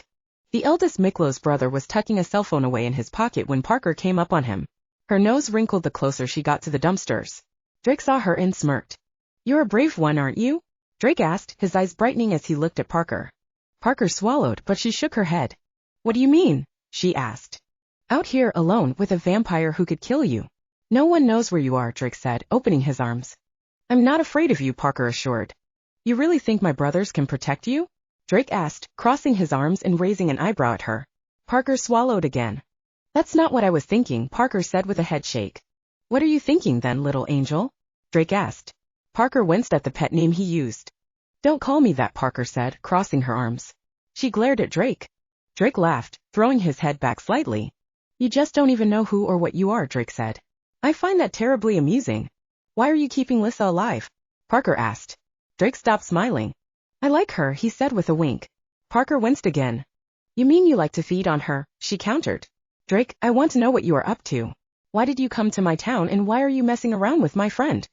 "I told you, I like her," he said with a vicious grin. "Parker." Lucian's voice called behind her. Parker whipped around to see Lucian. Immediately her heart started beating faster. She hadn't seen him since her conversation with Damian about her feelings for him. Seeing him out in the open, she hadn't given herself the time to really think about what it was she felt for him. Since Damian had made her aware of it, she was hyper-aware of the way her heart raced and her blood rushed around him. Her cheeks reddened and she looked down at the ground. "What are you doing out here with Drake?" Lucian asked her. "Just talking," Parker said innocently enough, clasping her hands behind her back. Lucian raised an eyebrow at her. "What are you doing, brother?" Lucian asked, narrowing his eyes at Drake. "Like our little angel said, just talking," Drake said. He smirked at Lucian and took a step towards Parker. In a blur of movement, Lucian was standing between Parker and Damian. He placed his hand firmly on Drake's chest, holding him back. "I'd be careful how many conversations you'd have with that one," he warned in a dark, threatening tone Parker had never heard before. She'd always thought that Lucian was dangerous and scary in some ways. Hearing him deliver a real threat, she realized she'd never seen his darkest side. "You don't even know, do you?" Drake asked, trying to push past Lucian. Lucian growled, shoving Drake back hard enough to throw him against the dumpsters. The resounding clang made Parker jump and yelp uncontrollably in shock. The side of the dumpster broke open and garbage spilled out. "That's enough," Lucian snapped. Drake laughed, pushing himself off the dumpster and shaking his head. He ran his hands down the front of his shirt and pants. "Maybe you know more than you're letting on," he said. Parker stared at the back of Lucian's head. She wondered if he had been keeping things from her about what she was. She wanted to think that it was just Drake stirring up trouble. "Get out of here," Lucian ordered, motioning for Drake to leave. "I'll be around," he said. Her blood is powerful and I'm here to collect it. Drake pointed an accusing finger at Parker. Shrinking away, Parker took a half step back. What did Drake know about her? What about my blood? Parker asked. Don't listen to him, Parker, Lucian said. He's just playing mind games. You'd like to think that, wouldn't you? Drake sneered. Leave, or I will do more than break a dumpster with your body, Lucian threatened. Parker swallowed again when she heard the tone Lucian used. Even Drake stopped smiling. Fine, fine, he said with a dismissive wave. We'll finish this later. Drake blew Parker a kiss that made her cringe and then he did. Chapter 29, True Confessions. Well, what did he mean about my blood? Parker asked the moment Drake was gone. Lucian turned around to look at her, cocking his head to the side slightly. He gave Parker a half smile, his eyes no longer ready to lunge and kill. You shouldn't be alone with him, Lucian said. Lucian, what he said about my blood being powerful. Why did he keep calling me little angel? She asked, ignoring his attempt to change the subject. Lucian arched an eyebrow, stepping closer until he was standing right in front of her. He reached out to her and Parker shied away instinctively. Lucian smirked, grabbing something in her hair and pulling it out. He showed it to her, a small candy wrapper that had attached itself to her from the exploded dumpster. I don't know, he said. But don't think I'm letting you off the hook for seeking out an unknown with Drake. That was very stupid. Oh, Parker said, looking down. The insult sank straight into her bones. Lucian grunted and put his forefinger under Parker's chin. He forced her to look up at him. Don't be alone with him again, Lucian warned. Okay, Parker said with a nod. She stepped back from Lucian, hoping that would get her heart to settle down, but it didn't. She felt her cheeks burning red. Lucian ran his thumb along her cheek, cocking his head slightly. You're not scared, he said. What has you so nervous? Parker gave a shaky sigh and took another step away from him. It seemed that Damian was right, there were feelings for Lucian she hadn't addressed yet. She wasn't even sure what those feelings were. Without Damian standing between them, metaphorically, Parker felt like she had the freedom to explore those feelings now. I'm not nervous, she said, her voice hitching up at the end of her sentence. It wasn't altogether convincing. Lucian chuckled and let go of her face. You're not a very good liar, Lucian said. He stepped back, looking around at the damage to the dumpster. I'm not lying, Parker insisted. She sighed, who was she kidding? She had to stop lying to herself about how she felt about Lucian. You know, he lured you out here so your scent would be harder to follow, Lucian said, motioning to the dumpsters. I wanted to know why he is playing with Lissa, Parker said. Why he is here in town and why he is keeping her alive. I'm not stupid, Lucian, he is feeding on her but keeping her alive, which means he has a plan for her. Lucian smirked at Parker from over his shoulder. No, you're not stupid, he said. It was the closest thing Parker was likely to get as an apology from him. If you want to know what he is after, then you'll have to let me help you figure it out. I can get to him, Damian can't. How did you know where I was if my scent was masked, she asked. Lucian gave a one-shouldered shrug. I keep a close watch on you, he admitted, not showing any guilt or remorse for following her around without her knowledge. That's not creepy, she muttered. Lucian chuckled. It came in handy today, he pointed out. You think Drake wouldn't have come after you because you're an object of interest to Damian? Damian? Parker asked, creasing her brow.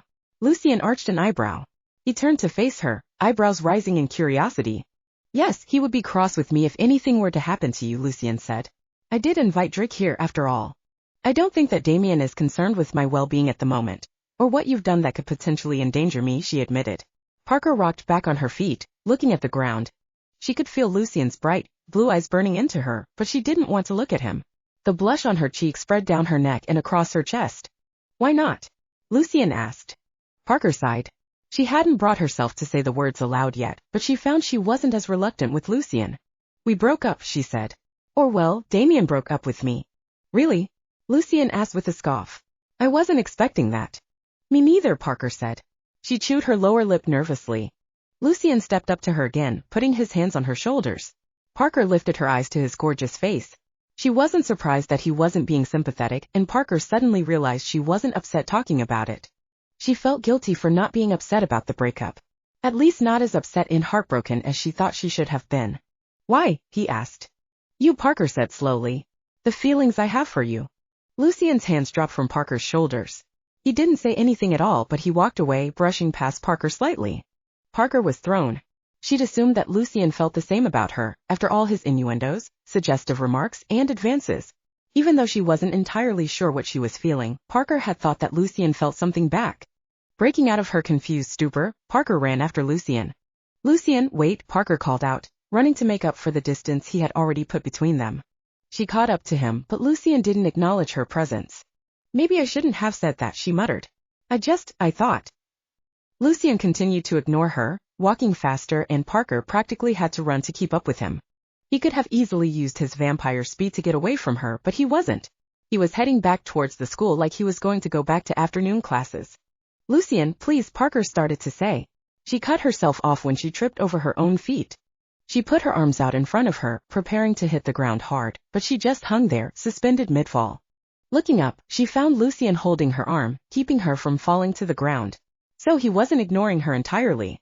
Slowly, Lucian pulled her back into an upright position. Watch where you're going, he chastised. Parker pulled her arm from Lucian's vice-like grip. She could already feel a bruise forming on her arm where he grabbed her. She was glad he had the reflexes to save her from an embarrassing tumble in the grass. Can we talk about this? Parker asked. Lucian blinked at her. He didn't say anything else. Turning on his heel, Lucian sped off until he disappeared. Parker sighed, rubbing her arm where he had grabbed her. She looked at the ground, confusion twisting her insides into knots. She'd been so sure that Lucian had feelings for her. Now that he had run off without acknowledging what she said, Parker felt rejected in a way. She hadn't been prepared for how upsetting that would feel. The tears she felt she should have shed for Damian breaking up with her welled up in her eyes. She blinked them back, looping her arms around her stomach as she took a few shaking breaths to steady herself. She still had some classes to live through. Chapter 30, Wallowing. As soon as Parker got home, her mother could tell something was wrong. Blanche rushed to Parker's side and took her backpack from Parker's shoulder. What's wrong, honey? She asked, brushing her fingers through Parker's light hair. Mom, dating really sucks, Parker muttered. Blanche hugged her daughter. Oh, sweetie, it can be hard sometimes. Tell me what's going on, Blanche said. She coaxed Parker to the couch. Parker laid down, putting her head in Blanche's lap. Blanche stroked her fingers through Parker's hair, listening as Parker told her about her breakup and her conversation with Lucian. When Damian had broken up with her, she didn't feel the same rejection she felt at Lucian ignoring her and running off. She was trying to make sense of it while also explaining it to her mother. It wasn't easy, and tears kept dripping from her cheeks onto her mother's lap. Blanche listened to everything, offering soothing sounds as Parker spoke. I don't really understand, Parker said. I thought, she sighed and trailed off. Don't worry, Blanche said. One or both of them will come around. You'll see. I've never seen two boys or vampires, I guess, so smitten. Parker smiled. Thanks, Mom, she said. I never knew I could feel so confused. Parker sat up, leaning in and giving her mother a kiss on the cheek. Remember, darling, if it doesn't work out with either of them, this isn't your only chance at love and happiness, Blanche assured. You're young and there are a lot more potential suitors for you out in the world. I know, thank you, Parker said. Parker was feeling better after talking to her mother, but she still wanted to talk to Lissa too. She hadn't even told her about her breakup with Damian. She felt weird, talking about a breakup and also talking about another rejection so soon after. Nothing like this had ever happened to Parker in her wildest dreams. She'd always wanted to know what it was like to be loved and to have options for boyfriends. Now she just wanted the pain and confusion to go away. Reaching for her phone, Parker called Lissa. Her phone rang several times and then went to voicemail. She tried texting but didn't get a response. After another 20 minutes, Parker tried calling her again. Still, Lissa didn't answer. It was almost 9 o'clock at night on a school night. The field hockey season was over, so there was no reason for Lissa to be out that late. Her mom had Lissa on a curfew on weekdays. She called once more, but the phone went straight to voicemail. Getting worried that Lissa was in some kind of trouble with Drake, or worse, she went next door to the only people she knew that could help. She was sure that Damian would be compassionate enough to help her find out if Lissa was okay, at the very least. It wasn't Damian that opened the door, though, it was Lucian. His face was expressionless, and he immediately tried to close the door. I'm worried about Lissa, Parker blurted out so Lucian wouldn't shut her out. He glared at the wall, groaning, but he stopped closing the door. Is Damian here? No, he went away for a few days, Lucian said through gritted teeth. Parker gulped. Because of me? She asked, feeling guilty again. It wasn't guilt about having feelings for Lucian, it was guilt for putting Damian in that position. He's just being dramatic, Lucian said dismissively. Why are you worried about Lissa? Her mom has her on a curfew. It is late, but she isn't home because she isn't answering her phone or texts, Parker explained. Lucian raised an eyebrow at her. Did you go to her house to check on her? He asked, crossing his arms. No, I didn't think there was time, Parker admitted. If she's with Drake and he's... Lucian's scowl deepened. It showed Parker that he wasn't entirely remorseless. He didn't want anything to happen to Lissa at Drake's hands or he would feel responsible. Please, Lucian, can you just help me make sure she is okay? Parker asked. Lucian gave a curt nod. I'll meet you in the garage, he said. He shut the front door. Parker waited by the garage door. It opened and Lucian pulled out in his Jaguar. She hopped in the passenger seat, thrilled at riding in Lucian's amazing car again, even under the circumstances. Lucian began driving. It looked like he had a real purpose. "You know where we are going?" Parker asked. "I know Drake's patterns," he said. "I have an idea of where he will be." Beyond his answer, Lucian made no attempt at conversation with her. Parker twisted her hands back and forth on her lap. They drove to the edge of town where there were a few empty houses on the market. One of them had lights on inside. "He's staying in a foreclosed house?" Parker asked. Lucian chuckled. "He bought it," Lucian corrected. "A fast and cheap way to move into a town temporarily."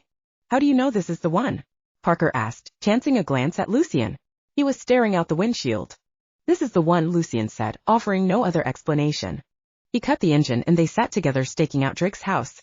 It was still cold enough that Parker quickly felt the winter chill coming into the car.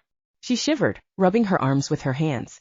Without looking at her, Lucian took his leather jacket off and handed it to her.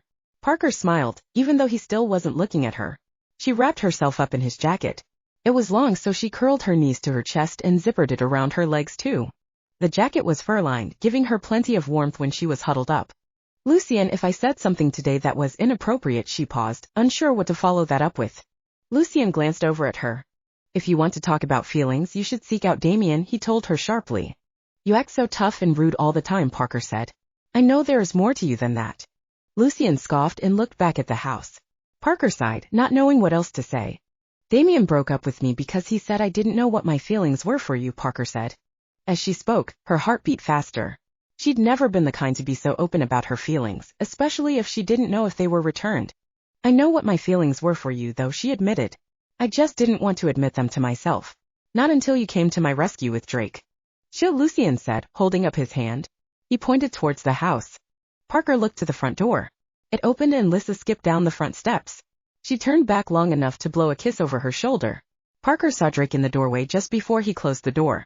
Lissa got in her car and drove off. "It looks like she's fine," Lucian said. He started his own car and tore off down the road. They made it back to Parker's house in record time. Her hands shook a little as she reached for the doorknob. Before she could open the door, Lucian was standing there, pulling the door open. Parker creased her brow at him as she unfolded her legs from under his jacket. He walked beside her up to her front porch. She didn't try to start a conversation with him again. It was clear to her that Lucian just wasn't interested in the way she thought he was. "I'm sorry for dragging you out tonight," Parker muttered. "Creature of the night," Lucian said with a smirk. Parker relaxed a little, smiling. Unzipping Lucian's jacket, she handed it back to him. He held up his hands. "It looks better on you," he said. Parker blushed. She draped the jacket over her arm and reached for the doorknob.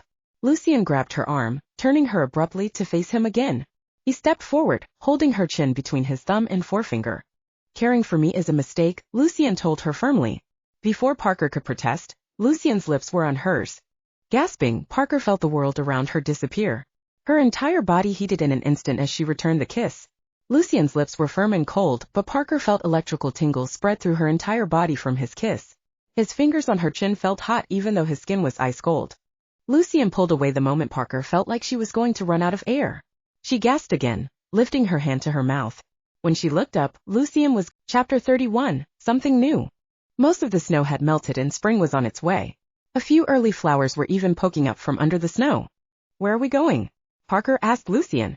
He smirked at her but didn't answer. "Would you rather be in that boring brick building on a nice, sunny day like today?" he asked her. Parker bit her lower lip and shook her head.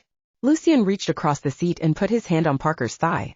He tightened his grip a little, sending a tickling sensation through her leg and into her abdomen. Giggling, Parker squirmed a little. Lucian was never afraid to touch her or push her further. She was wearing nylons under a skirt, and Lucian's fingers curled in, pressing the silky material against the inside of her leg.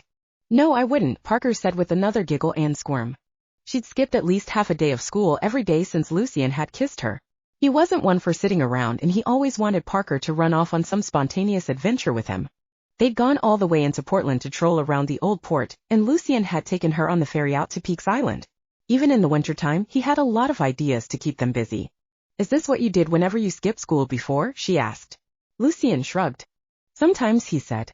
"I'm not really interested in playing human or reconnecting with my human side." Parker laughed. She did that a lot when she was with Lucian. "Yeah, I did pick up on that on my own," she told him. Lucian smirked at her, pressing harder on the gas. They were driving on a winding road, and each turn he drifted around the bend, causing Parker to hold onto the door and dashboard for dear life. I came here to help Damian. Otherwise, I wouldn't be living by society's rules, Lucian admitted. That sounds nice, Parker admitted. Lucian pulled off into a dirt parking lot. They were at a well-known hiking area. It was a tourist spot because there was a waterfall there. Visitors that came to Maine for vacation liked that kind of natural wonder. There were no other cars there because it was the off-season. Lucian, it takes hours to hike up to the waterfall, Parker said when he cut the engine. Lucian bounced his eyebrows at her. Who said anything about hiking, he asked. Parker grinned. She hopped out of the car and ran around the other side to meet Lucian. Taking his hands in hers, she stepped right up to him, looking into his big, blue eyes. So you're going to show me? She asked, biting her lower lip. If you think you're ready, he teased. Parker nodded vigorously. I am, she said. She always liked seeing what vampires were capable of. Lucian had shown her how he could shapeshift. He'd shown her his psychic powers, never using them on her, and she'd been begging him to show her something new. Can you hold on? Lucian asked her. To what? She asked. Me, Lucian said. He picked her up and swung her around so she was on his back. Parker hooked her ankles around Lucian's waist and tightened her arms around his neck. Okay, I'm ready, she said. Tighter around the neck, Lucian said. Parker tightened her arms. She felt his throat against her arms. I'm not going to choke you, she asked. Lucian chuckled. Parker, I don't breathe, he reminded her. Oh right, she said. Keep holding on tightly, he said more seriously. Parker nodded. She rested her chin on his shoulder, allowing her to press her cheek against his. For a moment, Lucian closed his eyes at the feeling. In the next moment, he was running. Parker saw the woods rush by her in a sickening blur. She couldn't make out the trees or rocks.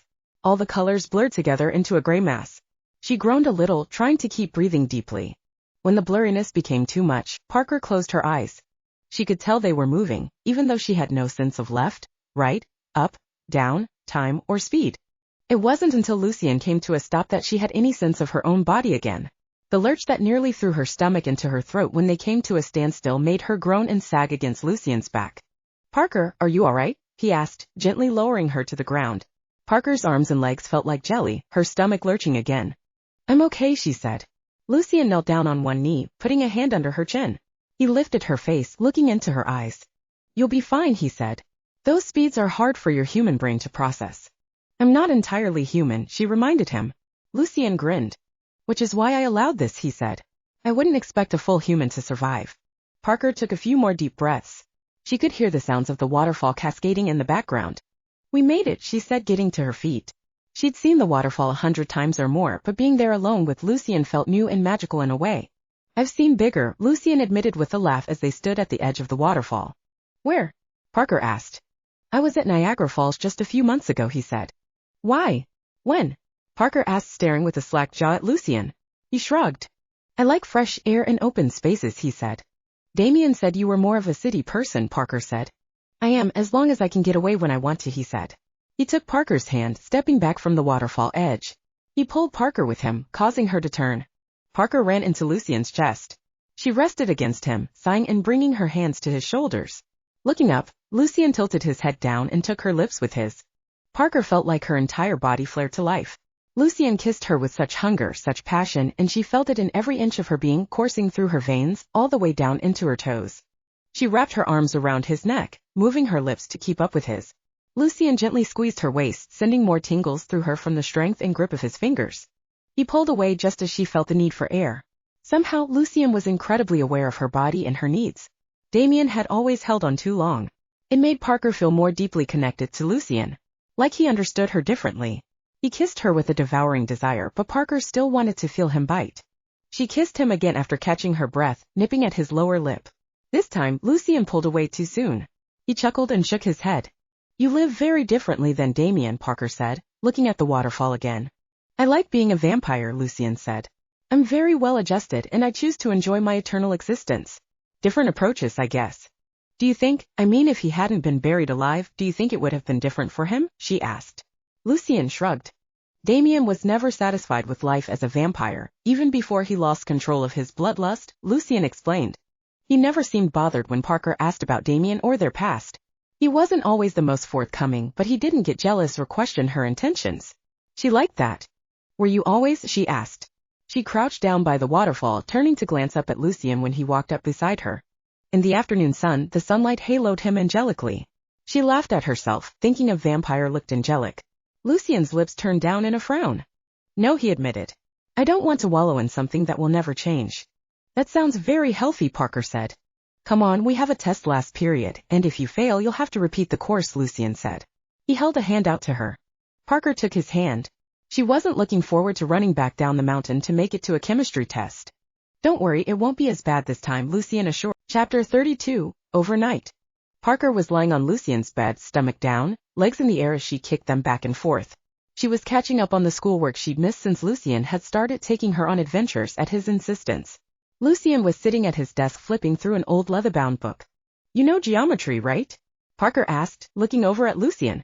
He glanced up from the magazine, raising an eyebrow. I do, he said. Am I ever really going to need it outside of high school? She queried. Lucian chuckled. I never needed it before high school. Then again, my education was at the tip of a spear. He nodded to the various weapons on display around his room. Parker looked around too. She'd never been curious about the weapons before, thinking they were just antiques that matched Lucian's personality. Now she wondered if they'd been used in battle. Have you used these weapons? She asked, not sure if she really wanted the answer. Lucian shrugged with one shoulder. A few here and there, he said. Sighing, Parker set her pencil down. This math homework is giving me a headache, she grumbled. If you didn't skip so many classes, Lucian teased. Parker sat up so she could face him. She crossed her arms and glared. If you weren't always taking me off on fun adventures, she countered. Lucian smirked at her. I like when you're feisty, he said. Parker immediately stopped glaring, her cheeks reddening. She chewed on the inside of her cheek nervously. Lucian stood from his desk and moved around his bed to sit behind her. He brought his fingers to her temples. His cool skin against her blood-heated skin felt good. Her headache stopped throbbing. Gently, Lucian began to rub her temples in a soothing massage. Parker closed her eyes, moaning slightly as her body relaxed and her head lolled forward. Is that helping? Lucian asked her. Yes, she said with a happy sigh. Her head wasn't pounding anymore, but the blood in her veins pulsed louder in her ears. Lucian was sitting close to her. She could feel his arms on her back as he gently relieved the tension in her head with his fingers. Parker gasped when she felt Lucian's lips on the back of her neck. She leaned back slightly, wanting to feel more of Lucian. He kissed her again and then nibbled lightly on her skin. It wasn't a nibble that would lead to a bite, but it still sent a shiver down Parker's spine. You should finish your homework, he murmured in her ear. You really like getting me worked up just to shut down, don't you? Parker asked with an annoyed sigh. Lucian chuckled. Not really, he said. You're not the only one who gets worked up. Parker leaned forward slightly. She checked her phone and noticed the time suddenly. Holy crap, she gasped. Lucian, it is almost midnight. She looked to his windows. The heavy black curtains he kept over them prevented any natural light from coming through. Parker hadn't even noticed when the sun went down. You're right, you've been working for hours, Lucian said, shoving her books off the bed. Grabbing her waist, Lucian pulled Parker back on the bed. She giggled as she sank into his pillows. He hovered over her, brushing her hair from her face with his long pointer finger. Definitely time for a break, he muttered. He leaned down, kissing Parker on the lips. Parker moaned slightly, arching her back off the mattress to bring herself closer to Lucian. He wrapped his arm around her arched back, holding her against his chest, bodies flush against each other. Wait, Parker gasped, pulling away from the kiss. It is late. I should probably go home. Lucian arched an eyebrow at her. His face was still so close to hers that she could feel his lips brush hers as she spoke. Lucian pulled his arm from around her waist. He brought his thumb to her lower lip, running it across the puckered flesh. Parker blushed as he studied her face so carefully. What are you looking at? She asked, her brow creasing. Parker still defaulted to self-consciousness when someone looked at her so intently. Lucian smirked. You, he said. Your eyes, your face, your heart. He ran his thumb under her eye, then down the curve of her cheek, dropping his hand from her face and pressing it against her heart. You can be sweet sometimes, Parker told him with a nervous giggle. Stay here tonight, Lucian said. It is late. If your mom hasn't called, then she knows where you are and knows you are safe. Or she doesn't want to ask a vampire more than 500 years old to return her daughter, Parker said. Lucian tilted his head to the side. I can hear her from here, he said, his eyes shifting to the wall in the direction of Parker's house. Really? She asked, amazement filling her. He nodded. Malachi is assuring her that you're not in danger and that she has nothing to worry about, he said. Parker scoffed. That is incredible, she said. You can really hear that far? Lucian nodded. Does that mean you'll stay? He asked. Parker sat up, forcing Lucian off of her, her stomach twisting nervously. She shifted away from him slightly. Lucian, she trailed off. She wasn't sure how to say what she was feeling. As much as she loved spending time with Lucian and loved the way he made her feel when they kissed and held each other, she knew there was a huge gap in their experience levels. She knew what could happen if she spent the night, and she couldn't help but think that Lucian would be disappointed with her performance. "I promise to be a perfect gentleman," Lucian told her. Parker giggled and shook her head. "Yeah, I don't think that is possible," she teased. "I'll check with my mom. If she doesn't have a problem with it, then I'll stay." Parker texted her mother. Part of her hoped that her mother would tell her not to stay over. Instead, Blanche told her to be careful and they would have a serious conversation about it the next day. Sleeping in Lucian's bed was heavenly. Parker couldn't remember the last time she had slept so comfortably. Having Lucian's strong arms around her like a steel box helped her to feel safe and secure. She didn't even know what she needed to feel safe from, but having him right there eased all kinds of fears she didn't even know she had. When Parker woke up, she rolled right over into Lucian's bare chest. It hadn't been bare when she'd gone to sleep.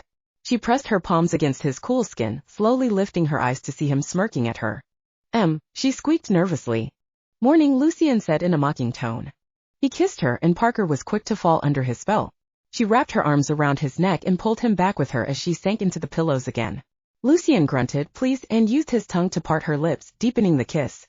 Parker gasped, running her fingers down the sculpted muscles of Lucian's chest. His fingers slid up the hem of her shirt, brushing her stomach in a soft caress. Parker's whole body flared with heat, her nerve endings exploding with tingles. Lucian pushed her shirt further, exposing her stomach and then one of her breasts. His abdomen pressed against hers, causing her to shudder with desire. There was a firm knock on Lucian's door, and before he and Parker could separate, the door burst open and Parker screamed. Chapter 33, Awkward Situations. "Lucian, Damian's voice trailed off as he entered the room. Groaning in frustration, Lucian pulled Parker's shirt back into place quickly. She grabbed the sheet and pulled it up around her, even though she was fully clothed. Guilt consumed her when she saw the dark look in Damian's eyes as he quickly looked away. "I'm sorry. I shouldn't have barged in," he said. Lucian gave Damian a skeptical look. He sat back on his knees, finding his shirt to cover himself. "Good timing," Lucian sneered. "I come bearing important information," Damian said. "It seemed like the kind of thing you'd want to know without delay." "I'm sure," Lucian said, still moody. Parker sighed, dropping the sheet from around her body. She grabbed her phone and sent her mother a quick text, letting her know everything was fine and that Lucian had been a gentleman. She knew that wouldn't excuse her from the conversation her mother wanted to have, but it put her own mind at ease. Parker had a feeling her mother had only allowed her to spend the night because it was so late and she hadn't had the energy to argue. "I tracked down Parker's dad on your lead," Damian said, sitting down in Lucian's desk chair. "What, my dad?" Parker asked. She glanced at Lucian. "Damian wanted to leave town. I told him to be useful while he was gone and gave him a lead to follow about your dad," Lucian filled in. Parker rolled her eyes. Apparently, he hadn't felt the need to tell her about that plan until he had to. "Did you find him?" Parker asked. "What did you find out?" "Parker," Lucian said, grabbing her forearm. "Let him speak." "I'm sorry, Damian," she said, nodding towards him. He nodded back. "Your father is a celestial being," Damian said. "They aren't very common in this plane of existence, and are usually here to either hide from something more powerful or as punishment." "A celestial being?" Parker asked, looking between the brothers. "An angel," Lucian said in layman's terms. "An angel?" Parker repeated as a question. Lucian nodded. "That sounded so lame." "Not a lot is known about angels on this plane," Damian said. "Most of the lore is embellished through spirituality and hopefulness." "Drake, he called me little angel," Parker said, remembering her upsetting conversation with him. Lucian narrowed his eyes at nothing in particular. "Yes, he said your blood was powerful and that he'd come to collect it," Lucian recalled. "Lucian," Damian said, trailing off. The brothers exchanged a look and both of them appeared to pale. Parker didn't think that was possible, but she couldn't explain it any other way. Damian and Lucian both got even paler than they were normally. "If Drake is here and he knows, Salis won't be far behind," Damian said tightly. Lucian got off the bed and started digging through his desk drawers. "Parker, do you have a passport?" he asked. "A passport? What for?" she asked. "I'll find the earliest international flight to Asia," Damian said, standing up. "We can catch a flight from there to somewhere more remote, put as much distance between us and Salis as possible," Lucian said. Parker watched the two brothers move around the room making arrangements like she wasn't even there. "Okay, what is going on?" she asked, standing up on the bed. "Parker, go home and pack a bag, just the essentials and no more than one bag," Lucian ordered. "Stop it," Parker snapped. "Tell me what is going on." Damian and Lucian exchanged another look. "Salis is going to be coming for your blood," Damian said. Parker sighed and sat down on the bed again. "I don't understand," she said. The reason you are so interesting and alluring to vampires is that you are part angel, Lucian said. He was still pulling things out of his desk. It looked like travel documents and ID documents, probably forged so he could cross country borders without getting held up. Parker, there is a legend about vampires drinking angel blood. It says that when a vampire drains an angel of blood, their power increases, Damian said. What does that mean? Parker asked, eyes flickering to Lucian again. He was at his closet, pulling clothes out and tossing them in a bag. Legends are always a bit vague, Lucian grumbled. Parker looked to Damian for translation. Some accounts say increased strength, others say mystical powers, Damian explained. There is no definitive answer. But one thing is sure, if Salas thinks that angel blood will make him stronger, he will come straight for you and drain you dry. So what, you want me to run and hide? Parker asked. She crossed her arms and shook her head. I'm not going to leave. My mother is here, Lissa is here, they will both be in danger if I leave. Parker, Salas is coming for you, Lucian said sharply. He went to the edge of the bed and grabbed her arm, practically pulling her out of the bed. Go home and pack a bag. Wait there until I come to get you. If you don't have a passport or ID, tell me now and I will get forged documents for you. Lucian, let go of me. Parker hissed out through gritted teeth. She tried to yank her arm away, but he just gripped tighter. Lucian, that's enough. Damian cut in. Lucian's bright, icy eyes glared at Damian. I'm not running, Parker insisted. Lucian turned his ice cold eyes to hers, glaring at her. Parker stood her ground. You can't scare me or threaten me into doing what you want, she told him. Lucian's grip loosened on her arm. He opened his eyes and the corner of his mouth twitched into a half smile. It is dangerous for you to stay, he said. Drake's known what you are for a while, that means Salas is probably already on his way. I won't watch what he is going to do to you. Parker shook her head again. Aren't you and Damian just as strong as Drake? The two of you can easily take him on, and Salas too if he is as weak as you say, she said. Lucian released her arm completely and turned away from her. It isn't that easy, Parker, he said.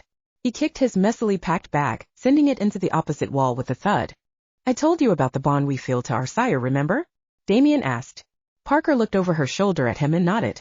You said he didn't have control over you or anything, she said. Damian gave a nod.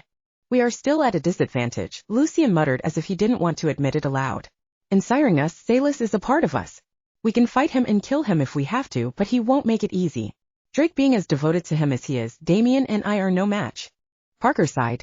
Her heart was racing again, only this time it was fear that quickened her blood. I'm not running, she insisted again. Lucian scoffed. You'll die, he said bluntly. Lucian, Damian admonished. Lucian stepped up to Parker and he grabbed her upper arms in his strong hands. Parker looked into his eyes. She saw fear there. It wasn't the same fear that she felt though, what Lucian felt was fear at anything happening to her. I'm not admitting defeat, Parker told him. You're not getting rid of me that easily. I'll fight, and we will find a way. Parker bit her lower lip. Lucian smirked, leaning in and pressing his forehead to hers. Parker heard the bedroom door close, letting her know Damian had left the room. She was too focused on Lucian and their moment of intimate understanding to look behind her. Chapter 34, Revelations Part 1. Parker wanted to know more about herself. She wanted to know more about her father. She wanted to know more about angels. She turned to her computer and the internet as the best source for educating herself. Even if the world at large didn't think things like angels and vampires were real, she assumed that there was some factual information about them out there on the web. Doing a generic search engine search for angels brought up everything from trending shows, movies, and books to biblical references and spiritual yogis. Parker had to narrow it down some. She tried searching for real angels and that brought her to sites where people described their encounters with angels. Most of them were near-death experiences or moments of religious clarity. None of it sounded like her father. He was an angel, a celestial being, but he wasn't benevolent. He wasn't there to guide anyone or show them their path. He had impregnated her mother and then abandoned them both. That didn't sound very angelic to her. Parker did a search for angels on Earth. Her results changed drastically, bringing her to the concept of fallen angels, described as angels banished from heaven to live on Earth. Damian had said something about angels being rare on their plane of existence. She followed the fallen angel track to see if she could figure out more. There were entire sites dedicated to fallen angels that procreated with human women, creating a race of half-angels called Nephilim. What are you doing? Lucian's deep, smooth voice asked behind Parker. Parker yelped and spun around quickly in her computer chair. She glared at Lucian. He was almost all the way across her room, but she knew he could read what was on her screen. Where did you come from? She asked. Lucian looked like he'd been there a while. He had his arms crossed over his chest, hips leaning back against her wall and one leg bent. Foot flat against the wall too. The window, Lucian said, nodding in the direction of the open glass. Parker rolled her eyes. She should have known. You really have to get better at calling me or something, Parker said. One of these days you're going to give me a heart attack. Lucian scoffed. Nothing I can't fix, he teased her. What are you doing here, Lucian? Parker asked. My mom is home, and she's a little mad I spent the night with you. It would make things worse if she found you up here. Lucian shrugged. I didn't want to be stuck at home with Damian moping around, Lucian grumbled. Parker sighed. You know this probably isn't easy for him, she pointed out. He was in love with me. Now he has to watch me be happy with someone else. Lucian waved off her rationalization. Why were you researching Nephilim? He asked, changing the subject quickly. Parker noticed, but she didn't say anything. Isn't that what I am? Parker asked, tapping her computer screen. A half-angel born of an angel man and human woman? Nephilim isn't a term commonly used outside of religious sects in modern media, Lucian said. He came up behind Parker, putting his hand on the back of her desk chair. Lucian took the computer mouse right from Parker's hand, and she felt her heart leap into her throat from the contact. Lucian smirked even though he didn't look at her. You're not going to find what you're looking for on these web pages, Lucian said. It is all fiction written from the hearts and minds of the desperate. Parker chuckled humorlessly. I feel kind of desperate, she admitted. Lucian shook his head and stepped away from her chair. Let me show you something, Lucian said. He held his hand out to her. Parker eyed his hand suspiciously. She couldn't tell if he was going to try and do something to distract her or change the subject. He was always unpredictable and kept her guessing. Normally it thrilled her, but Parker had been on edge since Lucian and Damian had tried to send her halfway around the world. Okay, she said, slowly reaching out and taking Lucian's hand. Lucian pulled her into a standing position. Parker giggled as he tugged her arm until she was flush against his chest. He held her hand up and put his other arm around her waist like they were going to dance. She pressed her free palm to his hard pectoral muscle, the coolness of his skin seeping through his shirt to her palm. Parker bit her lower lip, Lucian's cheek hovering close to hers. She could feel how close he was even though their cheeks weren't touching. With another quick motion, Lucian sat down on the bed, pulling Parker into his lap. She giggled again, tucking her legs under her, straddling Lucian's lap. Her cheeks, neck, and breast all flushed. What are you doing? She asked Lucian. It was a pleasant distraction, but she didn't want to forget about her actual concerns. Lucian didn't answer her with words. He pressed his lips to hers and Parker sighed, collapsing against him as the kiss heated quickly. She wrapped her arms around Lucian's neck, lifting herself up on her knees, pressing her chest to his. Parker nipped at Lucian's lower lip and he groaned. He slipped his hands under her shirt and ran them up her back. Parker shivered at the pleasant contrast between the hot blood under her skin and Lucian's cold fingers. When he got to her shoulder blades, Lucian pulled his lips from hers. Parker panted to catch her breath.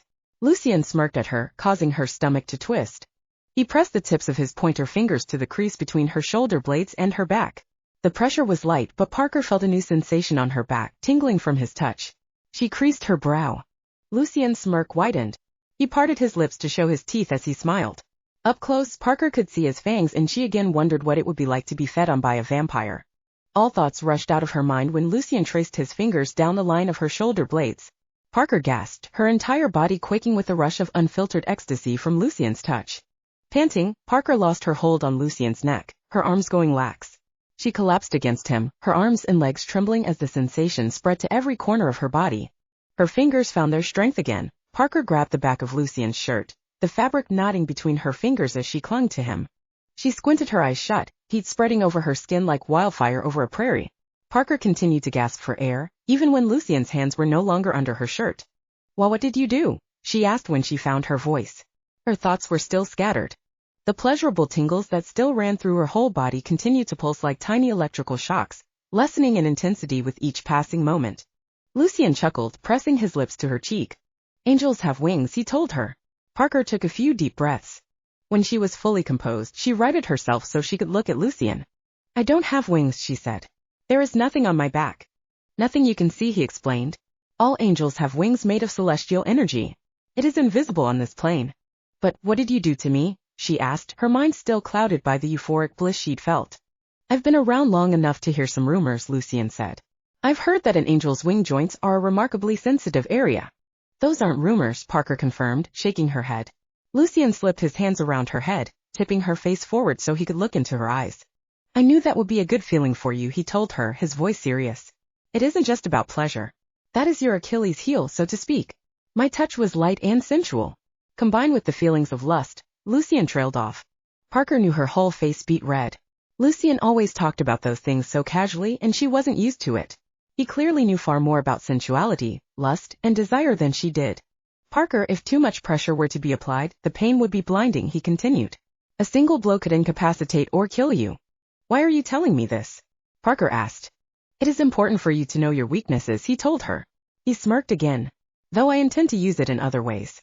Parker gave a nervous laugh that sounded more like Chapter 35, Revelations Part 2. And how do you intend to use it? Parker asked, biting her bottom lip. Lucian grinned at her. You're too adorable for your own good, he told her. Parker sighed, looking away from Lucian. That's me, she muttered. The adorably naive human. I never said naive, Lucian said, arching an eyebrow at Parker. His hands still around her head, he turned her face so she was looking in his eyes again. Should I have said something other and adorable? He asked. Parker shrugged. Lucian stuck his tongue out between his teeth playfully, his eyes brightening.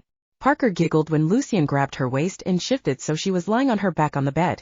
Lucian hovered over her, running one hand up her side while he propped himself up on an elbow. He brought his hand up her side, over her breast, and to her neck. Lucian pressed his thumb to her bottom lip. Should I have said beautiful, seductive, or sexy instead? He asked.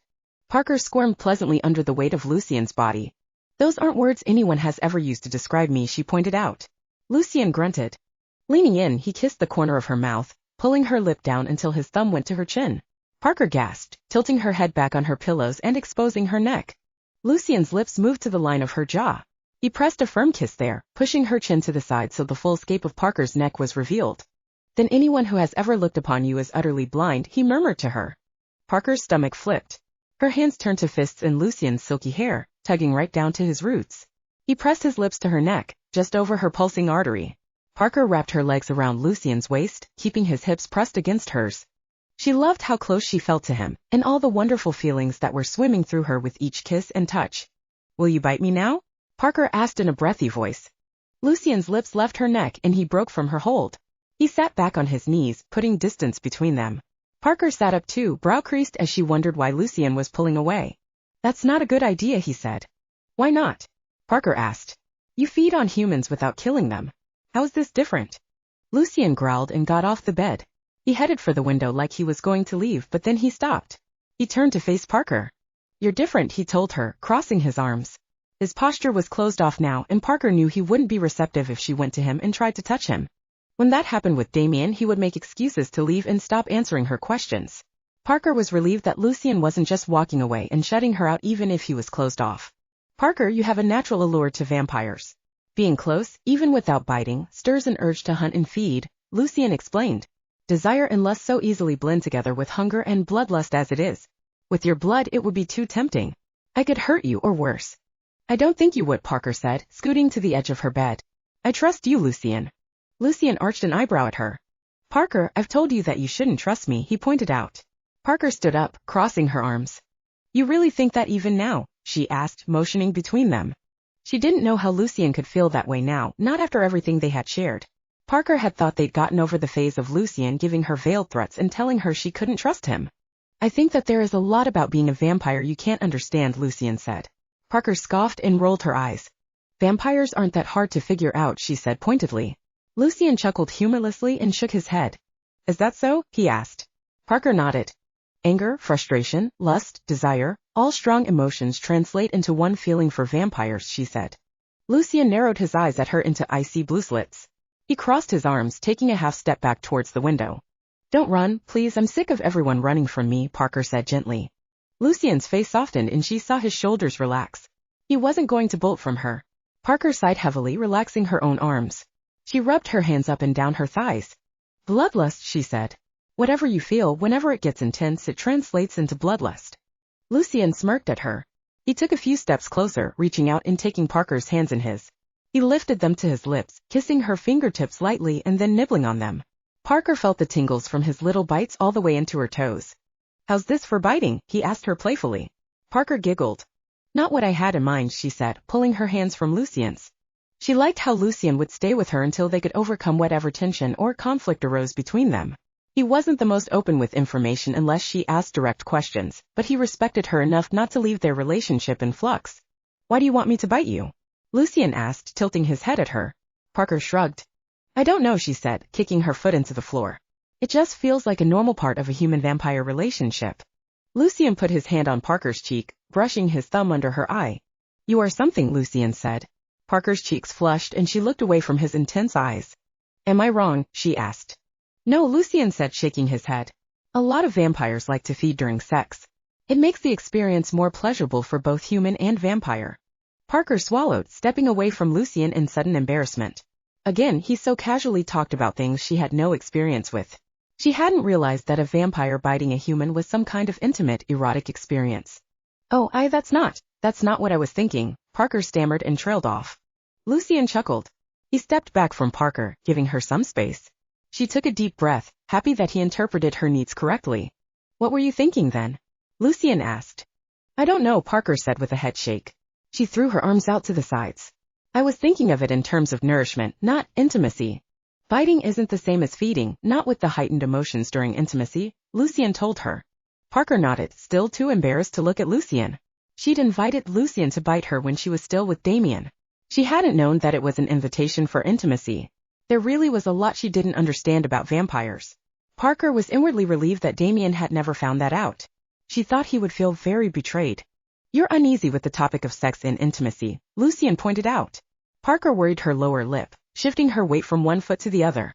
Inexperienced is more like it, she admitted. Lucian, you talk about these things so casually, like it is all old news to you and I. Lucian scoffed and reached out to her again. He placed his hands on either side of her neck, running his thumbs up and down her arteries. She felt the way her pulse thudded against the pads of his thumbs. His touch soothed her and she felt her embarrassment receding. You what? Lucian asked, creasing his brow. Parker sighed and looked into his eyes for a moment. Her embarrassment returned quickly. You should probably go, Parker muttered, averting her eyes again. My mom, Lucian gave a nod. Parker, tell me what is on your mind, Lucian urged. I don't have the same experience as you, Parker said, shifting her weight again. And I wonder if that is a letdown to you. Lucian snorted a laugh. Parker looked at him quickly, but she realized he wasn't laughing at her. Hardly, he said. It is always new with someone new.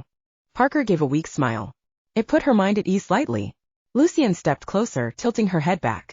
Parker prepared herself for a heated kiss, but Lucian didn't close the space between them.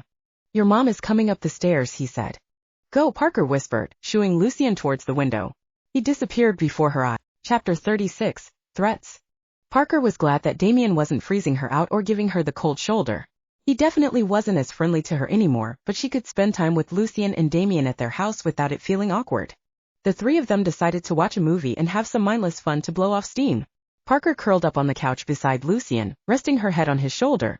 Damian sat in the comfy chair adjacent to them. The Mickloses had a very large television and home theater system. Lucian had picked the movie.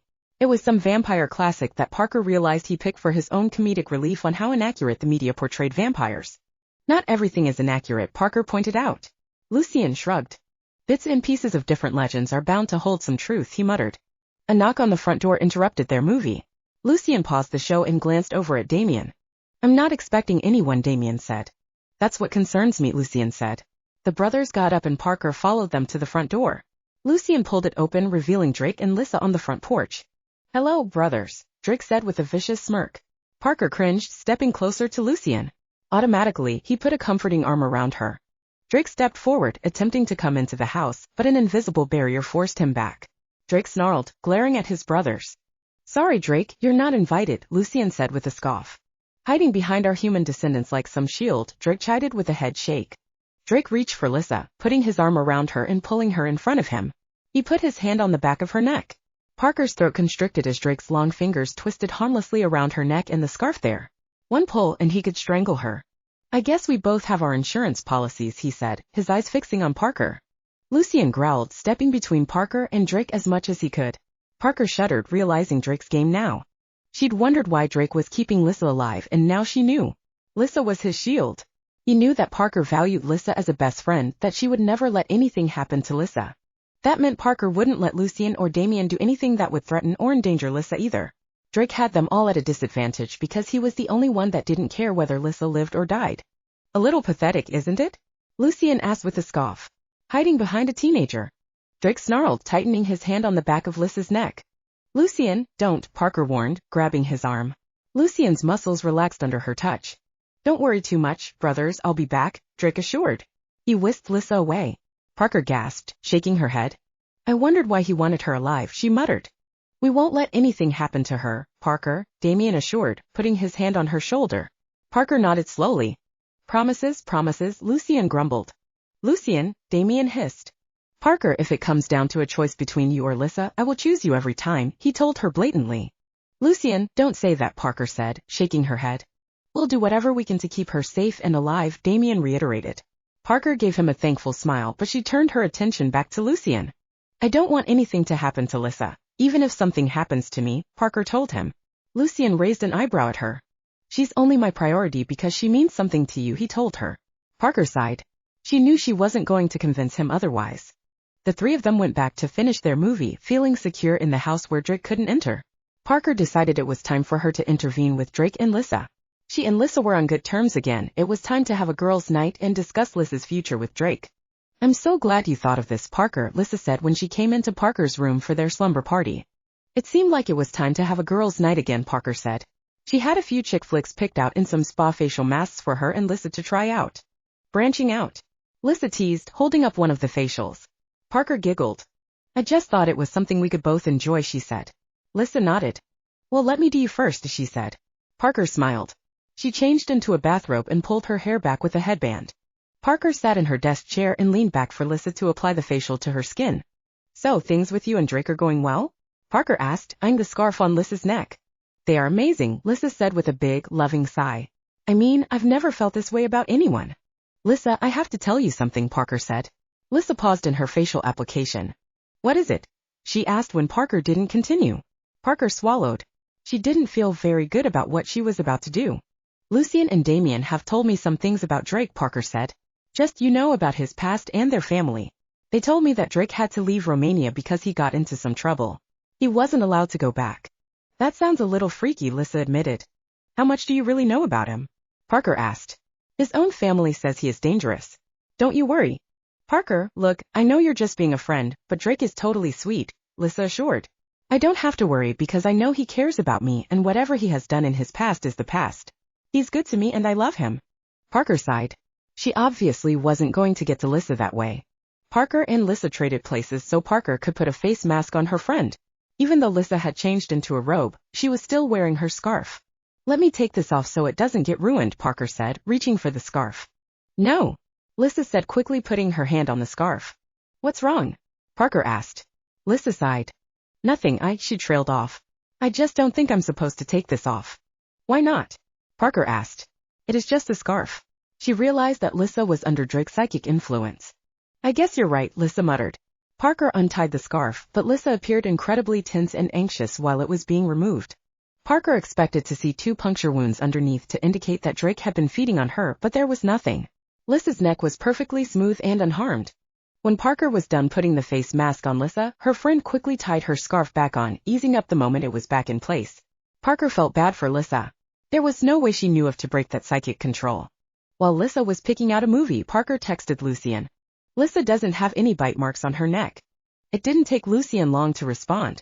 Some vampires use their own blood to heal bite marks. It helps keep hunters off their trail and allows them to feed off the same people longer or stay in the same place longer. It was all a test. Drake was just playing with them. Lissa, I really think that Drake is bad news, Parker said when she and Lissa were settling in to watch a movie. Come on, Parker, Lissa groaned. He's great. At least he isn't leading me and some other girl on. What do you mean? Parker asked, raising an eyebrow at her friend. You have both Damian and Lucian hanging onto you, Lissa pointed out. First you date one, now you're with the other. Don't you think that is a little tchy to be playing the 2 brothers off each other? I'm not playing them, Parker insisted. She sighed.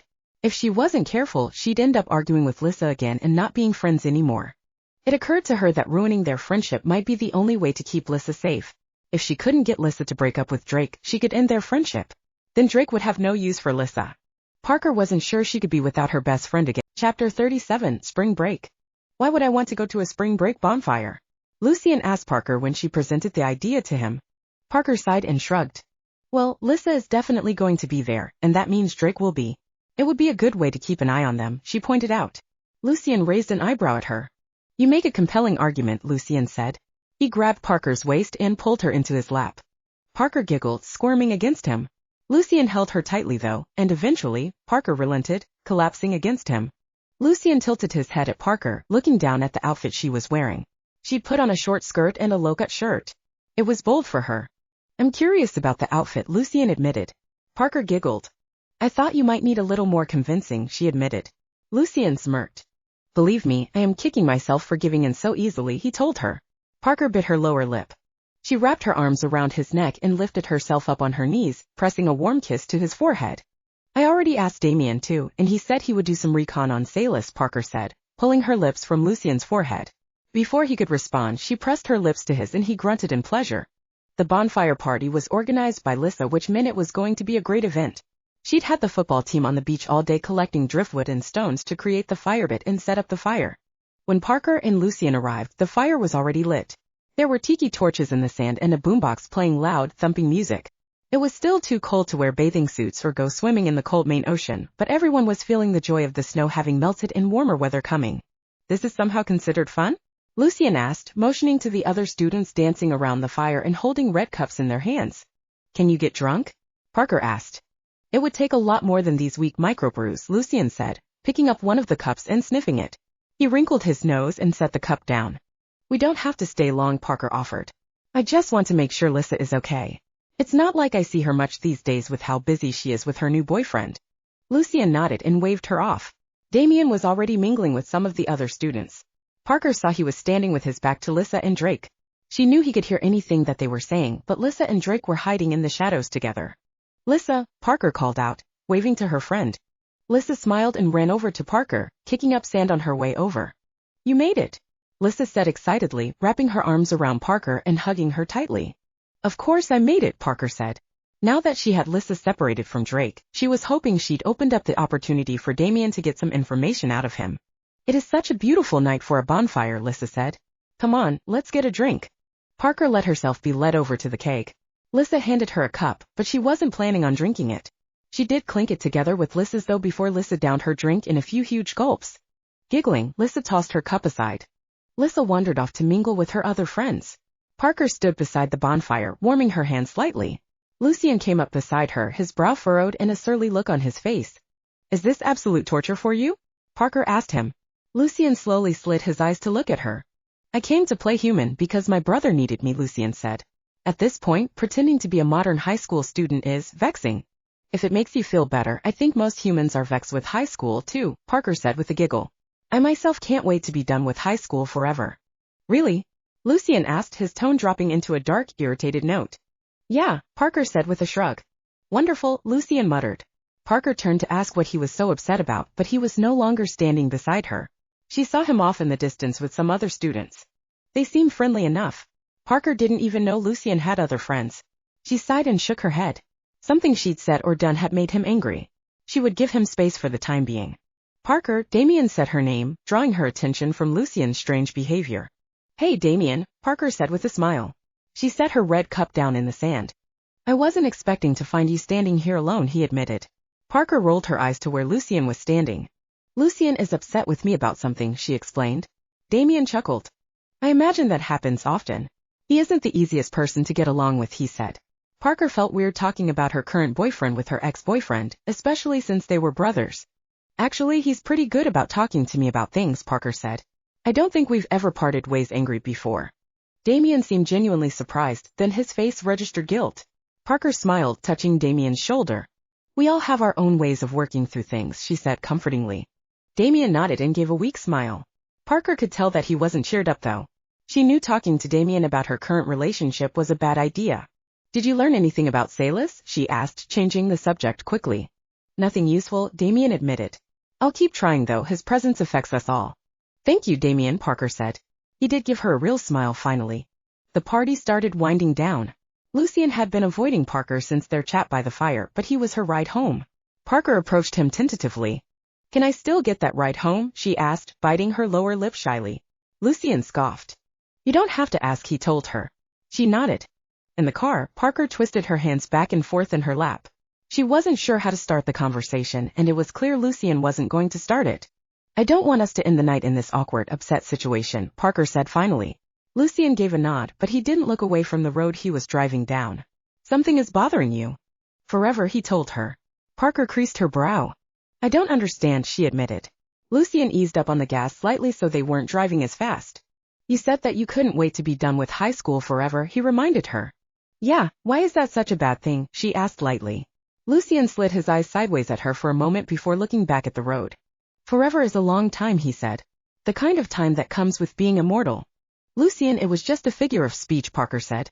When I graduate, I'll be done with high school for the rest of my life.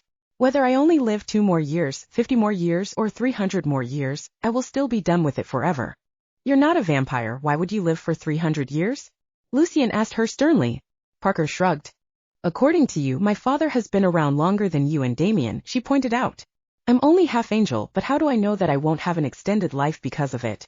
Lucian looked at her, raising an eyebrow. Parker became uncomfortable with how long he looked at her instead of the road, and she fidgeted. Can you watch where you're going? She asked, her hands worrying together in her lap more. Lucian did as she asked. Why would you even think about having an extended lifespan? He asked her. Parker sighed, shrugging again. Because these are the things girls think about when they find out they aren't human and when they are dating a vampire, she said with a little laugh. Lucian pulled the car up in front of Parker's house. He put it in park and turned to face her, resting one arm on the back of his seat. In the small cab of the car, Parker felt his imposing presence against her. She swallowed, nervous for what he was about to say. I think you're investing too much into this relationship, Lucian said in a cool, even tone. What does that mean? Parker asked. Lucian shrugged. You should get inside, it is late, he said in a dismissive tone. Parker wasn't happy about leaving on those terms, but Lucian wasn't giving her room to argue. He didn't even walk her to her door. Parker had gotten used to Lucian treating her as special, now he was pushing her away. She'd never expected that from him. Chapter 38, Betrayal. Parker couldn't sleep. She tossed and turned until 1 in the morning before she got out of bed to pace her room. She couldn't shake the uneasiness about how Lucian left things after the party. She still didn't even understand what he'd meant when he said he thought she was getting too invested in their relationship. Parker had made one statement about forever and Lucian had gotten all dismissive. As she paced, a sudden thought occurred to her. Parker had never given any thought to becoming a vampire. She was satisfied with her life as a half-human and she wanted to discover more about her angel side. That was enough of the supernatural for her. If Lucian thought she had a desire to become a vampire, then she could understand why he got upset. She didn't want him to think that she was only dating him in hopes of becoming immortal. She also didn't want Lucian to think that she expected him to make her his immortal lover or anything. Thinking of that, Parker blushed and shook her head. Now that she had an idea of what Lucian was thinking, she decided she needed to go talk to him. It was late at night, but Lucian always talked about how much he loved being a creature of the night. She was sure he'd still be up. Grabbing her coat and a pair of slippers, Parker quietly snuck out of her house. She approached the Mickloses' front door, but she didn't knock. Even if Lucian was awake, Malachi probably wasn't. It would be rude to wake him up. Parker decided to go around the back of the house and throw rocks at Lucian's window. She couldn't climb a tree and peer in as he did to her, but it was the next best thing she could think of. The sky was completely clear, big moon and shining stars. There wasn't any snow left on the ground, but it was still spongy and moist from the springtime buildup of groundwater. She felt the cool water pressing against the seams of her slippers and thought she probably should have grabbed boots instead. Parker picked up a few stones off the ground as she walked. She smiled to herself, thinking of how the tables had turned. Lucian had come to her window several times, now she was going to be climbing through his. Rounding the house, Parker stopped in her tracks. Her breath stuck in her throat and the rock slipped from her fingers. A startled sound croaked out of her dried throat, as she stared at Lucian, his arms wrapped around another girl. Parker recognized her from school. She was one of Lys's group, one of the popular divas that everyone found attractive. Lucian had his fangs buried deep in her jugular, his arms around her so tightly, her skin was indented around his limbs. Her eyes were closed, a look of ecstasy on her lips and face. The moment she'd made a sound, Lucian spun around, girl in arms, and looked at Parker. His eyes widened and he quickly released the girl in his arms. Parker, he trailed off. He almost didn't catch the girl when she started to collapse. Blinking several times, Parker put a hand on her chest. A deep feeling of betrayal curled in her stomach, extending outward until her legs and arms shook. She found her feet, turning and running back to her house. Parker, wait, she heard Lucian call behind her, but she ignored him. Parker shut and locked her front door. She ran up to her bedroom and shut and locked that door and the window too. She pulled the curtain closed so Lucian wouldn't be able to look in. She kicked off her wet slippers and took her coat off. Slipping under the covers, Parker curled on her side, clutching her blankets as close to her as possible and pulling them over her head. Tears sprang to her eyes and her whole body shook with her heavy breaths. She felt like she could explode out of her skin at any moment. A crunching sound made Parker hold her breath. She heard her front door open. Soft footsteps up the stairs, and then the doorknob to her room jiggled before it crunched and the door swung open. Parker slowly pulled the blankets down from her head, only enough to reveal her eyes. Lucian was standing in her doorway. "We need to talk about this," he told her firmly. Parker shook her head. "I'm not ready to talk to you," Parker said. "It's been a bad night," Lucian said. "Better to get it over with now." Parker sighed. She sat up and pushed the covers back. Lucian entered her room fully, closing her bedroom door. "You're replacing the doorknobs," she told him, crossing her arms. Lucian gave her a half-smile and he nodded. He grabbed her computer chair and pulled it up beside her bed. "You know I feed on humans," Lucian said. "I've always been honest with you about that." "I know," Parker said with a dismissive sigh. "Do they have to be my gorgeous classmates?" Lucian arched a brow at her. "I feed on all kinds of humans, different races, different ages, different genders, different physical appearances," he explained. Parker rolled her eyes. "You're missing the point, Lucian," she said sharply. "What is the point?" he asked. Parker blinked back her tears, looking at her comforter. She smoothed the wrinkles out with her hands. "You wouldn't bite me," she pointed out. "You said that vampires would bite their partners to make things more intimate and pleasurable." Lucian smirked at Parker, shaking his head. She looked away from him, not liking that look. It made her feel naive and silly. "Parker, I've been around a long time," Lucian said. "I can differentiate between a feeding bite and an intimate bite." Parker thought back to the look of ecstasy on her classmate's face. There was no way that girl wasn't feeling something enjoyable. "Is there a difference?" Parker countered. She looked at Lucian directly in the eyes and his eyes immediately darted away. Parker scoffed and nodded. It was exactly what she thought. "I didn't think so," she muttered. "It is a normal part of the feeding process. Enzymes are released into the bloodstream to make our prey more agreeable," Lucian explained. "What did you do with her?" Parker asked. "I healed her wounds and erased her memories of me. Then I sent her home," he said. Parker sighed, looking back down at her comforter. "This is part of what I am." "I know," Parker said. She trailed off, though, shaking her head. "What is it then?" Lucian asked. He leaned forward in the chair, placing his hand on top of Parker's hands. It stopped them from worrying the comforter she kept trying to smooth out. Seeing that, it felt like a betrayal, she admitted. "You wouldn't bite me, and there is clearly a pleasure component to all vampire bites." Lucian scoffed, squeezing Parker's fingers gently in his hand. "I wouldn't bite you because I didn't want to endanger you more than I already have," Lucian told her. "It doesn't mean I don't want to." Lucian's words brought a rush of blood to Parker's cheeks. She bit her lower lip and looked down at how his hand held hers. "I've practiced control for centuries, but strong emotions can push that control to a teetering precipice," he continued. "You weren't wrong when you said that all emotions vampires have are linked back to bloodlust. I have had a hard enough time not killing my prey while I imagine it is you that I am biting." Parker's eyes snapped to Lucian's. His confession opened him up to her in a way she wasn't prepared for. Parker gave a gentle smile, turning her hand up and interlacing her fingers with Lucian's. He smirked at her. "I don't want to be a vampire," she told him. Lucian creased his brow. "Not where I pictured this conversation going," he admitted with a light chuckle. "Earlier you said you thought I was investing too much into this relationship," she reminded him. "It was because I used the word forever, and you thought I might want to be a vampire." Lucian grinned. "How perceptive you are," he told her. "I hadn't even thought about it until I realized that was what you were concerned about." "I don't want that though," she reiterated. Lucian nodded. "Good," he said. Chapter 39, What Life Should Be. "I was able to learn more about Drake and Salis than I anticipated," Damian said. Parker was sitting on the edge of Lucian's bed. He was sitting beside her and Damian stood in the doorway.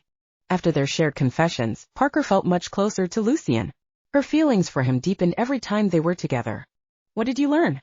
Lucian asked. "Salis can't travel by any conventional means," Damian said. "Prolonged exposure to sunlight weakens him too much and is too painful." "That is limiting," Lucian said with a nod. "What do you mean?" Parker asked, looking between the brothers. "He can't travel by plane. There's no way to guard against prolonged sun exposure," Damian clarified. "Overnight flights wouldn't cover the distance Salis has to travel, and he is vulnerable traveling alone." "Salis has been in Europe for centuries," Lucian added. "So he has to cross the Atlantic by some non-conventional travel means?" she asked. "Even traveling on a cruise ship or other transatlantic liner can be risky," Damian explained.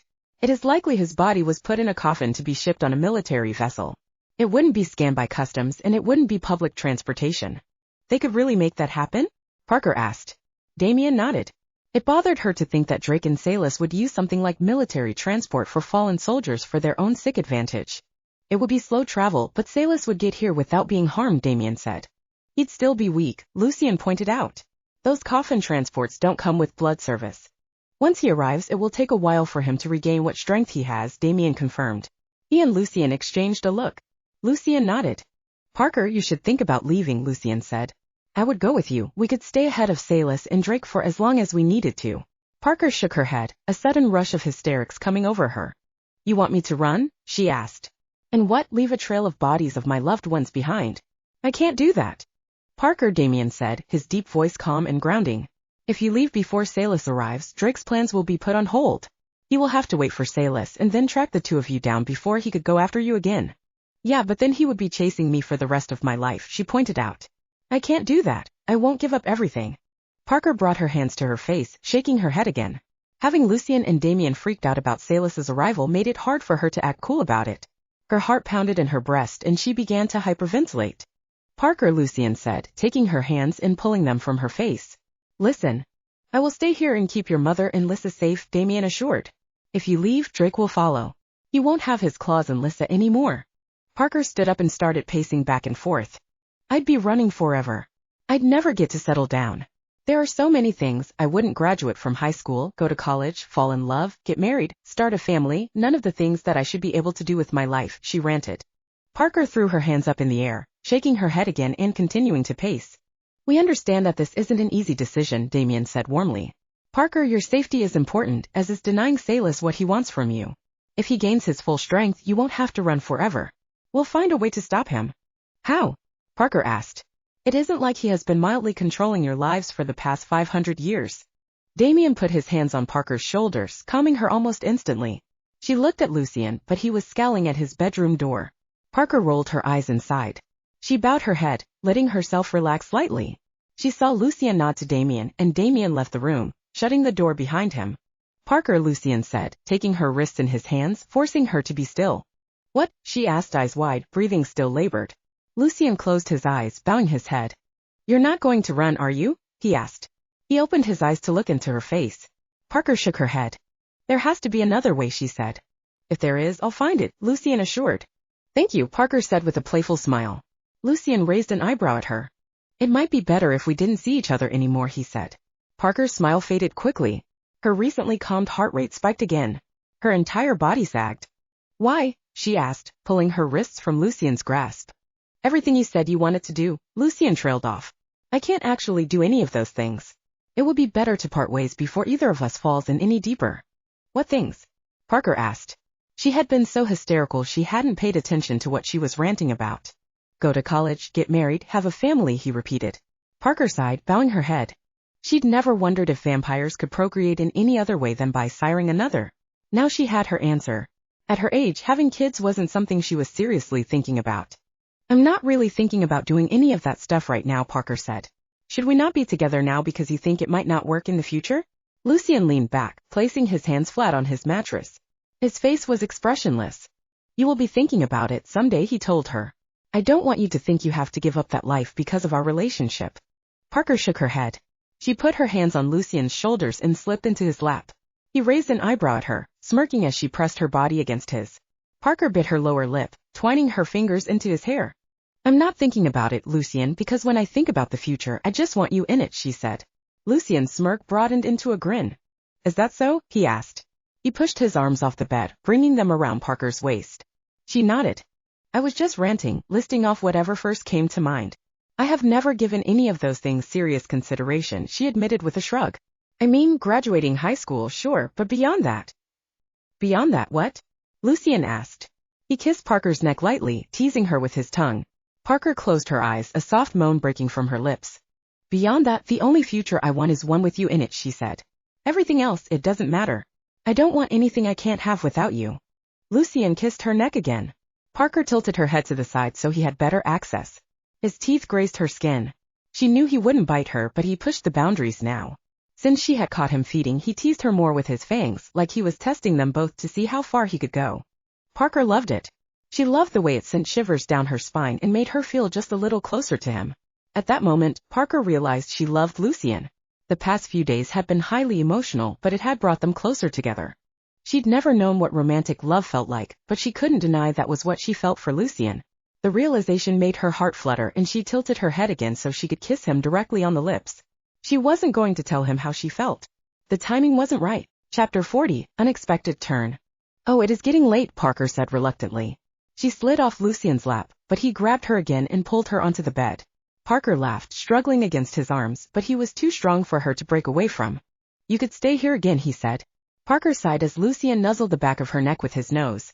It sent a pleasant shudder down Parker's spine. She felt her whole body warm. She didn't want to leave Lucian. The way he made her feel, she knew now that she did love him and she wanted to show him that. She was still nervous though, and being alone with him in a bed all night made her wonder what would happen. Yeah, because that worked out so well the last time, she teased. Lucian kissed the back of her neck, still not letting her go.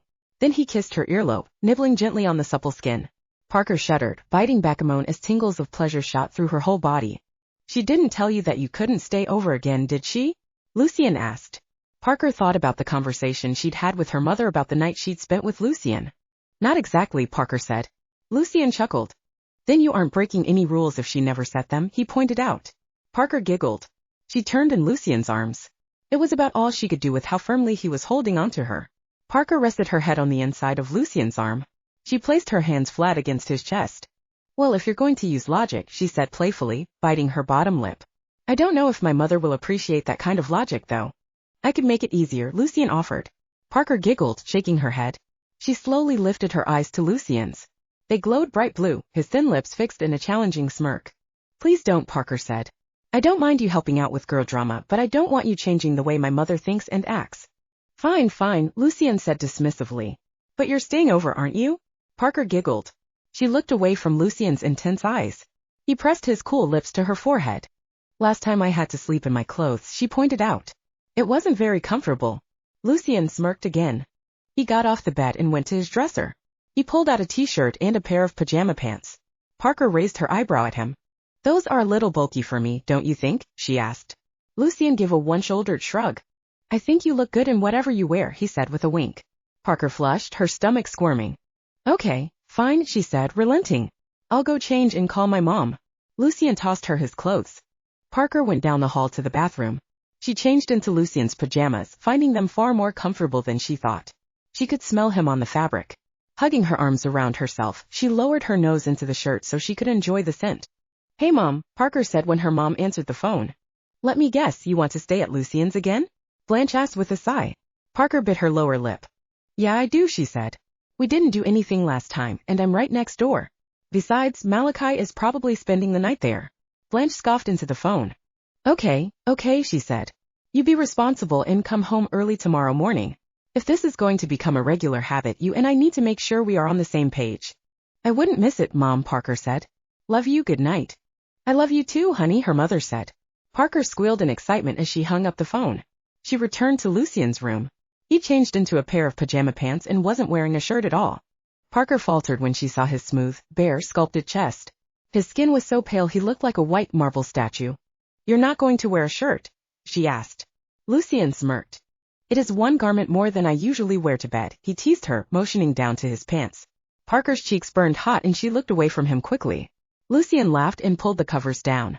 Do you even have to sleep? She asked. Lucian shrugged.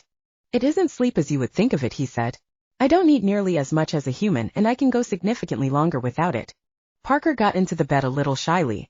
Her nerves settled once Lucian's arms were around her, though. She laid on her back and Lucian hovered over her for a moment. He looked her up and down in her bulky pajamas. His eyes sparkled with appreciation and he leaned down, kissing her lips. Parting her lips for him, Parker invited him closer. He pressed his chest against her, taking her wrists in his hands and holding them down against the mattress. Parker arched her back, pressing closer to him, moaning when his tongue entered her mouth. When she was in need of air, Lucian pulled away, like he always did. He released her wrists. Parker hadn't realized how much she'd liked the feeling of the pressure he'd been putting on her wrists and body until he was no longer there. She snuggled closer to Lucian, laying her head on his chest. She wanted to be closer to him, as close as she could be. When Parker woke up in the morning, Lucian was still asleep or resting, or whatever it was he did. She bit her lower lip, placing her forefinger at the base of his throat. She ran the tip of her finger down the center of his chest and down his stomach to his navel. Lucian's body jerked and he grunted. That tickles, he said, grabbing her hand to stop her. Parker giggled. You're ticklish, she asked. Lucian had opened one eye. Apparently, he said, as though he hadn't known that about himself. Parker smiled. She leaned down to kiss Lucian. He made a please sound in his throat and she threw one of her legs over him. Straddling him while he lay flat on his back, she had the upper hand. Lucian chuckled against her lips, putting his hands on either side of her face as they kissed. Parker ran her hands down Lucian's chest again, slipping them into the waistband of his pajama pants. She nipped at Lucian's lower lip, eliciting another pleased grunt from him before she tried to pull his pants down. In a flurry of motion, Lucian rolled so Parker was underneath him. He had her wrists in his hands again, pinning them down to the mattress. Parker's breath was shallow and excited, but Lucian had such a serious look on his face, the thrill of the moment passed quickly. "What are you doing?" Lucian asked. Parker creased her brow. She was still pinned down as Lucian hadn't let go of her wrists. His eyes were cold suddenly. I wanted, she trailed off. Lucian let out a low growl, casting his eyes to the side. "That's probably not a good idea," he said, releasing her wrists. All of Parker's confidence and enjoyment at how close they were getting vanished suddenly. "Why not?" she asked, sitting up. She rubbed her tender wrists. Lucian had gripped them a lot harder this morning. "I mean, you can." Lucian had told her that he couldn't have kids, but she had assumed he could still be intimate with someone. He talked about sex in a way that made it seem like he'd had a lot of it. "Yes, I can," Lucian said with an affirming nod. "Then why?" She trailed off again. Parker pulled her knees to her chest, wrapping her arms around herself. She felt rejected again, only this time it was even deeper than before. The blood drinking she could understand, even if she didn't want to. Her blood was powerfully strong to other vampires and Lucian didn't want to hurt her. Now she thought it was something about her. Lucian had clearly had physical relationships with other people, but he still wouldn't with her.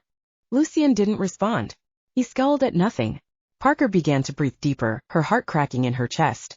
"You won't bite me and now you won't be intimate with me this way. What am I supposed to think?" Parker asked. "Parker, a human-vampire relationship can end in one of three ways. The human dying, the human getting their memories erased, or the human becoming a vampire," Lucian said, finally meeting her eyes. "What you're asking is serious, and it has implications for the dynamic of our relationship. Are you ready for that?" Parker sighed, taking Lucian's hand in hers. She gave a weak smile. "With you, yes," she said with a nod. Lucian's features softened. "Okay, don't take this the wrong way, but I'm not," he told her. Parker was shocked by Lucian's response. He was being vulnerable with her again, and she couldn't really be mad at him if he was being so honest with her. He wasn't just being a typical animalistic guy. "Oh," Parker said. She released his hand and looked down. Lucian cupped her cheek and Parker lifted her eyes to his. "It is just hard when I want to be closer to you but can't." Lucian smirked. "That is something I think we can both understand," he said, his hand dropping from her cheek to her throat, his thumb brushing over her pulse. Parker smiled shyly. "How adorable," Drake's voice said from the window, sending a chill down Parker's spine. Lucian snarled, jumping off the bed to face his brother. Drake was stuck outside, but that didn't mean he wasn't dangerous. Chapter 41, Darkness. "What are you doing here?" Lucian snarled at Drake. Parker self-consciously pulled the covers up around her body. Her cheeks were red, thinking that Drake had witnessed her recent humiliation. "I thought it was time for us to have a chat," Drake said. He stepped through Lucian's open window into the house. Face to face. Parker's blood ran cold. "How did you?" Lucian trailed off. He looked at Parker, his eyes wild. "Mom!" Parker cried. She jumped out of the bed and ran down the stairs and out onto the porch. She could see Malachi and her mother sitting on her front porch.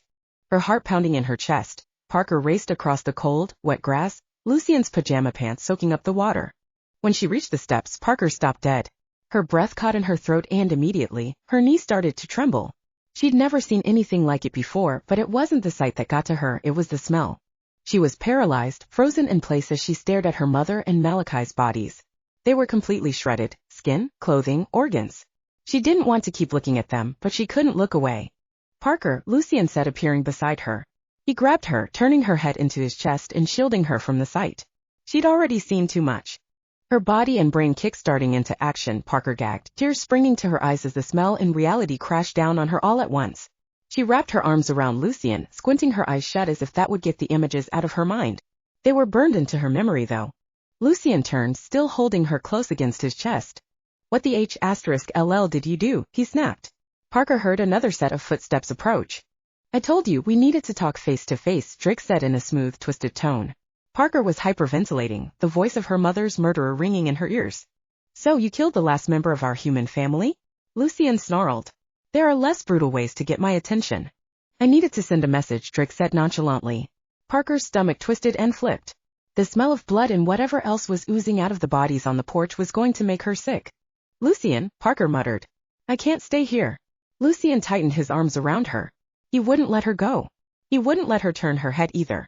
It was either Malachi, Lissa, or your beloved, Drake drawled. This ends now. Lucian insisted. You never should have come here. Drake barked a laugh. Aren't you the one that invited me? He asked condescendingly. Lucian growled. Parker felt the rumble through his chest. She never had gotten her answers as to why Lucian had invited Drake to visit after so long. Damian and I were in the same place for the first time in centuries. It was a brotherly courtesy to tell you where we were, Lucian said. He groaned and shook his head. That isn't the point. Malachi was our last human relative, the last connection we had to human society. Drake scoffed. Parker still had her eyes closed. She could hear everything and she could feel Lucian's movements, but she could only guess as to what Drake was doing. Who needs a human family? Drake asked arrogantly. Then again, you and Damian chose your human family over your more superior family. Again, Lucian growled. Parker wanted Drake to go away. She wanted to look at her mother again. She wanted to run as far away as possible. Her entire brain was on overdrive. She didn't know what she wanted or what she was feeling. She tightened her hands against Lucian's bareback, her fists digging into his skin. Even in her mental hysteria, Drake's words buried themselves deep in her cerebellum and planted the seeds of a plan. In its infancy, she couldn't grasp the plan or what it meant, but his words echoed in her mind over and over. We chose free will and to live our lives without being the lapdog of another, Lucian countered. No matter, your true father will be here by sundown tomorrow night, just in time to rise to his full power when he gets his hands on your little angel, Drake taunted. Lucian's arms tightened around Parker again at the threat. If you want to see your master again, leave, Lucian hissed. Drake chuckled. Parker didn't know what he did next, but he must have left because Lucian let go of her. Only for a moment before he grabbed Parker's shoulders. He leaned down and looked into her face. Parker slowly opened her eyes. What is going on? She asked. I can't. Her head started to turn, eyes drifting back to the porch where Malachi and her mother were. Lucian grabbed her chin and stopped her from looking. Don't, he said. Lucian, she whispered the smell. Lucian closed his eyes and nodded. I know, he said. Parker, look at me. She did as she was told. She felt like her mind and body weren't connected. Her body felt heavy, her mind felt light, and she couldn't tell if she was floating or standing on the ground anymore. You're in shock, Lucian told her. Parker laughed humorlessly. Yeah, probably, she said. Her laugh devolved into a sob and tears streamed down her cheeks as her shoulders started to shake. Lucian wrapped his arms around her again, hugging her more comfortably to his chest. Her tears splashed against his bare skin, her whole body shaking with sobs and grief. Shh, Lucian comforted, rubbing her back and stroking her hair. I'll take care of this. It will all be okay. How can it be okay? Parker asked between sobs. And why, mother? She trailed off, sobbing harder. Lucian kissed the top of her head, his arms tightening around her in a deeper embrace. I'm sorry, Parker, Lucian said. This is my fault. I shouldn't have told Drake where we were living. Parker shook her head. You couldn't have known he'd come, couldn't have known what he'd do, she said. The words left her mouth, but Parker didn't feel like she was actually saying them. Come on, Lucian said. He scooped Parker up in his arms and ran around her house. He kicked the back door open and ran her up to her bedroom. Don't leave your room. You're safe here. Get dressed and wait for me. I'll be right back. Parker nodded. She wasn't sure she completely understood what Lucian was saying, but she still nodded. Lucian vanished from her room. Parker stood in the center of her bedroom. She wasn't sure how long she just stood there staring. Nothing seemed real. Her mother's body was less than 100 feet away, and she was just standing in her room and staring at nothing. Snapping out of it, Parker started getting dressed. She went through the motions methodically. It was automatic, but she wasn't paying attention to what she was doing or the clothes she was putting on. When she was dressed, she headed for the stairs. She knew Lucian didn't want her to leave her room, but she had to see. She had to make sure that what she'd seen was real. Parker drifted down the stairs, still feeling detached and like her body and mind were separated. She paused at the front door, wondering if she really did want to see her mother again, but she didn't think she could stop herself. She pulled the front door open. Both Malachi and Blanche were gone. Parker stepped out onto the front porch. There were still traces of blood all over the place. Parker? Lucian asked, coming up the steps. What? She trailed off. Lucian held his hand out to her. Come on, let's finish this, he said. Parker took Lucian's hand. He led her off the porch and to his car, which was waiting by the curb in front of her house. She kept waiting for the numbness to wear off, but it wasn't going. Chapter 42. Who needs a human family? Parker stared out the window of Lucian's car. They had left the main roads and were driving on back dirt roads. For once, Lucian wasn't driving at breakneck speeds. She hadn't asked where they were going. She hadn't spoken since Lucian had brought her to the car. She just stared out the window, watching the trees go by. When they got to the dead end of a dirt road, Lucian pulled the car to a stop. There weren't any trails nearby, at least none that were marked. Lucian opened Parker's door and held out his hand. Absently, she took his hand and he helped her out of the car. She didn't ask any questions as he led her through the woods. Parker kept thinking back to what Drake had said. Who needs a human family? Since he said it, the words had rolled around in Parker's mind. What he said had triggered a thought in her, but she just couldn't hold on to it. She kept trying to dissect it. Drake had spurned needing a human family. Now Parker's only human family was dead. Drake and his vampire family were after Parker because of her blood. It was the combination of her human and angel blood that was rumored to give vampires incredible power. Parker was still half human, but she didn't have to be. Her thought clicked into place. Wait here, Lucian told her firmly when they came to a stop in the woods. Parker looked around. She had no idea where they were or why Lucian was telling her to stay in the middle of the woods. She nodded in acknowledgement of his request. Lucian disappeared. Parker waited for him to come back. She thought she should have felt unsafe or concerned about being alone, but she knew that Lucian wouldn't put her in any danger. When Lucian returned, he had a shovel and he had Blanche and Malachi's bodies slung over one shoulder. Parker snapped out of her trance. Did you have them in the trunk? She asked, completely appalled. Yes, Lucian said. He knelt down, gently placing their bodies on the ground. Parker wanted to look away, but she couldn't. Her mother was hardly recognizable. Lucian dug the shovel into the ground and started digging. Parker stared at her mother's body. She's not in there anymore, Parker muttered. Parker, Lucian said. She looked at him. He had already dug a pretty deep hole. We're burying them out here, alone in the woods? She asked, again, shocked by Lucian's decision. Parker, you're a minor. If your mother's death is reported, you will be taken away by Child Protective Services. Damian and I can't protect you if you are in the system like that, he explained. Damian and I are also listed as minors. If Malachi's death is reported, we would either have to disappear or get bogged down in all this paperwork and red tape. But they need to be laid to rest, Parker muttered. We will do that for them, Lucian promised. He jumped out of the hole he had dug and one at a time, he put Blanche and Malachi in the ground. He positioned them next to each other as if they were comforting each other in death. Parker thought it was a little sweet, how careful and respectful Lucian was being with their bodies. Do you have anything you want to say? Lucian asked. Parker sighed. Mom, she whispered. Thank you for everything. You were my entire world and I know you did everything you could to support me and give me the best life ever. I will never stop thanking you for that. Malachi, you never should have been involved in this, Lucian said sternly. My brothers and I took advantage of your family's blood ties to us and in the end it got you killed. May your lineage finally find peace and freedom in the afterlife. Lucian filled the hole in with dirt and they went back to the car. They were quiet again on the drive back to Parker's house. Since her mother had been killed, ownership passed to her. She and Lucian would still be safe in her house from any vampire that hadn't been invited in. Do you need anything? Lucian asked as Parker took a seat on the couch. She shook her head. I wouldn't know what I needed, she admitted. Lucian gave a humorless, dry chuckle. He sat beside her and put his arm around her shoulders. They aren't going to get away with this, he said.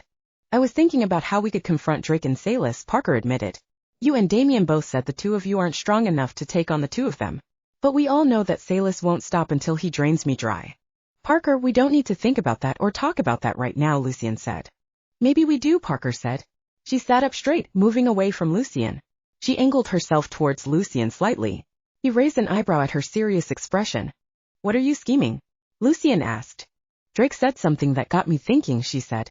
He said who needs a human family. And it made me think about being human. I already don't like where this is going, Lucian grumbled. Lucian, listen, please. All of this can be solved easily, she said. If you make me a vampire, we can defeat Drake and Salis. Lucian shook his head. You said you didn't want to be a vampire, he reminded her. I don't, Parker said, turning her hands up and shrugging. But if you drain my blood, then you'll become stronger and gain some kind of mystical powers. I would be a vampire and be stronger, which would tip the scales in our favor with Damian. My blood will be useless to Salis and Drake, and they will have no reason to come after me or Alyssa anymore.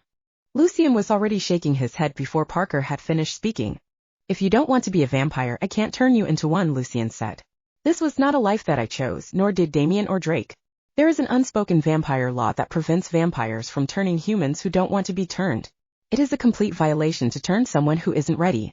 Yeah, but I'm still giving you permission, Parker pointed out.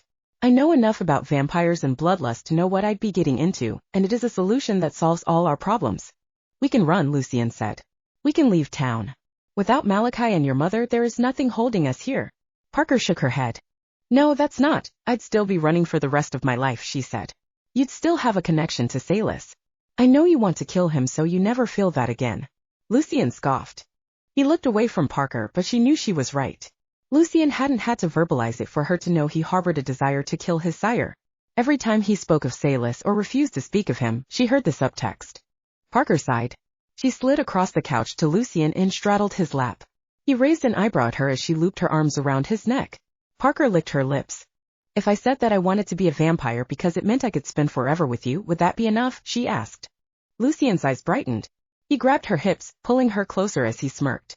Is that really how you feel? He asked. Parker nodded. I would choose that life if it meant being with you forever, she said again. Lucian's smirk became a grin.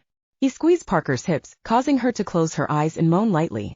Lucian kissed her neck and Parker tilted her head to the side. Her hair fell away, completely exposing the full length of her neck to him. He kissed her again and then he sank back into the couch. Parker creased her brow and righted her head. Running is still our better option. We can hide until Damian and I can figure out what to do, Lucian said. I can't run. Not while Lissa is still under Drake's control, Parker argued. Lucian growled in the back of his throat. He rolled his eyes to the ceiling. Fine, let's go get her then, Lucian said. He stood up, forcing Parker to slide off his lap. Right now? She asked. Lucian nodded. We get Lissa and we can leave town tonight, he said. Parker nodded, agreeing to Lucian's terms. Chapter 43, Sired. When Parker and Lucian arrived at Lissa's house, Lissa's mother was frantic. Parker, I called your house 10 times. Where have you been? Where is Lissa? She asked. Parker shook her head. I was out, Parker said. I haven't seen Lissa today. Is she? What's going on? I'm calling the police, Lissa's mother said, pulling out her cell phone. I haven't seen Lissa all day and she hasn't called or texted at all. Parker turned to Lucian. Drake, Lucian muttered. Mrs. Maxwell, I'm going to go and see if I can find Lissa at some of our hangout spots. I'll let you know if I find anything, Parker said. Yes, thank you, Parker, Lissa's mother said.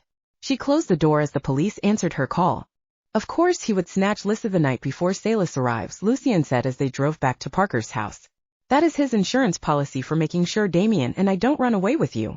Now that your mother, he trailed off. We have to rescue her, Parker said. I know you don't like her, but Lucian, she's my best friend. She was dragged into this vampire mess because of me. I can't live with a guilty conscience like that.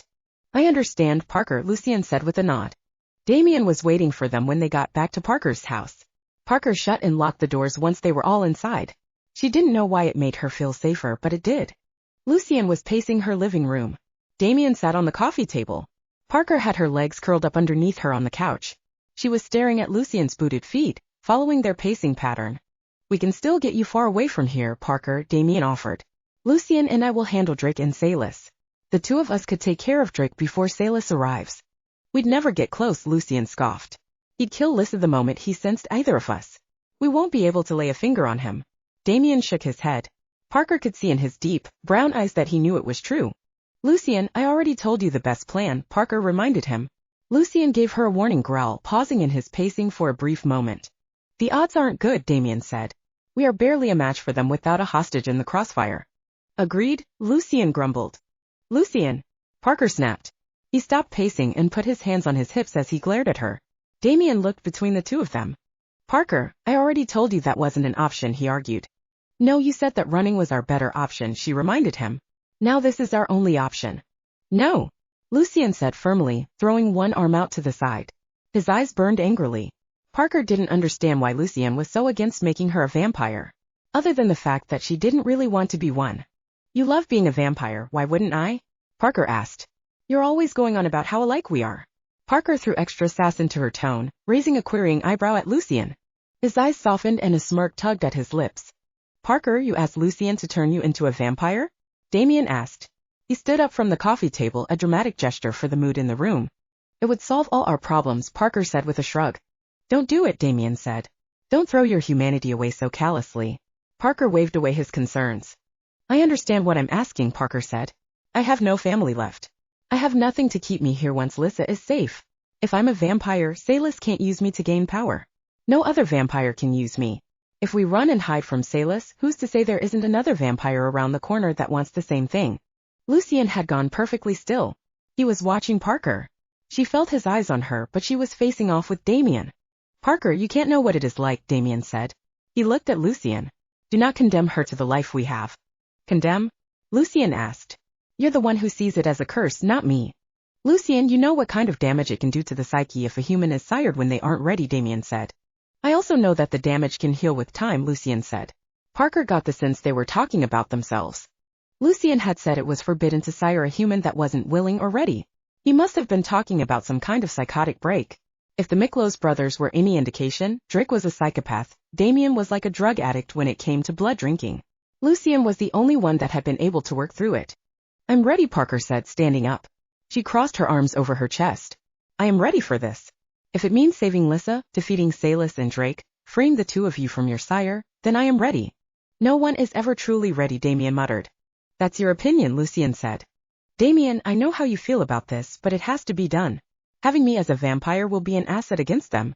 Lucian will be more powerful with new abilities. We will actually stand a chance at saving Lissa and defeating Drake and Salis, she explained. You're being reckless, Parker, Damian said. This is the fear talking. Parker shook her head. No, this is me being rational, thinking clearly about the best way to defeat our enemy. The three of us are in this together, she said. Lucian looked at her, and for a long moment, Parker stared into his eyes. He was starting to agree with her, she could feel it. Lucian, it has to be tonight, she said.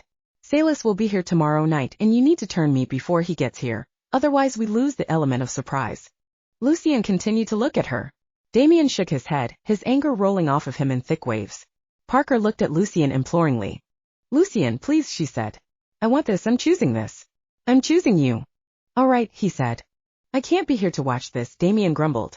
He left the house, slamming the front door. Parker winced. Lucian chuckled.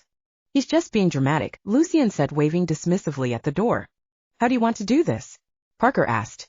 She knew what it took to sire a vampire, but she had no idea what to expect or what Lucian would want. Lucian smirked at her. The right way, he said. Parker rolled her eyes. You're not going to start talking about saving my soul, are you? She asked. Lucian grimaced. Hardly, he scoffed. He held his hand out to Parker. She took it and he led her up to her room. Suddenly nerves overtook her and she stepped away from him. Lucian came up behind her. He slipped his arms around her waist, hugging her from behind. Lucian kissed her neck sweetly. You know the process? He asked. Parker nodded. She tilted her head to the side. Lucian kissed her neck again. I'm not going to let anything bad happen to you. Again, Parker nodded. Lucian opened his lips against her skin. Parker felt the sharp points of his fangs and her stomach dropped into her feet. The prick of fangs was painful at first and Parker let out a small grunt of pain. Lucian tightened his arms around her. The pain vanished quickly as a gentle tugging in her veins told her Lucian was drinking her blood. Her head lolled to the side, ecstasy coursing through her, tingles of warmth and pleasure spreading to every corner of her body, down to the tips of her toes and fingers and into the roots of her hair. Parker's knees trembled. She thought she was going to collapse, but Lucian held her up. Her mind clouded with the overwhelming flood of bliss that took her over. She was panting for breath, every nerve ending in her body pulsing with pleasure even as her body grew weaker and weaker. Moaning lightly, Parker's eyes drooped closed. Her whole body became like a rag doll in Lucian's arms. He pulled his fangs from her neck. The moment the contact was lost, Parker's body felt cold and numb. She whined at the loss of warmth and pleasure, her head still fuzzy. She felt her consciousness slipping. Chapter 44, Born Again. Don't pass out, Parker heard Lucian's voice far off in the distance. She struggled to hold on to what feelings she had about the present. She couldn't feel her body though. She didn't know where she was and she had no sense of what was around her. Something touched her lips. Instinctively, Parker pulled back, but it came to her mouth again. Some warm liquid. Drink, Parker. Before the wound closes, he heard a strong order. Parker parted her lips and the warm liquid dripped into her mouth. When the drops touched her tongue, she felt a spark of awareness fill her. Her whole body woke up again, and Parker grabbed at Lucian's wrist, which was pressed to her mouth. She sucked at the cut on his wrist, drinking the thick, flavorful blood that poured into her, filling her veins and her body with new life. After a moment, Lucian pulled his wrist away. Parker hissed and grabbed at it again. Lucian held her back and shook his head. That's enough, a voice said firmly in Parker's mind. Before Parker could wonder about it, her body began to writhe. Crying out in pain, she was flung back against the hardwood of her bedroom floor. Her muscles and joints spasmed beyond her control. Parker curled up in the fetal position, her body shaking and aching all over like she had horrible chills from the flu. She felt herself dying, her heart slowing down, her breath failing her. She tried to hold on to consciousness, but she couldn't. Her life was slipping away. Go with the pain, Parker, she heard Lucian's voice. She couldn't tell if it was in her mind again or not, but it was the last thing she heard before there was nothing but blackness. Parker blinked several times, her eyes adjusting to her position on her bedroom floor. She rolled onto her back. Lucian was hovering over her, examining her closely. He held his hand out to her. Parker took it and he pulled her into a standing position. It was then that she could feel her body anew. She felt strength and life coursing through her. There was no heart beating in her chest, no blood pumping through her veins, no air filling her lungs, but she was still so full of life. Stepping away from Lucian, Parker walked towards her bedroom window, head tilted to the side. She felt alive because she felt connected. She could hear the small breaths of air that weren't strong enough to be wind. Deep in the earth below she heard the sounds of worms and insects. Through her nose she could smell the dust under her bed, dried blood on her front porch, and the upholstery cleaner her mother had used to clean the couch a few weeks ago. Parker blinked as she looked out at the yard. It was almost completely dark, but she could see more layers and colors than she had ever imagined. Each blade of grass was separate and was a subtly different shade of green. It was like the whole world was opening up around her, showing her new layers through her senses that she hadn't been able to comprehend before. Parker, Lucian said gently. She turned to look at him. Her body hummed as she looked at him. She was all too aware of the absence of her racing heart, but instead it was like her skin was electrified. Lucian looked more beautiful, more majestic than she'd ever thought before. I'm okay, she said. There's a lot to process. That's normal, Lucian told her. He stepped forward and took his hands in hers. He turned them over and over, examining her skin. He dropped on hand and squeezed up and down her arm. What are you doing? She asked. Lucian's skin didn't feel cold anymore. His touch made the hairs on her skin stand on end, prickling and tingling on a microscopic, cellular level. You have good muscle tone, he said. He looked into her eyes next, snapping his fingers near her ear. Strong reflex response. Parker smiled, taking Lucian's hands in hers and stopping him from testing her new body. Just enjoy this for a minute, she muttered. Parker rubbed her thumbs gently over the backs of Lucian's hands. His eyes fluttered and Parker knew he felt the same deep sensation in his skin and down into his bones and cells that she had felt when he touched her. You need to feed, he told her. Lucian took Parker out of the house. At first she couldn't stop looking around at all the amazing colors and shapes she'd never seen before. Lucian held her hand, keeping her from wandering off as she whipped around looking at everything, smelling everything, and feeling and hearing everything. It will take some time, but your senses will settle down, he told her. Where are we going? She asked when Lucian took her down another street in the neighborhood. Lucian pulled a flyer out from his pocket. It was a flyer from school for a house party at one of their classmates' houses. This will be a good place to feed unnoticed, Lucian said.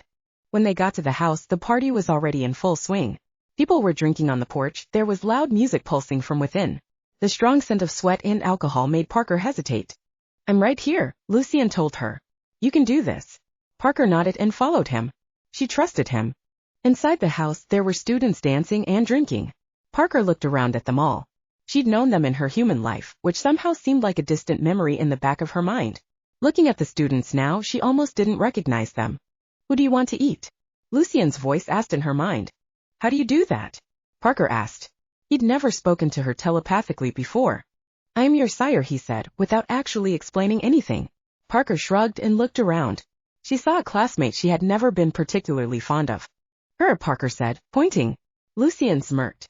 I'll be right back, he said. Lucian went over to the girl Parker had indicated and he started flirting with her. She instantly fell under his charm. Parker smiled as she watched. She knew it was just a game for him, and she was part of the game now. Lucian returned with the classmate. I'm not usually into three-ways, but Lucian is very convincing, the girl said. Parker raised an eyebrow at Lucian. He just smirked. The girl grabbed Parker's hands and started dancing with her. Lucian came up behind the girl, sandwiching her between himself and Parker. He pulled her hair back, opening his mouth and pressing the tip of his tongue to his thong. Parker used her tongue to find her fangs. She hasn't noticed them before, but they were there, and they were sharp. Lucian bit the girl's neck. Smelling the blood, Parker was ravaged by a painful hunger in her stomach. She leaned forward, sinking her fangs into the other side of the girl's neck. Her classmate moaned. Blood poured into her mouth, satiating the burning hunger, cooling it like water on fire. She couldn't remember ever tasting anything so delicious. Parker felt Lucian's hand on the back of her head, reminding her they were both feeding on the same girl. She felt an intense flood of intimacy and she wrapped her arms around the girl she was feeding on, grabbing Lucian's waist. As she fed, the blood pounded in her ears. It wasn't her own heartbeat though. It was her praise, and the pounding began to slow. Parker pulled her fangs from the girl's neck. Lucian did the same. You stopped, he said. I could hear her heart slowing, Parker said. Lucian gave her an appreciative smile. Good, he said. Can you heal her wounds and erase her memories too? Parker pricked her own finger on her thong and rubbed her blood against the puncture wounds on either side of the girl's neck. The wounds healed before Parker's very eyes. Her classmate stumbled forward, acting drunk. Parker caught her and lowered her onto a nearby couch. She moved the girl's hair from her face and looked into her eyes. No one else at the party noticed, just another drunk girl passing out. When you feel her mind in yours, you'll have control, Lucian told her. His sink or swim approach would help her learn fast. Parker stared into her classmate's eyes. It didn't take long before she felt the girl's mind in hers. You got drunk at a house party and danced with Lucian and me. Then you blacked out, she said. The words that left her mouth didn't sound like her own. Her tone had taken on a deeper, commanding sound. Parker blinked and looked up at Lucian. He grinned at her, his lips still stained with blood. This isn't so hard, Parker said. She slipped her arms around Lucian's neck. I'm making it easy for you, he said. Parker bit her lower lip and kissed him, the flood of intimacy she'd felt before returning with renewed vigor. Lucian grunted in response. She tasted blood on his lips, darting her tongue out to lick it off. Lucian grabbed her, pulling her closer and returning her kiss with a hungry desire she hadn't felt from him before. He growled against her lips, lifting her right off her feet. In a rush of air, Parker found herself pinned down on a mattress. She grabbed at Lucian's shirt, pulling it over his head. He kissed and nipped down her neck, holding nothing back. She wrapped her legs around him, pulling him down to her. This time he wasn't stopping her or pushing her. Chapter 45, Crash Course. Parker and Lucian returned to her house before dawn. She felt a little weak, like she was tired, but it wasn't the same as human fatigue. You'll need to rest, Lucian explained to her, motioning to the bed. Over time, you'll be able to sustain your strength for longer periods of time. The transformation is rough, though. You'll stay with me? Parker asked. She laid down on her bed and held a hand out to Lucian. He smirked and got onto the bed with her, wrapping his arms around her. Parker closed her eyes. She understood almost immediately what Lucian had said when he told her that he didn't sleep in the way a human slept. Eyes closed, she was still aware of everything around her, including her body and Lucian's body beside her. But her mind felt like it separated itself into an altered state of consciousness, like she was meditating. When the sun had fully risen, Parker came out of her resting state when she heard her front door open. Just by the sound of the footsteps, she knew it was Damian. Such small variations in the way he walked that were unique to him. Parker got up and changed quickly before Damian got to her room. She opened the door for him before he could knock. Damian raised an eyebrow at her. You're looking well, he said. I feel great, Parker admitted. Damian smiled. Good, he said. Are you hungry? He held up a blood bag he'd been carrying around. Parker shook her head. Lucian took me out to feed last night, she said. Thinking about her night with Lucian, Parker bit her lower lip. She looked back at him. He was still sitting on her bed, shirtless. He smirked at her. That doesn't seem like an appropriate thought, he told her. Parker crossed her arms. How do you do that? She asked. Lucian smirked as Damian looked between the two of them. The sire bond, Damian said.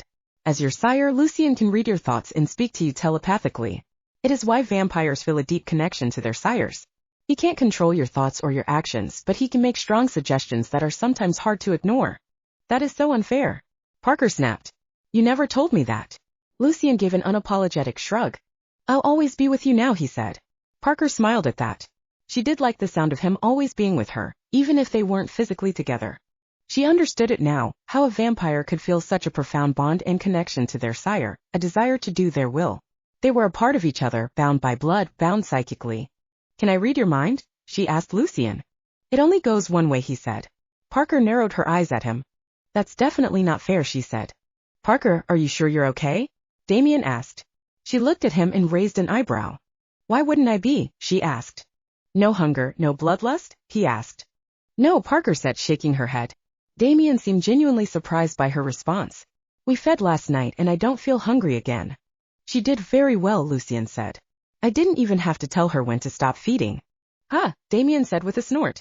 Do you feel different? Parker asked Lucian. Stronger, more magical? Why don't we go see? Lucian asked, bouncing his eyebrows up and down. Parker and Damian followed Lucian outside into her backyard. Lucian held his hand out in motion for Damian to attack him. Parker stepped back as Damian sped across the yard at his brother. The two collided in a bone-splitting crack, and Parker brought her hand to her mouth. They scuffled for a moment, and then Lucian threw Damian down on the ground. He put a foot on Damian's back, twisting one of his arms around. Ow, Damian groaned. Lucian chuckled and released his brother. Again? Lucian asked. Damian snorted, but he jumped up and attacked Lucian again. Parker watched with glee as again and again, Lucian thwarted Damian's attacks effortlessly. Finally, Damian surrendered. No more, he said. You cracked a few of my ribs. Am I stronger? Lucian asked.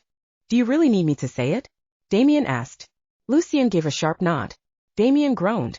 Yes, you are stronger, he said. We used to be evenly matched. I can't get the upper hand now. What about mystical abilities? Parker asked. That was always very vague, Lucian said. I imagine I'll discover those by accident. All right, Parker, your turn, Damian said with a grin. What? Parker asked. Rush me, Damian said. I want to see what you can do. Parker giggled. She pushed off the ground and found herself flying towards Damian. She collided with him in seconds, pressing her hands into his chest. Damian slid back on the ground, unable to fully brace against the force she used to tackle him. He grabbed her wrists, pulling them off his chest. Parker twisted away from him, breaking his hold on her. When he threw a punch at her, Parker dodged, grabbing his arm and bending it backward, twisting it behind his back. The bones cracked his arm, breaking. Oh no! Parker gasped, jumping back from Damian. I'm sorry. Damian chuckled and shook his arm out. It'll heal, he said. Parker, you're strong for a newborn vampire. Strength increases with age, but you. Weren't you just going easy on me? She asked. Damian shook his head. No, he admitted. Lucian smirked at Parker. I didn't consider that, he said, approaching Parker and his brother. Consider what? Parker asked. The blood I drank from you, your angel blood, that is what made me stronger, Lucian said. In making you a vampire, you had to drink your blood back from me. You're a vampire sired by angel blood. Some of my strength must have passed to you. We have a real chance against Drake and Salis, then, Damian said. More than a real chance, Lucian said excitedly. Parker smirked at Lucian. I told you making me a vampire was the best option, she teased, nudging Lucian with her elbow. He glared at her. Are you going to rub that in forever? He asked. Parker bit her lower lip. Forever. She was now a vampire. That meant she was going to live forever. Parker reached out and slipped her hand into Lucian's. He squeezed back gently. She knew he understood what she was thinking. The realization that she was going to be with him forever made her smile secretively. He had sired her, and that meant he was even more a part of her than before. There is one problem we still have, Damian said. Strength is definitely an advantage, but Salis is still our sire. He motioned between himself and Lucian. I'm guessing he has mastered the ability to use strong, suggestive thoughts on his vampire children? Parker asked. Damian and Lucian exchanged a look. He does more than that, Lucian said. He uses the link to our minds to be incredibly manipulative, finding our deepest fears and making them real in an inescapable mental prison. Not this time, Parker said. I know you don't want me in danger, but I can fight now. I can keep you both focused so Salis can't do that. Damian and Lucian exchanged another glance and they smiled at each other. All right, Parker, if you're going to come with us, you need a crash course in killing vampires, Lucian said with a smirk. Chapter 46, How to Kill a Vampire. Heart and head, got it? Lucian asked, holding up a wooden stake. Lucian, you've said that like 100 times, Parker said, crossing her arms. Lucian smirked at her. This is serious, he said. It is important to remember, Parker, that to kill a vampire, you have to put a wooden stake through the heart, or behead them. Those are the only ways, Damian interjected. Parker nodded. I get it, she assured. Now show me how. Again, Lucian smirked. Damian and Lucian spent the afternoon showing Parker the best ways to overpower another vampire, to stake them in the heart or decapitate them. She wasn't used to fighting, but they ran her through different scenarios and drills until she had it down. Why are we practicing during the day? Parker asked when they took a break. Aren't we weaker during the day? Yes, but it is also when we will be going after Drake and Salis, Damian explained. Better to get used to your abilities at your weakest so you aren't surprised when we go in. So we aren't making our move until tomorrow? Parker asked, looking at the setting sun. Salis is only arriving tonight. Drake won't do anything insane while he is reviving him and getting him settled. Tomorrow will be our best chance.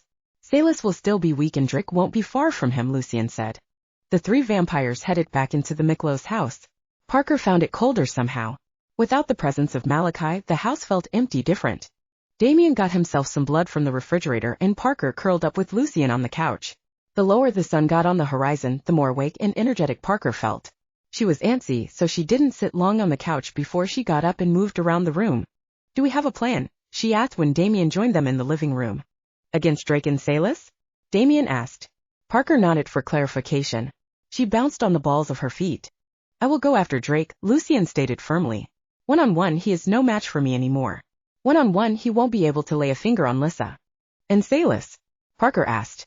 The two of you can handle him, Lucian said, motioning between Parker and Damian.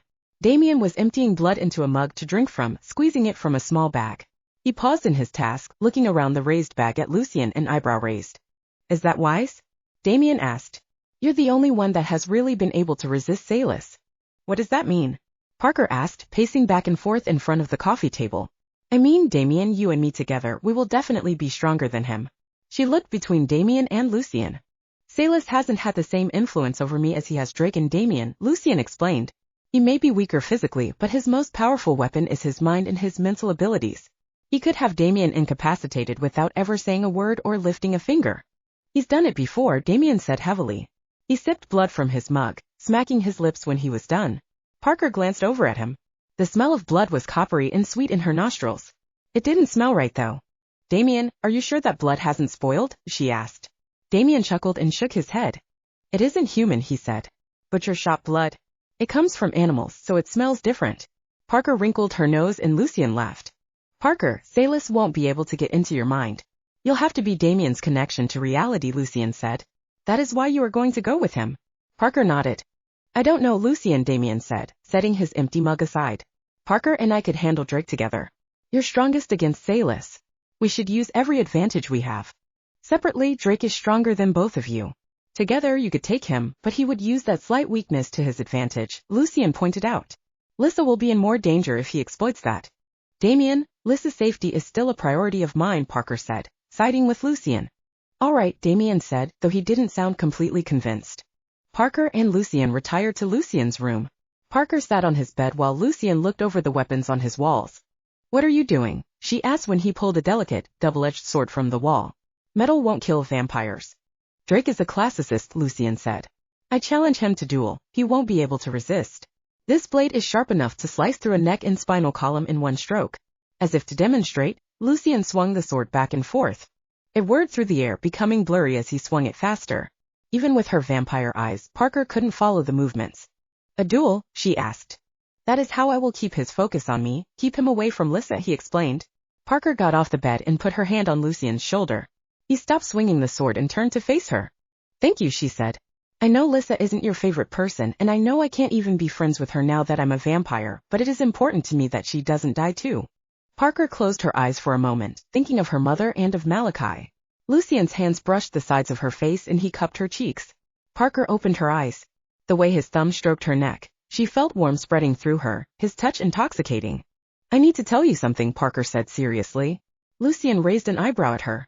What is it? He asked, tilting his head to the side. His icy blue eyes studied her face, the micro-expressions she made as he kept caressing her throat. I love you, she said. I have for some time now. I just didn't know how to tell you. Lucian creased his brow. He stepped back from her, taking his hands from her face. Parker whimpered slightly at the loss of contact. Lucian's eyes were cast down. He seemed uncomfortable with what she had said. She hadn't wanted to tell him, but now that there was a chance they weren't going to make it through the next 24 hours, she knew she had to tell him. Slowly, Parker went back to the bed and sat on the edge. She gave Lucian space to process what she said, folding her hands in her lap. After a moment, Lucian sat beside her on the bed. He took Parker's hands in his, bringing them to his lips. Gently, he kissed each of her fingertips, then nibbled on them. Tingling sensations ran over Parker's oversensitive nerves. She bit her lower lip, wiggling her toes. In all my long existence, I've never loved anything more, he told her, lifting his eyes to hers. Parker bit her lower lip again. She squeezed Lucian's fingers in hers, pulling him closer. Parker kissed him. Lucian kissed her back, slipping his arm around her waist. He leaned forward until Parker had to lay back on the pillows. Lucian kissed gently down her neck, slipping his hand under her shirt and pushing it up. He stopped kissing her to remove her shirt, then brushed his fingers down her stomach in feather-light strokes. Parker squirmed. Don't be gentle with me now, Parker gasped. Lucian smirked at her, his eyes brightening hungrily. Leaning down, Lucian sank his fangs into Parker's neck. Her skin broke. Moaning at the flood of ecstasy, she arched her back off the bed. She didn't think she'd ever get enough of Lucian's touch or his body. Chapter 47, Confrontation. Parker and Lucian had already discovered that Drake was staying in a foreclosed house on the edge of town. It was probably where he had Lissa. With Salis's arrival, it was unlikely that Drake would be trying to maintain a presence in two locations. He would never leave either Lissa or Salis unguarded and vulnerable. Lucian and Damian took off to confirm Drake's location and see how far along he was with getting Salis settled. Since Drake had his hands full, he hadn't bothered to stop by and check up on them. Parker's status as a vampire was still a secret. While the brothers were away, Parker went to her old house. She'd been there when she became a vampire, but she hadn't been back in what felt like forever. It had been less than 24 hours, and she already felt like the house wasn't hers anymore. She packed a bag, mostly grabbing clothes, shoes, and a few comfort items that she liked. Anything that had to do with high school she left where it was. Parker looked around her room one last time. It felt like a lifetime ago that she had lived there and called it her own. Maybe it was a lifetime ago since she was no longer human. The room was the epitome and culmination of her human life. It no longer represented who she was. She was almost happy to leave it behind. When Parker went back to the Mickloses' house, Damian and Lucian had returned. Drake is exactly where we thought he would be, Lucian told her. Good, Parker said with a nod. She dropped her duffel bag down on his bed. He smirked and raised an eyebrow at her. What's this? He asked, amusement flickering in his blue eyes. I want to leave, Parker said. Once Lissa is safe, when Drake and Salis are no longer a threat. I want to leave this place. Lucian chuckled. He brought his arm around Parker's shoulders and kissed her forehead. I will be more than happy to leave high school and the human lifestyle behind, Lucian said. There are so many wonderful places around the world I'd like to share with you, starting back in Romania. Parker giggled. You've planned this? She asked. Lucian stepped back from her, looking down into her eyes. Parker bit her lower lip. I hoped for it, he said. The world is fascinating, and someone like you should get to experience it all fully. I'm looking forward to it, Parker said. You really want to leave your home? Lucian asked, arching an eyebrow at her. This isn't my home, not anymore, Parker said. She looked around the empty house. It isn't your home either. This was never my home, Lucian agreed. I am pleased that you've taken the initiative on this. He swept Parker's white bangs out of her face, looking deep into her eyes. You like a dominant woman? She asked, sticking her tongue out playfully. Lucian smirked and chuckled. In this regard, yes, he said with a nod. Parker's humor faded as the heaviness of what they were about to do settled in. When are we going after Drake and Salis? She asked. Now, Damian said, knocking on the doorframe and coming into Lucian's room.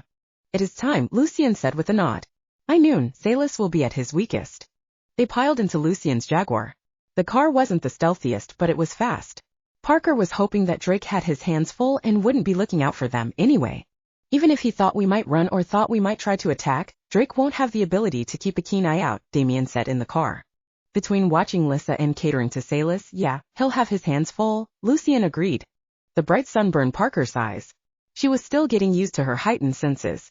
Even in the daytime when her strength and powers were weakest, she was still sharper and stronger than a human. The bright sun, she felt it through the glass of the car, sapping her strength. It made her tired, made her body feel a little heavy, but it wasn't so uncomfortable that she wouldn't be able to power through it. She had to keep reminding herself that if she was feeling weak, then Drake and Salis were too. They were all in the same state. They pulled up a block away from Drake's house, planning to approach on foot. Parker held Lucian's hand until they reached the perimeter fence around the house's backyard. Lucian disengaged from Parker's hand. She was reluctant to let go. Parker, I've got to go, he said. Go with Damian. Parker nodded. I don't want to leave you, she said softly. She took Lucian's hand in hers again. We'll be together again soon, Lucian said with a nod. Parker wasn't sure she agreed, but she couldn't stall any longer. Lucian leaned in and kissed Parker's lips quickly. Go now. She nodded. Lucian disappeared over the fence, sword clanking against the metal as he went. Parker winced, hoping the sound wouldn't give them away. Come on, Parker, Damian whispered. He was crouched down low to the ground. Parker nodded. She crouched down like Damian and followed him around to a back gate. Damian ran as a blur across the yard. Parker followed his example, coming to a stop beside him. They stood flat against the house. Parker glanced up at the windows on the second floor. From where they were hiding, no one would be able to look down and see them. Salis will be on the second floor, Damian told her. Why? She asked in a soft whisper. He feels safer, Damian said. His military training. Always have the high ground, always have the vantage point, put your strongest forces around your perimeter. Drake will be on the first floor then? Parker asked. Damian nodded. He motioned to a back door. Parker inched towards it, keeping her back against the house. Damian inched along beside her. When they reached the door, Parker hesitated in opening it. A doorknob turning could sound like firecrackers to a vampire in a quiet house. Damian held up a finger for her to wait. His brown eyes were unfocused like he was waiting for something. The house shook with what sounded like an explosion. Damian nodded to Parker and she opened the door as the bang resonated through the walls. Damian smiled. Lucian, he muttered. Parker smiled back, rushing into the house.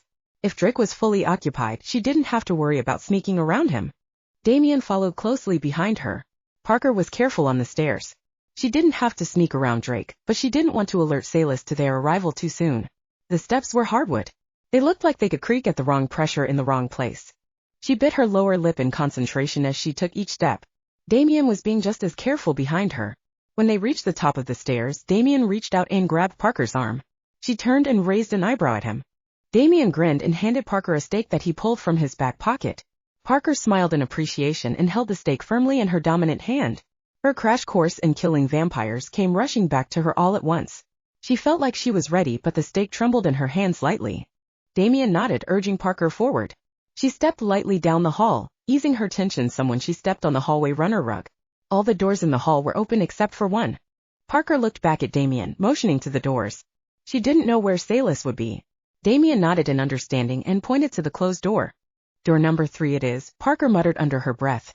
Damian grinned and shook his head. They reached the door and Parker paused. She wanted to be the first through the door. Salis would see that she wasn't human. She hoped it would throw him off balance, make him angry so he would make a mistake. Is that Parker Whittier and Damian I hear? A smooth, charming voice asked on the other side of the door. Parker's eyes widened and she looked at Damian. He nodded. It was Salis. Please come in, I'm looking forward to meeting you, Salis said. Parker swallowed hard and opened the door. She and Damian walked in together. Chapter 48, The Fight. Salis was imposing. Even sitting in his wheelchair, he was almost as tall as Parker. She eyed him carefully, his long fingers curling around the wheels of the wheelchair, pushing at the spokes to move across the room. His blonde hair was cut short like a soldier's and he wore a red cape over antique armor.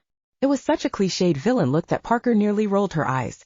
She refrained, not wanting to upset him too soon. Salis cocked his head to the side at Parker. How interesting, he said, studying her up and down. Parker cringed, tightening her hand on her stake. What? She asked. She looked at Damian for support, but Damian appeared frozen in place. His lips were tight, jaw tensed. Even though his eyes were open, Parker saw that they were glazed over, like he wasn't seeing the room around him. I always knew my boys were smart and devious, but to turn you into a vampire right under my nose, Salis said with a chuckle that sent a shiver down Parker's spine. What did you do to Damian? She asked, waving her hand in front of his eyes. He didn't react, completely unseeing. I wanted to have a private conversation with you, Salis said. Damian is currently trapped in his own conscience. Parker glared at Salis. She grabbed Damian's arm, shaking him slightly. He still didn't react. Whatever Salis had done to him, it had completely incapacitated him. Parker was supposed to be grounding Damian, and she'd let him walk right into his own mental prison. Parker knew that Salis was going to try to talk to her, try to distract her.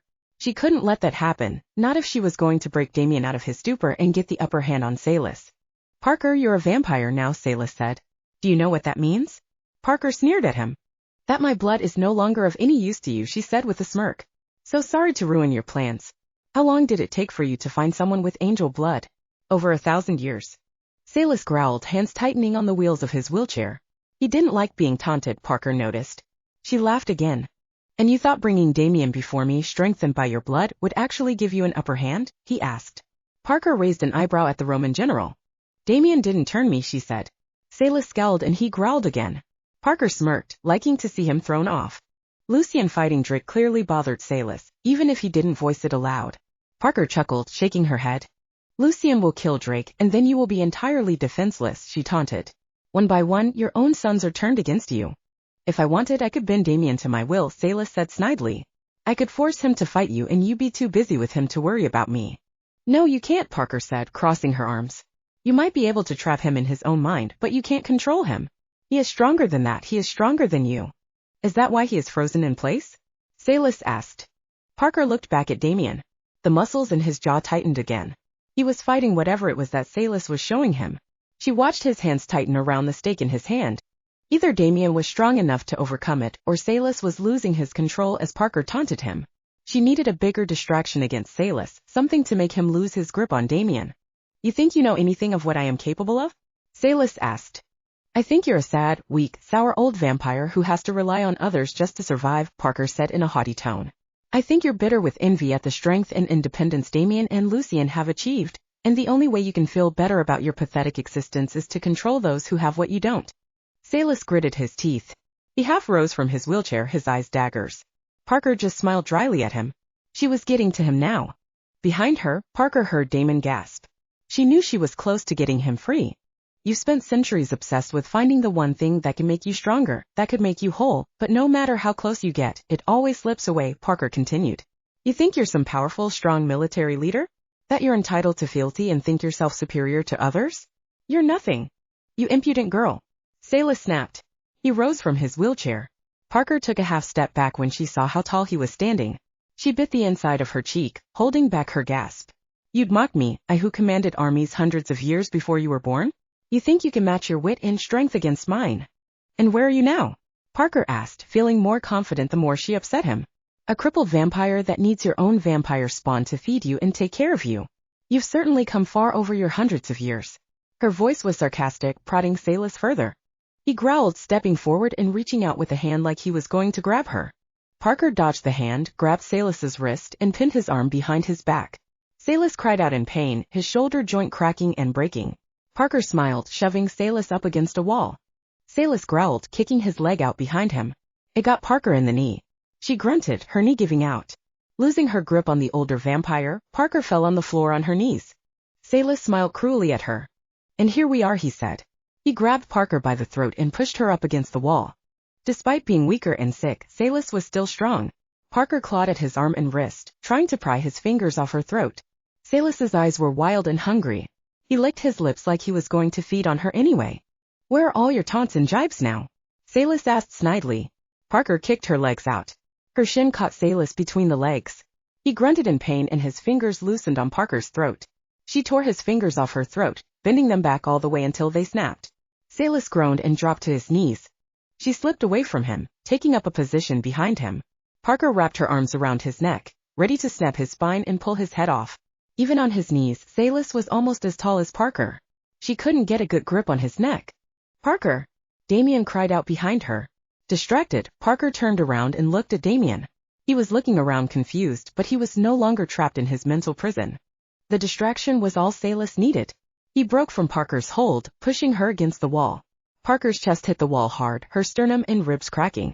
She felt like the wind was knocked out of her, even though she didn't breathe anymore now that she was a vampire. Salis kicked her in the back. Parker's spine snapped and her legs crumpled beneath her. She'd heal if Salis didn't kill her, but for the moment, she was paralyzed. Salis leaned down over her, positioning his hands around her neck, ready to snap it. Parker looked for Damian wildly. She couldn't see him anywhere. Parker closed her eyes as Salis started twisting her neck. The discomfort became pain quickly. She clenched her fists, waiting to die. Lucian's face flashed in front of her eyes. She wondered what would happen to him after she was gone if he'd go on living his life the way he had for hundreds of years. She thought of his sarcastic smirk, wanting that to be the last thing she saw in Chapter 49, Spared. Parker was certain she was about to die. She waited for Salis to deliver the killing blow, but it never came. Opening one eye, Parker looked up at the vampire that had a grip on her. He looked surprised. His mouth was hanging half open. His fingers on her face felt weird, and she realized it was because they were turning to dust. Pulling back, Parker watched as Salis's whole body began to disintegrate into dust. His arms first, floating up into the air, the rest of his body disintegrating quickly. Parker scooted back against the wall, pressing her back flat. As Salis drifted away, Parker saw Damian behind him, a stake in his hand. Parker jumped up with a cry of relief. She ran through the remaining dust flakes of Salis and threw herself at Damian. He grunted, catching her and taking a half step back to keep his balance. Tightening her arms around his neck, Parker kissed his cheek over and over again. You did it, she squealed. Damian chuckled and set Parker down on the floor. She quickly released him and stepped back. I couldn't have done it without you, he admitted. Salis had a strong hold on me, but you broke through his concentration. Once he was focused on you, I overcame it quickly. I knew you could, Parker said with a smile. He's really dead? Damian nodded. Parker hugged Damian again. This time he hugged her back too. He picked her up and swung her around. Parker giggled as he set her back down. How do you feel? She asked. It's like this part of my mind has opened up, a part one never had access to before, Damian explained. You're finally free, Parker said. Damian nodded. Their moment of joy was cut short when the wall beside them exploded. Parker was knocked off her feet again, so was Damian. She jumped up quickly, preparing to fight off whoever was coming in. She heard the clash of metal, and as the dust from the plaster cleared, she saw Lucian and Drake battling, swords in hand. Both of them had several bleeding cuts on their perfect alabaster skin. Parker grabbed Damian's arm, helping him back to his feet. Drake lost his footing when he saw Parker and Damian standing beside an empty wheelchair. Lucian didn't falter. He brought his sword up, slicing skillfully through Drake's neck and severing his head. Before his head even hit the floor, his whole body drifted away as dust. Parker stared at where he had been, then looked at the empty wheelchair. It seemed a fitting punishment, seeing his master's defeat in the last moments of his own existence, Lucian said casually. He cleaned his sword off. Parker shook herself from her mesmerized stare. She went to Lucian, checking on his cuts. Most of them were already healed and only dried blood remained. I see you two were successful, Lucian commented. Parker was great, Damian said. Parker rolled her eyes. I almost lost the fight, she admitted. Lucian's eyes widened for a moment and then he turned to scowl at Damian. She did exactly what she needed to do. She distracted Salas and that freed me to kill him, Damian explained. Lucian shrugged, sliding his sword back into his belt. Where is Lissa? Parker asked. Downstairs, tied up in the living room, he said nonchalantly. Parker scoffed. She ran as fast as her vampire legs would carry her down to the living room. Lissa was strapped to a chair, tears streaking makeup down her face. She was gagged. Parker pulled the gag out of her mouth. Lissa whimpered in pain, staring wide-eyed at her friend. Parker, what is going on? She asked. Drake, he drugged me or something and then I ended up here tied to a chair. I swear I saw Lucian fighting Drake with a sword. And you, what are you even doing here? Hang on, Parker said. She snapped the ropes that held Lissa in place. A feat no human could accomplish. Lissa swallowed hard at Parker's display of strength. You're safe now. Lissa jumped up and hugged Parker. I was so scared. Oh my God. Parker, what is going on? She asked, sobbing heavily into Parker's shoulder. Lissa's heart was racing. Parker could feel it against her own chest where her heart no longer beat. A racing heart meant pumping blood. For a moment, Parker considered pulling Lissa's hair back and feeding on her. She was starved after the fight. Instead, she pulled away from her friend. Lissa, look at me, are you okay? She asked. Lissa's eyes were still blurry with tears. My wrists hurt and my legs are cramped, not to mention the years of therapy I'm going to need to get over this, Lissa whined. Parker grinned at her friend. No, they weren't friends anymore.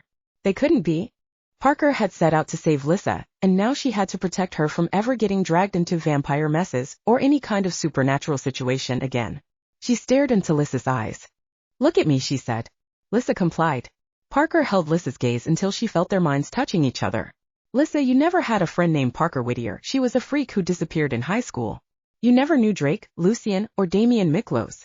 They were stuck-up transfer students that left partway through the school year. Her voice held the firm tone that meant she was manipulating Lissa's memories. She felt a twinge of sadness at erasing herself from Lissa's memories, but it was the only way to ensure that no one would try to get to her, or the Miklos brothers through Lissa again. You're safe now, you feel safe in your own town and home. Go home and tell your mother not to worry, you were at a spring break party and got carried away, she said. Lissa nodded absently and turned to leave the house. Parker didn't stop her. That was a little extreme, wasn't it? Damian asked. Parker shook her head. I can't risk anyone trying to get to us through her again, Parker said. Besides, I want her to live a long, happy life without fearing every shadow she sees. She deserves a normal, supernatural-free life. I could say the same about you, Damian pointed out. Parker shook her head. They headed back to Lucian's car where he was waiting for them. Damian, I was half angel, she reminded him. I'd never have a normal life. Damian grinned at her. So, Parker, where did you want to go first? Lucian asked. I don't know, Parker admitted. She looked back at the partially demolished house they were leaving behind. There was nothing about Ocean View that she felt an attachment to anymore. Any ideas, Damian? Lucian asked. Damian shook his head. I'm not going with you, Damian said. What? Parker asked, turning to face him, her eyes wide. We're a family, aren't we, sort of? You can't leave now. Damian smiled softly at Parker, bringing a hand to her cheek. We are family, he agreed. I've spent so much time fighting against myself and my nature. I need to figure out who I am on my own. I need to learn to control my thirst on my own. Are you sure? Parker asked. Damian nodded. She frowned, but she wrapped her arms around his neck again and hugged him. When she stepped back, Damian turned to Lucian. The two brothers hugged. It was the first real affectionate display Parker had seen between the two of them. You can do this on your own, Damian, Lucian assured, clapping his brother's shoulder as they stepped away from each other. I've always known you could. Damian smiled and nodded. Thank you, both of you, he said, looking between them. Parker stepped up to Lucian's side. They waved to Damian. He gave them a warm smile, a salute, and then he vanished, taking off at vampire speed. Will he be okay? Parker asked Lucian as he wrapped his arm around her shoulders. He'll be fine, Lucian assured, kissing Parker's cheek. If he isn't, he'll find us. Parker nodded. I know where I want to go, she said, speeding around the car and getting in the passenger seat. Lucian chuckled and ducked into the driver's seat. And where would that be? Lucian asked with a smirk. I want to find my father, Parker said with a nod. Lucian raised an eyebrow at her. Already done, Lucian said. Do you want to go see him? Parker nodded. She hadn't been sure she ever wanted to see him again, but now that her mother was dead, now that she had gone through such a complete mind and body transformation, she was ready to face. Chapter 50, Origins. Lucian pulled his car up in front of an old plantation house in Savannah, Georgia. Parker stared at the house. It had a white picket fence and several children's toys scattered across the perfectly manicured front lawn. Several lights were on in the house, exuding a warm, comfortable glow into the darkened streets. Even from outside, Parker could hear the laughter of two young boys inside the house. He's done well for himself, Parker muttered. Lucian reached across the seat and took her hand in his. He squeezed her fingers gently. Come, Lucian said as more of an order. He got out of the car, but Parker was slower to follow. Lucian slipped his arm around Parker's waist, pulling her against him. She bit her lower lip, still enjoying the heightened sensations of being close to him. The house had a covered wraparound porch. There was a swing near the door that creaked in the nighttime breeze. Lucian knocked on the door. From inside, the laughter ceased. It was a woman who answered the door. Parker raised her eyebrow at the woman. She had soft, wavy brown hair and big brown eyes. Her body was curvy and she smiled warmly. Parker glanced at Lucian. She looks like your mother, Lucian said in Parker's mind. Parker nodded subtly.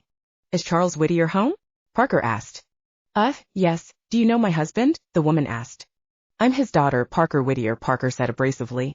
The woman swallowed and shook her head. There must be some mistake, she said, trying to close the door. Lucian stopped her with a hand. He couldn't get all the way into the house, but there was enough leeway over the threshold that he could hold the door open. The woman gasped at his strength. Please tell him that Blanche's daughter is here to see him, Parker said. The woman sighed, but she nodded, leaving the door open. You can come in and wait in the parlor, she offered. Parker and Lucian grinned at each other. With the invitation, they walked into the house and went into the parlor. Parker heard two boys laughing and giggling again. In the parlor, she sat on the couch with Lucian. He put one hand on her knee and wrapped his other arm around her shoulders. You invited them in? Parker heard her father's voice from outside the parlor. Her spine stiffened and Lucian pulled her against him. I was being polite, his wife said. Charles sighed and came into the parlor. He sat across from Parker and Lucian, eyeing the way Lucian had his hand on her knee. Hi, Dad, Parker said. Charles's wife stood behind his chair. Parker's nose tingled with his scent. It wasn't overpowering, but she could tell he wasn't human. She licked her lips unconsciously. He did smell better than most humans. That was what Damian and Lucian smelled when they'd been around her when she was human. It really was alluring. Honey, who is this? The wife asked. Charles looked over his shoulder at her. Parker was pleased to see her father so uncomfortable. He hadn't even told his new family about the family he'd left behind. This is Parker, my daughter from my first marriage, Charles said. His wife nodded, her lips tightening. I didn't know you had a daughter, she said. Honey, why don't you get the boys ready for dinner? I'd like to talk to Parker and her friend alone, Charles said. His wife crossed her arms, but she didn't argue. The moment she was gone, Charles glared at Parker and Lucian. What are you doing here? He asked. It is dangerous for you to be here, and with that, he waved a hand at Lucian. Lucian scoffed and Parker gently patted his thigh, a gesture her father's eyes narrowed in on again. It isn't dangerous for me, Parker said, not anymore. She smiled widely, showing her father her new fangs. Charles cringed back into his chair. Parker, you have to understand that I left for your safety, for your mother's safety, he tried to explain. When you were 8, a vampire came to Ocean View and I lured him away. I knew I couldn't come back or you and your mother would be in danger. Parker raised an eyebrow at her father and glanced sideways at Lucian. He shrugged. And your new family? Parker asked. How long before you abandoned them? She looked at the pictures of the two boys hanging on the wall behind her father. The oldest was about her age when he'd left her. Parker noticed that the two boys looked completely normal. Where she had the same white hair and lavender eyes as her father, the boys had brown hair and brown eyes. Parker snorted. You left because of me because I resembled you a little too much, she said. Charles shook his head. I left to protect you, he insisted. It didn't work, she sneered. Mom's dead and I'm a vampire. Charles's lavender eyes sank and his shoulders sagged. Blanche's dead? He asked. Parker realized belatedly that her father still carried an immense amount of love around for her mother. Vampires came for me anyway, she said. After Mom was, I chose this life so no vampire could come after me again. Charles sighed, digesting the information with a slow swallow. But you're happy? He asked. Parker creased her brow at him. I am, she said with a smile and a nod. Lucian and I are going to travel the world. And the two of you are, Charles motioned between the two of them. Engaged, Lucian said quickly, pulling Parker a little closer to him. She smiled brighter. The term engaged sounded wrong to describe their relationship. Lucian had killed her and brought her back to life as a vampire. They shared a deep psychic connection. He was her sire and they also shared a blood connection. A term like engaged seems so shallow to describe what they were. It is an easier term than trying to explain all that, Lucian said directly into her mind. Parker giggled and shook her head. Charles looked between them, confused. Wow, Parker, he said with a sigh. You're all grown up. I want to meet my brothers, Parker said. Charles stood up quickly. No, he said. Lucian stood up just as fast and growled at Charles. You think you'll be stopping us? He asked sharply. Parker slowly rose to her feet. Charles looked down at the floor in defeat. Parker and Lucian headed down the hallway to where Charles's wife was serving dinner to the two boys. Parker held Lucian's hand, liking to keep him close for support. Are you two staying for dinner? Charles's wife asked. Parker and Lucian exchanged a secretive look. Charles moved protectively to his wife's side. We can't, Lucian said gruffly. We're on a special diet, Parker said, turning her eyes directly onto her father. Charles blanched and looked away from her quickly. Smiling in satisfaction, Parker knelt down in front of the two boys. They looked to be 8 and 6 years old. What is your name? Parker asked the oldest. She looked him over. From the scent both boys gave off, they were entirely human, with no celestial blood in their veins. That meant Charles would never leave them. I'm Max and this is my brother Jack, he said. My name is Parker and I'm your older sister, she said. The boys looked at their parents, confused. Seeing that they were plain humans, Parker lost her interest in them quickly. She stood up and went to Lucian's side again. I apologize for the short visit, but we have a plane to catch, she said. It was nice to meet you, Charles's wife said. You're welcome here any time. Charles cringed at the invitation. How kind of you, Lucian said in a mocking tone. I'll walk you out, Charles said quickly. He ushered them down the hall and stepped out onto the porch with them. Did you get what you wanted from that? He asked his daughter snidely. Parker smirked. I did, she said. Mom and I were much better off without you. At least the man she planned to remarry was exactly the kind of man she deserved. She was. Charles trailed off. Parker didn't need to say more. Lucian wrapped his arm around her shoulders and guided her from the porch. Her father wouldn't be able to return back to his life, hiding his head in the sand. Lucian sped away from the curb and Parker watched as Charles continued to stand dumbly on the porch. Ready for Romania? Lucian asked her. Yes, please, Parker said, smiling at him. We can't get out of this country fast enough. Lucian laughed with her, pressing harder on the gas pedal. The whole world awaited.